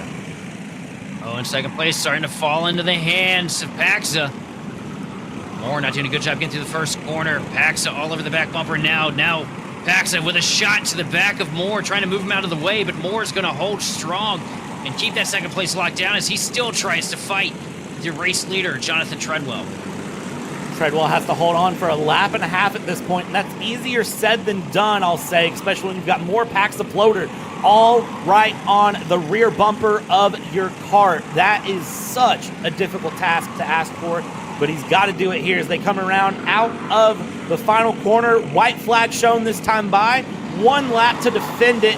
Who does what? Well, to the inside goes Paxton, trying to get past Moore. That's going to kill off the momentum to Treadwell, and that might have been a savior moment for Treadwell here, Sheldon. Well, it's not over yet. I haven't heard any stinging. Treadwell still with just a kart length separating him. In second place, Eric Moore. These guys aren't done digging. I think that there's still an opportunity or 2 left. Just got to be perfect every move if you're Moore. Bring it through here. Eric Moore looking around, and Jonathan Treadwell looking over the shoulder, going defensive here, knows where it's at, needs to make it last down this straightaway through turn 10, has fought it hard, and is going to win the final here around this circuit at KartStars Canada. Does a great job. 1 off the track. Oh, that's a big off right there at the end. Goodness me. I know the official saw that happen, said, no, I'm getting back behind the fence. Can't blame the official there. Around the Goodwood Kartways, though, what a great win from Treadwell to hold off Eric Moore. Easier said than done, that is for absolutely sure. You know what? I don't think Treadwell was the favorite coming into this, but man, he put together one heck of a defensive run to hold down the lead and hold off some hard-charging drivers behind him. What a race. Absolutely, what a race. That was, I mean, I don't even know what to say about that other than amazing. And you can see Treadwell will come through and will be given the checkered flag there, and will take a victory lap around this circuit. What a beautiful run there. I mean, just celebrate the win, because that's a huge win there in the Briggs Senior category for Jonathan Treadwell to win the final when it's all said and done. And such a well-deserved win. He was calculated with every move he made that race, and just did such a masterful job of playing defense when he needed to. That's definitely a win that Treadwell's going to remember, you know, well off into the future. That might be one of the best defensive drives I've seen in a while, to be honest with you, from someone in a kart, because that was a hard hard, and I'm going to say it one more time, hard-fought victory. But Treadwell is going to take his victory lap there with the checkered flag and bring it around and bring that number 366 card in. Eric Moore, it was so hard fought, but as soon as Paxa tried to make that dive in the final corner, it was game over, and there was nothing that could be done to really recover that. How do we follow that? Well, how about 10 laps of KartStars Cadets? I think that's a good way to follow that. You know what? Sign me up. I think you are signed up. Yeah, I think I can stick around for that. I don't know. Let me check. Yeah, I'm here. We'll start all those Briggs and Stratton engines there as they go through. They get ready. You can see all of the high fives, the head pats from everyone.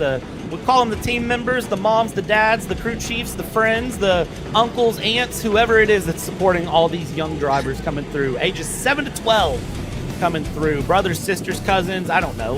Everyone has someone that helps them.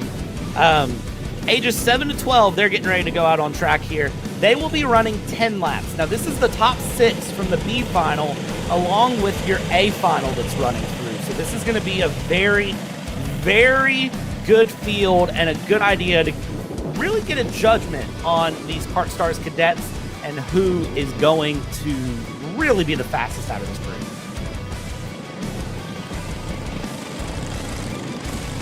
Everybody pushing those tires already, trying to get some heat into them, trying to find the boundaries these karts have beneath them. Pretty sure the last time these guys were on track, it was so saturated, wasn't it? I believe so, yes. So, and I will say a change in the weather radar has happened, and it looks like rain possibly will come during this race. Oh boy, and on slicks.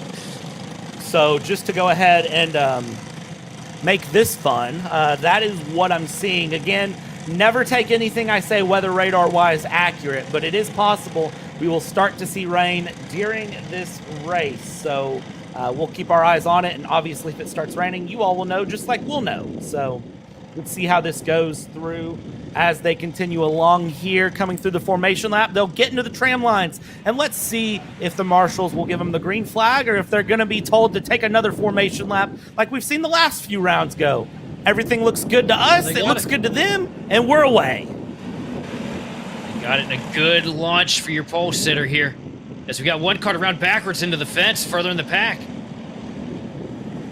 And as they go through, trying to survive here early on, and everybody's away through, and coming through turn number 5 we go, and now into turn 6. There is a battle for the lead developing here that's going to get very, very aggressive, very, very fast. About for seconds where it's at right now. The little bit of contact between the two. Going to slow up second place's run to the leader. Now the leader's going to run it deep into the final corner here. Bullpit 87 is up into second now. And a huge run for Bullpit here, closing the advantage rapidly on your race leader, Thomas Dew. If Thomas Dew wins, I have a joke, but I'm going to hold the joke to see what Thomas Dew does. And Thomas Dew going through. Big slide there from Bullpit to the inside. Thomas Dew will hold the inside for the right-hander, though. Defends it. Does a great job coming through. Crossover. And Bullpit trying, but is going to be to the outside. Hold on to it. Has to run through the dirt, though, to the inside. Let's see how this plays out through 7, because also Kishin is right there in 3rd. And that's Aiden Kishin. And then Noah Kishin in 4th. Bullpit looking to the outside now, trying to fake. Now coming down to the bottom is Kishin side by side, though. Bullpit to the inside here as we work into the final corner to the start-finish line. Which one's going to have it here at the line? It's going to be Bullpit, but here comes Kishin with a huge run to the bottom. Huge run. A little bit of a shot, pushes him wide, but falls in line behind. Now here comes Thomas Dew using every inch of track in grass to try and take the second spot back. And that was hard contact from them, and then that was someone off down. I think that might have been Smith that just ran off the track to the inside curb, ramped the inside curb, and then spun it. As we keep going here, 8 laps to go in this race. Bullpit, Kishin, Dew, and Kishin. That is absolutely a crazy run from everyone as we get going through. We're here through turn 9. Everyone making it through turn 9, and then look at the head tuck. I mean, practically breaking the neck to get the helmet down behind the wheel. Used in every bit of advantage, every tool in the toolbox. Bullpit trying to get as huge of an advantage as possible. 0.8 of a second now over second place Aiden Kishin. The battling there for second really slowed those guys up. It's going to be interesting to see if they're able to maintain and get that gap whittled down to your race leader. But right now, Bullpit out to the races. Yeah, and Bullpit gonna run it off as much as possible here, but Kishin is quick, I will say that. So let's see what happens here as we continue along and keep this run moving down through 7A, 7B, through turn 8, and now out of turn 9 towards turn 10 we go. The 87 trying to hold on to the lead, throw the helmet all the way down, and keep it moving here. Thomas Dew is going to be looking to get back up into second place if possible. We'll see what happens there. There's a little bit of bump and run coming around. This is near the back of the field. That's the 74 of Francisco that is battling it out as we see Rodriguez run very wide there in the 17 going through. Let's continue to watch this battle as they come around because this is really hard racing here in the mid-pack. Going through, bit of a slide there to the inside. Inside turns to the outside, though. Not able to capitalize on the pass there for the number 74 of Rodriguez because Ethan Smith holds on there. Bullpit still sitting with a decent advantage over second place Aiden Kishin. Kishin going to battle right now with Thomas Dew. Thomas, trying to get the win, I'm done. I had to do that today. Man. I'm done. Okay, 78. My daughter would love you right about now. You're welcome. The 78 of Ricky Ramden currently trying to get a pass done, find some position up, and looks like trying to defend against that 25 now. Oh, and a big slide. Big slide. And you got to watch the slide there if you're the 74 of Rodriguez because if you hit that inside curb, it just cancels all momentum and kind of locks you up. And then you just lose all your momentum. You fall down the order, and that's exactly what we just saw happen. Impressive job keeping that cart underneath him because I thought that was going to be a wreck there. You can see just how hard these karts have raced today, too. Look at the 74 there of Rodriguez, that white helmet right there, the third kart in line ahead of the green one. Look at how much dirt and mud and rubber is all over the side of that kart. Oh, yeah, but one kart that's looking clean right now. Luke Bullpit now with a 9/10 of a second advantage over second place Aiden Cushion. And a second behind Cushion is Thomas Dew. So Thomas Dew kind of dropping off a little bit here. Cushion stuck in no man's land, if you will. We're continuing to watch the battle between Evan Smith and Luca Rodriguez. Luca keeping him honest here. Yeah, honestly he's keeping him honest, and he's going to have to right now because he might be able to get his run through. 3 laps to go currently as it stands here, and it looks like our race leader, Luke Bullpit, not the fastest kart on the track. Aiden Cushion has closed the gap down to half a second now and is going to be looking to get a pass in the final 2 laps, or final 3 laps if possible here, and is continuing to close time there, first and second place. There they are on your screen, the 87 and the 80, and well, half a second turned into not a second as they go. And I mean, look at this. Kishin, it's a matter of time if he can set this up right. The Bullpit can defend hard. But doing everything he can to try and keep that 80 machine off the back bumper. But Kishin has pretty much come from nowhere here in the closing laps to get to the back bumper. Here he comes with a little bit of a shot through the first corner. Pushing him down the straightaway, down the hill. Now a deep dive down to the inside and a dive bomb. He's going to take this shot, take the spot away. Aiden Kishin, now your race leader with just 2 laps to go. Aiden Kishin here just looking at the apex, looking to the corner ahead, knowing what needs to be done here. Aiden Kishin needs 2 solid laps without any contest around. We'll see if Kishin can do that or if Bullpit can bring it back here as they come through, because this is going to be hard fought. And look at this closing up here. I would say that the draft is more powerful here in the KartStars Cadets than anything else. Down the inside we go, and Kishin is going to get passed by Bullpit on the final lap into turn 1. Needs to try to fight it back, though, if possible. And no, Bullpit's actually behind Kishin still. I think Bullpit was trying to fake him out, make him run a lower line. try and hurt the momentum, but it didn't work out for Bullpit. But Bullpit is still all over the back bumper cover as we work our way downhill again to the closing corners. He is there. If he can get a bumper to him, I think he's going to try and root him out of the way. Through turn 8 we go, holding on here. Bullpit, one last opportunity. I'd argue turn 9, maybe try to get a run to the line here. Out of turn 9, you see the tuck there, the dive to the inside to be defensive. Through turn 10, switches through. Can he get it? Checkered flags out, side-by-side finish. Oh, so and it close. is Kishin by a 10th over Bullpit.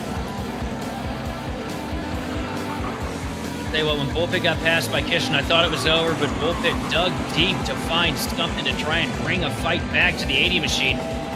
Wasn't quite enough to get the job done, but man, that was an impressive drive. Cannot be mad at that drive if you are either of those drivers. That was so hard fought. Kishin obviously is going to be happy. Bullpit will probably wish that he had the win, but I mean, what a wonderful win to be found between those two. And Kishin had to crawl from no man's land to get to Bullpit to pass him to begin with. Because there was a time frame where he was about a second or so back from your race lead. And in those last 2 laps, he just closed up so much ground. To be able to get there, to get the opportunity to hold that checkered flag and run a victory lap here around this amazing facility. And there is your victory run. I love seeing this. 2 more races to go here. But I tell you what, there's something nice about seeing a young star run around with a checkered flag and celebrate a win after a hard-fought Saturday coming through. And I mean, just muscling that kart around with one arm, other arm holding the checkered flag here and just sending it through. You gotta enjoy the victory there for Aiden Kishin. That right there, that's going to be the coolest kid in the classroom for the next couple weeks for sure. What a good win. Such a great win here. And what's after KartStars Cadet? 2 more races coming up here with you here on Kart Chaser. First one, well, this is going to be a wild one. And that's where I'm going to leave that one, because this is KartStars Junior. And if you remember any of the KartStars Juniors we've watched, this is going to be crazy here. You see them all getting ready here in the staging area, getting set up. You can see just conversations being had, the high fives, the fist bumps. We love a good fist bump here on Kart Chaser. And now the karts are sent out for what will be 12 laps of nail-biting action. A strong field here, a lot of talented young drivers, potentially a few future superstars in the mix here too. Going to be no holds barred, and it's going to be a lot of hold your breath racing here between these guys. Get the field working, getting those tires worked, and get a little bit of heat for those tires before we get this thing ready to go. Also, what's our weather report? I was literally about to say, someone's going to yell at me about the weather, and the answer on the weather is that, according to the weather, it's supposed to be lightly raining. But as you can see very clearly, plain as day, there is no rain currently, but it is saying that there is light rain until 4:30. Everybody's on slicks too, so I don't see any rain. Apparently, it's supposed to be raining. I don't know how accurate that is. I think Darrell Watcher would be talking about vortex theory right now. Yeah, that sounds about accurate, and that's where we're going to leave it. And if you don't know what vortex theory is, don't worry. It is basically saying that because it's raining, or because we're racing, it's not going to rain. Coming through here into the tram lines, KartStars Junior, 12 laps of action underway, and it's aggressive right off the jump here for the 214 of Hudson Erlen against Roy Chang, and that is going to be, I don't know who that was around, but up front, we might have more problems because I see karts slipping and sliding here through turn 4. Roy Chang with the advantage right now over Erlen behind him. Oh man, it's so hard to keep up. It's Erlen in the lead, I believe. We'll see who comes through. It's all jumbled up here off the race start. It was mixed up. Erlen lost the lead into turn 1, and I believe gained it back to turn 4. That's Swiderski in second. Yeah, so Swiderski has somehow made it up into second, and the 212 of Pino is up into third. So big mix-ups in the front after lap 1. But here we go as they cross the line. We'll get you an updated run. It's Erlen, Swiderski, Pino, Stawine, Chan, Lilycrap, Malik, Bowden, and Vervitas. Whoa! Forgo your top 10. That was almost a wreck right there. I don't know if you caught that. That was third place. Pino close. just about got sent around by Stewine. Right now, we've got a battle for the lead going the 220 and the 214. Erlen, Swiderski, they're going to go side by side through turn 7. That's not usually going to work. And the 212 is going to take a 2-for-1 blue light special. How did he find the momentum for that? That was so impressive. You start battling with the carts around you and you lose pace and it causes problems as Chan and the 232 is now trying to find his way up and new race leader as they cross the line. You see the thumb up from the fence. Pino there up into the lead, and I imagine somebody's very happy about that, and that's where the thumbs up is coming. Erlen in second, Swiderski in third, Chan Stawine in fifth. Here's a question, what does Erlen do? We've seen how fast he is in that 214 cart today. Also, the third place machine, Swiderski. Well, he falls back to fourth right now, but he's somebody that I wouldn't consider easily denied. He's had the pace to win just about everything he stepped into today. Right now in control of the field with a part length and a half advantage over second place Erlen.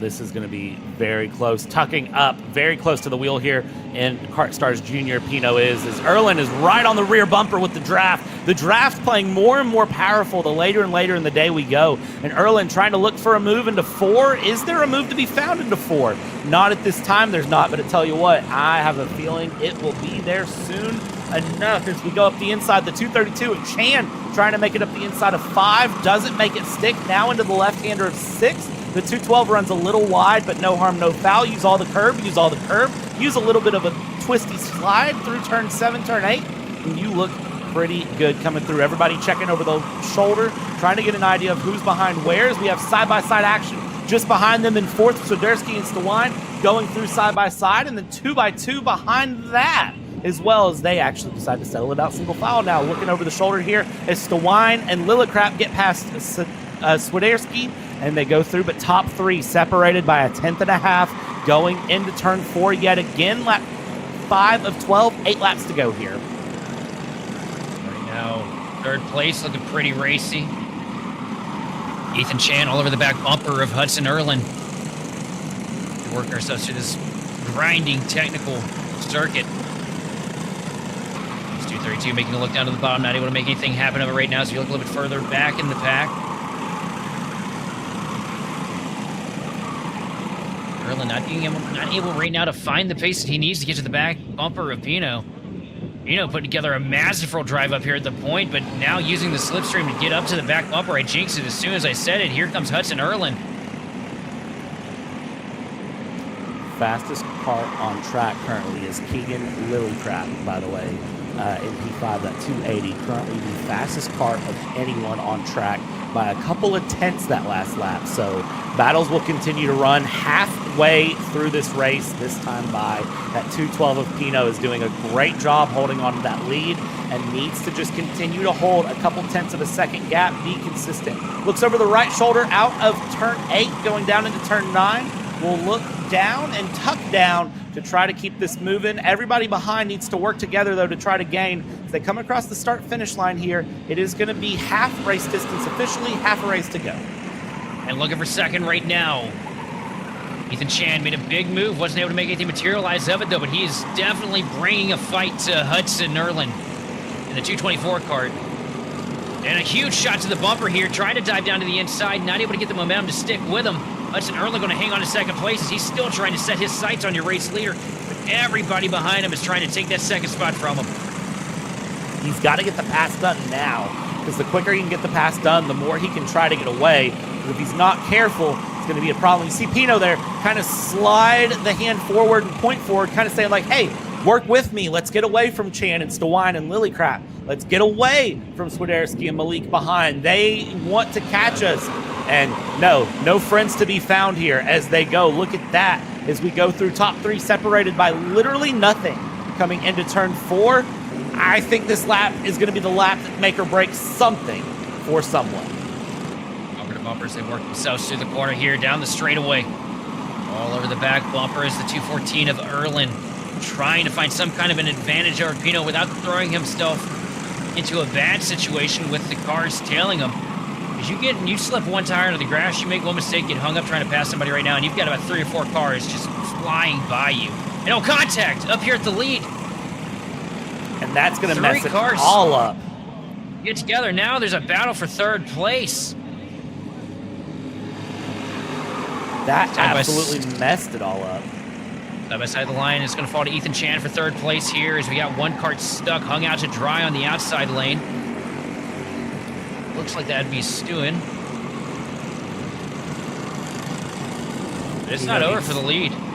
It's not at all. I was going to say Pino needed to get a bit more of a gap in that moment. Erlen needed more pressure applied from Chan, but it didn't happen here. So now you have just an absolute mix of your top 5 that are going to continue to battle as they go through. Looking over the right shoulder again for Caleb Pino as they go around. Erlen there in 2nd, Chan, Stewine, Lilycrap going through your top 5 as they come down. And here's the run. Here's the draft. Top 3 looking. And Chan is going to look not able to make something stick into turn 1, but is right there putting the rear bumper to work on that 214 of Erlen. And now there we go to the inside. Again. Make it stick. Can he make it stick? He's going to try and can't make it stick. And actually, he's going to put himself under pressure. He loses 1 position out to the 207 of Stewine. He might lose another.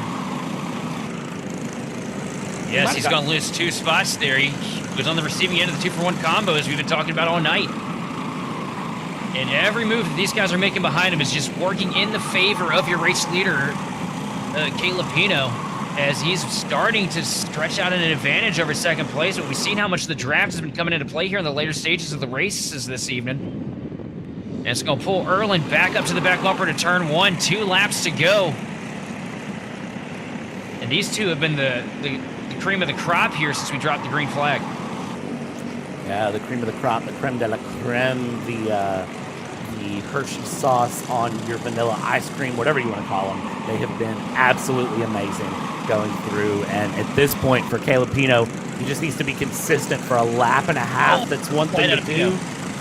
Pino, I said be consistent. I didn't say wreck. I said be consistent. And now there's a kart off the track. That is going to be, that I believe was the 207 of Stewine, I think is who that was going off. White flag out, and Pino's still in the lead here.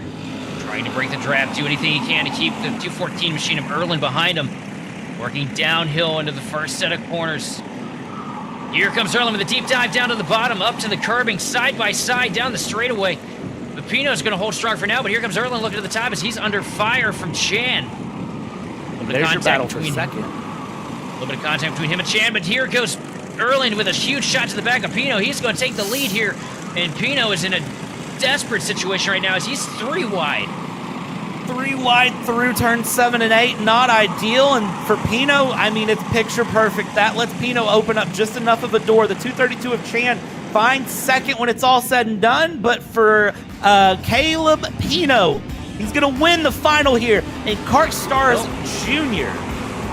No, that was Hudson Erlen that brought it across the line in a crazy, shocking last lap turn of events. Yeah, it was Erlen. He was able to scoot Pino out of the way. It was Pino that got stuck up 3 wide and into the grass.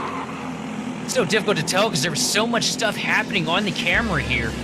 But it was Hudson Erlen bringing it home in the 214 machine over Ethan Chan. Pino falls back to 5th. My apologies to both Erlen and Pino. That was, wow. You know it's good racing when it's hard to know what happens in the racing. As we pull up the unofficial results here, Hudson Erlen wins it by a 10th over Ethan Chan, Jamie Stewine, Cole Campen, Caleb Pino into 5th, Asher Pavan in P6, and Caden Malik in P7. And that 214, he'll get to take his victory lap. I'll tell you what, Pino put together such a good performance, but he cannot help what just happened. That 214 machine of Hudson Erlen, he played that like a piano. He waited till the last lap, knew that there would be a lot of parts behind him, made his moves surgically quick and precise, so quick to the point that we struggled to keep up with it up here in the booth. And he did it with commitment and got the job done, and he's getting to bring home the hardware tonight. that's definitely one that it hurts to lose one like that, but that's definitely one that's going to go into the notebook, and that's going to be one that when you come to the track next, you're going to be a little bit better of a driver than you were the week before. Yeah, it'll be interesting to see what lessons he takes from that, of course, when we come back next month and see what he brings through, because there's going to have to be something that he finds from that, because that was a hard-fought one. Final race of your Saturday event, and it is going to be the Briggs Masters. This is 30 and up, 375-pound carts that are going to be taking on 12 laps around this Goodwood Kartways here in Uxbridge, Ontario, to end our Saturday night. Which one are you keeping your eye on here? I have no idea. I'm going to be honest, this entire track has just taught me to have no clue who to keep an eye on. It is now raining at the circuit. There we go. And we're on slicks. Yeah, well, you can see the precipitation on the lens of the camera right now. It's been dry for a while, but it's starting to come down. Well, this is going to be interesting. Just a little bit later than I said it was going to be, so... It looks a little more than light rain, too, because we can actually see the drops on the camera. The light rain we weren't noticing earlier, but... Yeah, you can see the raindrops coming down. I wonder, are they going to keep them out here on slicks, or are they going to pull them back in to throw on some rain tires? They got 12 laps to go to end the day. If they can do it, they can do it. Let's find out what they decide to do here as they run through, and it looks like all carts are being pulled in. So, good decision, safe decision. They're all being pulled in to change tires here. Possibly. No, never mind. I thought we were further up the lap than we were. No, they're coming around here. That tells you where we're at on the day. Tram lines, they're in. Green flag waves. We're underway for the final race of your Saturday here with the Briggs Masters. And let's see how this would start. Huge crash.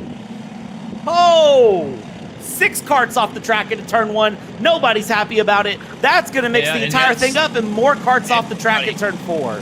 Everybody's struggling. The rain on the track making it so difficult for these guys to get around their slicks. I just don't see how it's going to be possible. The rain looks like it's coming down a little bit harder than we were expecting. Still got a little bit of a dry line here, but it ain't going to last for too long. You already see Rooster Tail starting to shoot off the back of the carts ever so slightly. How do you survive this as a driver? The answer is... don't touch the gas. I was going to say... Whatever you do. That big pedal on the right. Oh, and we got more carts another around. big wreck. 1, 2, 3, 4, 5 carts in that one. We're just going to have wrecks after wrecks. How many wrecks can we have in lap 1 incident? Well, the first lap was a 55-second. Laid down by Kevin Mayer, race leader, who came out of literal thin air to take the lead through all the chaos here. The 484 machine looking strong at the front of the pack, but how long is it going to last with the conditions on the surface? And nobody else can figure out how to get by each other as we see a 3-wide logjam coming out of the corner here. Ooh, not at all what you want to see there. 3-wide logjam going through. You can see the track surface is indeed damp. You can see kind of the light reflecting through. Everybody's going very slow here as they go through. They just need to do this for 11 more laps. I'm going to tell you what, this is going to be probably the longest 11 laps they ever run as they go through. Look at this side by side. You can see the hand being thrown around. Nobody's happy with what they're having to do here. But I tell you what, they're all managing somehow for the most part to try to keep these carts on track in this field. But man, everyone just having, tiptoe isn't even slow enough. This is walking around with a walker and a cane levels of slow for these carts, for the pace we know they can do around this track. And also Kevin May tiptoeing away to a 3.4 second advantage over second place Mateo Cameron. As you see the battle shaking up here, this looks like the fight for second. I think that's Mateo right there. That it is as they come through 7A, 7B. Look at this. None of them are having a good time at this point, it appears. Oh no. They're having a good time racing. They're not enjoying the conditions as they go through and continue around here. This is just absolutely hard fought, and you can only do so much in this position, but it does look like the rain has subsided now, potentially. We'll double check and make for sure if that's the case. You know who is liking this right now? Who's that? Kevin May walking off to a 3.7 second advantage in probably the most treacherous conditions these guys have faced this afternoon. You know, we dealt with it earlier, the rain, but we had rain tires on at the moment when that happened. Right now, the track surface is slicking up. You see the reflection there. It's still coming down. You can see it on the monitors. And these guys are on slicks, so they have nothing dispelling the water from the tread of the tire, which is basically forcing these guys to hydroplane through every corner if they're not careful. And a slick tire can very vaguely handle a damp track. It can do enough to handle it here, as the camera crew is reporting that that brief little pop of rain has now passed. Do not rule out more coming in. It is possible. But slick tires, in theory, if they're warm, slick tires can handle a light bit of dampness, as we have a pass coming through there. Down the inside, as we see the 473 of Bohm under pressure now, going through in the P4 position, trying to battle around and continue to battle here, as we're already 8 laps to go. It'll be 7 to go when they cross the line here as they run around, and that is going to be the 471 Savalio, who is still trying to battle here, still lightly sprinkling is the report at the track. Kevin May still large in a charge. Now down, though, to a 3.4 second advantage. Mateo Cameron starting to reel in on your race leader here. Digging deep here into the second half of the final. Is Mateo Cameron going to be able to get there to the back bumper of Kevin May, or is it going to be a Kevin May walk-off? If it's not a Kevin May walk-off, that is the biggest heartbreak since insert. I wish I kept up with hockey a little bit more so I could say a hockey team.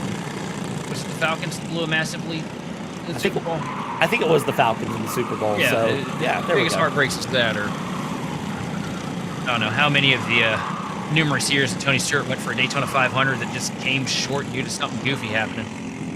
Say that again. The 470 of Yanko getting a pass through there, getting up into P number. Yanko now up into P7 when it's all said and done, and is going to continue to kind of push that field forward. May still holding on by 3 seconds, and I mean just absolutely taking off. Not a care in the world for Kevin May. Yanko, one of those that got caught up in the earlier incident, had so much pace all day and sees it slip away just like that. Kevin May, 3.5 second advantage over Mateo Cameron. And a second separating second place from third place. You're looking right now at the battle between McCarthy and Miller. This is the battle for 8th position. Spirited battle like that. Yeah, it is, as we see here. McCarthy trying to hold off Tennell and Kadini and Chan. That is a very close battle. There's lots of close battles all the way through the field that to keep up with. The 411 there of McCarthy really trying to fight behind that. Look at that. That is the 488 of Kadini trying to get through and battling hard against the 426 of Tennell as they go. You can see still lightly sprinkling on track, so things are still a little bit interesting here as we go. But meanwhile, up front, the battle still stands. We're still seeing Cameron try to defend against Bowden as they are closing the gap to Kevin May slowly but surely. They are, but I don't know how much more they can close it at this point when you're running out of time. As 4 laps left to go. Also, how much of that, though, at the same time, is Kevin May just knows the track conditions, knows how big of an advantage he has over the rest of the field. How much is that just him maintaining a gap, making sure he doesn't get in his head, make a mistake, and just keeping that thing going straight long enough to get it to the line? Because right they're closing right now, they're not going to be able to get to him unless he makes a big mistake. And don't discount any sort of moments here. That is one thing that this track has taught me.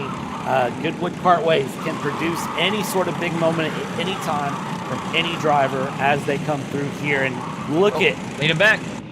Cameron just lays down. I love seeing some of these drivers do that. They can't tuck the head forward, so they just completely lean back. That is a valid option from those drivers to try to get a little bit more slipstream there and try to do a little bit more as they come through, battling it out in this run here as they go. I think I'm gonna start calling that lawn sharing. As you see, he's under heavy fire right now, though, from the machine behind him. think we're looking at Bowden right now, actually. Yeah, that's Bowden in the 490 machine. That's Bohm right behind him. So, and then behind Bohm is Savalio. So we'll see how Savalio does trying to go. And you see the motion being given, saying like, hey, help me out here. We're trying to move forward. And so that is very much just a good moment to see here is that 490 of Bowden still trying to battle it out here and hold on to third while it's possible. First and second place now have taken well off. Dive to the inside. Savalio gets the pass up into third. Oh yeah, and he's on a mission. He's got to prove something right now. He was at the front of the pack when the chaos unfolded into the first turn. He was the outside pole sitter, trying to carve his way back through here and make the night worth the fight. As he's sitting in the 4th position right now, good run to get him back up in here because that thing was backed up against the wall to start this thing off. 3.3 seconds. Recovery drive of all recovery drives, I have to call it. Absolutely. We've seen a few great recoveries tonight. Kevin May takes the white flag with 3.4 seconds advantage over the rest of the field. Cameron sitting there 2 seconds ahead of Savalio. The battle right now on track is for 4th place. See the Toyota branded cart work its way through here for the last time. Coming through turn 7. I don't think he's gonna get past here. I don't know if Savalio will hold on to it. It's close. He's gonna try outside, defend inside. And out of the final turn for the final time at the checkered flag, the race is going to fall to Kevin May with a remarkable drive in the wet on slick tires to pull out a 3.5 second lead that he was able to nurse all the way to the checkered flag over Mateo Cameron.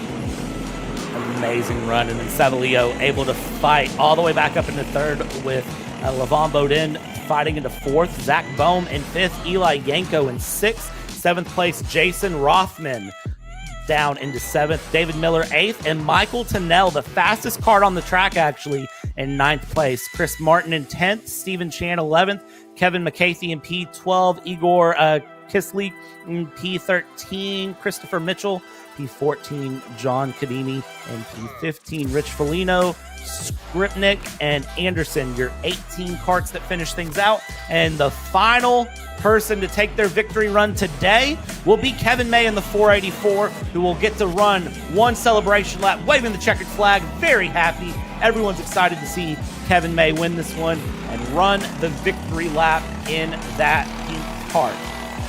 Tell you what, the GoPro footage from that first turn on that first lap is something that'll be highly sought after. Kevin May flies it around here with that checkered flag in hand after a well-earned and hard-fought victory. And as he runs this through and we get things done, this rounds out our day here at Kart Chaser, here for this Saturday for Goodwood Kartways. But this does not end round 1. We still have round 1, race 1 to be finished tomorrow. So we've got time going tomorrow. You'll have to join us at 9 a.m. here at Kart Chaser for the time practices and the qualifying. And then again, we'll drop behind the paywall for the heat. So heat race 3 for Rok, heat race 3 for VLR Seniors and Mini Rok, we will get immediately after qualifying. They will not run a qualifying for VLR Seniors, Mini Rok, Masters, or Juniors tomorrow. It will be just straight into their heat races. KartStars and Briggs will run a heat tomorrow, and then VLR Masters and Junior run heat 3, and then all classes together will run a pre-final and a final to finish out the track activities tomorrow. But that is all we have for you today. Sheldon, any final thoughts before we send this one off? Woo. Man, we saw some crazy racing from the start of the afternoon all the way through into the evening. A lot of attrition with the weather, and man, these drivers rose to the challenge, race in and race out. Absolute incredible racing. It's going to take me a while to catch my breath from this, but congratulations to our winner. And right now we got our camera focused on the most recent race winner, Kevin May, as he gets a little post-race celebration in after his masterclass on wet conditions here to get the thing done on slicks. But I'm definitely looking forward to being back here in the booth with you tomorrow to cover the this wonderful track has in store for us.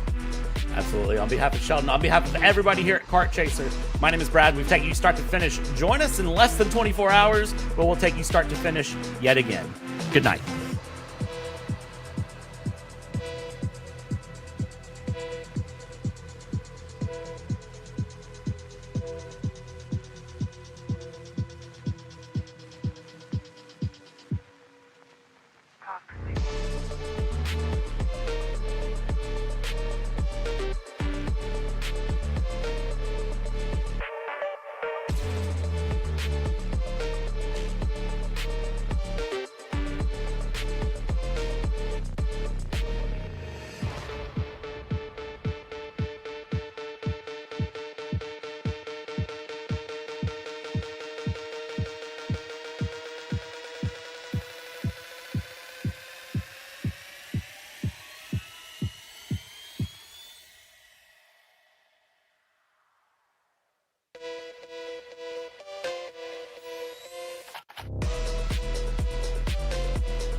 Everyone here for a great day of racing. If it's the first time racing at the KartStars Canada program, you'll learn very quickly. We had 4 Saturday-only classes, 4 classes that raced their final today. We also had 4 Rok classes that started their weekend-long tournament. They'll continue and finish tomorrow. And then, of course, 4 new Briggs classes kicking off tomorrow. Great attendance, some iffy track conditions, changing conditions all day long. You guys did what you needed to do to be at the right place and at the right time, and we definitely appreciate that.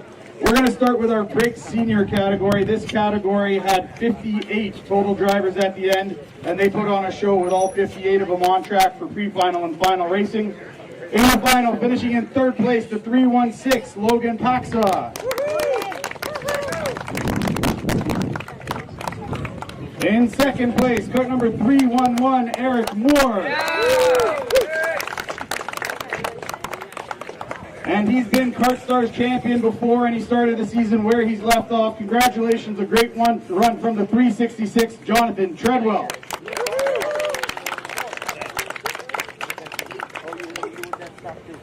Not yet. And as part of the prize package. Where is John? There's Dad. Amazing. I'm glad this is live on TV. There he is, Jonathan Treadwell with a late entrance.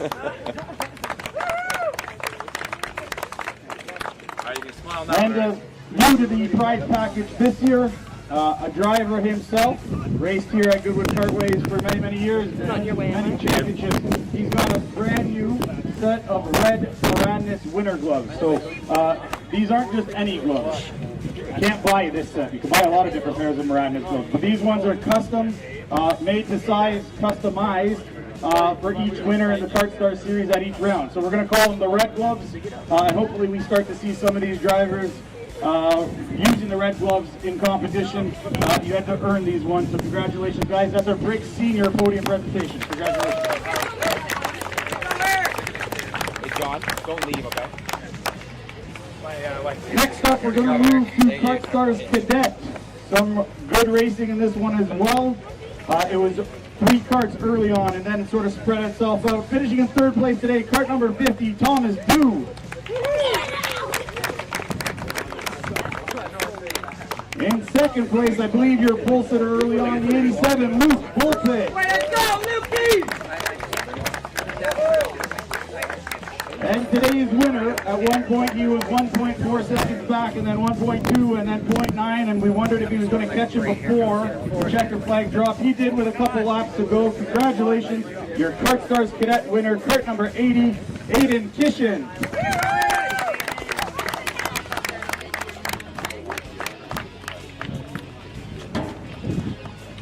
And standard in our KartStars classes, some prize money for the winners. KartStars Cadet Aiden Kishin, a check, and of course your Moranis gloves. I know Aiden was excited to it.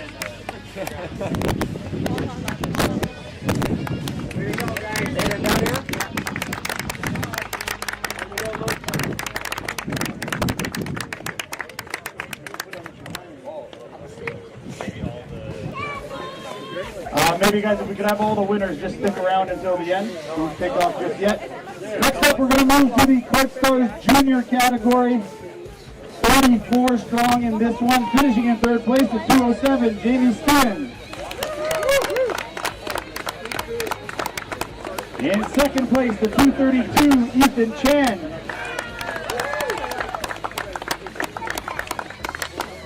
And today's winner, I'm trying to remember if it was a heat race. It must have been a heat race where the grid was leaving. Dad was standing there like you could see some smoke coming out of his ears, but he kept cool. He didn't know where his driver was. And then Hudson showed up late, jumped in. He was probably scared crazy. That I almost missed my session. Who knows where Hudson was? Jamie. Somehow he was in row 20 back then. And your winner, kart number 214, Hudson Erlin. Great drive. Kept his head down, moved up positions in the heat to the pre-final, and then got it done in the final. Congratulations. There's your KartStars Junior check and your Moranis gloves. Good job, Hudson.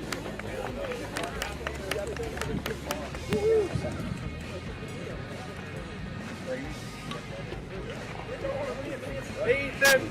Hi, Franco. And of course, the fourth of our 4 Saturday-only classes, Briggs Masters, and these guys made it entertaining, partly because every time they went on track, the conditions would change on them. The final started dry and then got wet, and then ended in dry conditions. When it was all said and done, finishing in third place at 471, Alex Savalio.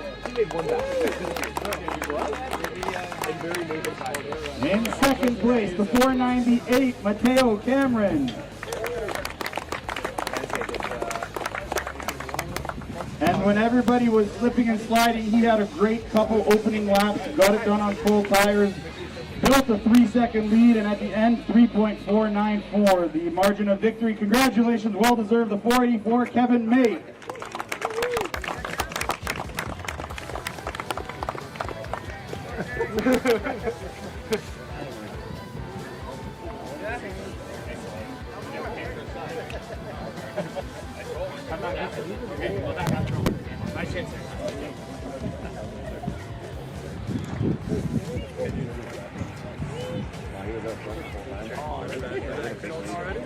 Alright guys, so that wraps up KartStars Saturday. Tomorrow, podium presentation. Raffle, we raffle off tires, we raffle off fuel, we raffle off free entry to the next round. And you need to be present to win some of those prizes. And of course, more champions, more awards. If we could get our winners to stick around, we appreciate you guys coming out. Somehow we beat the weather.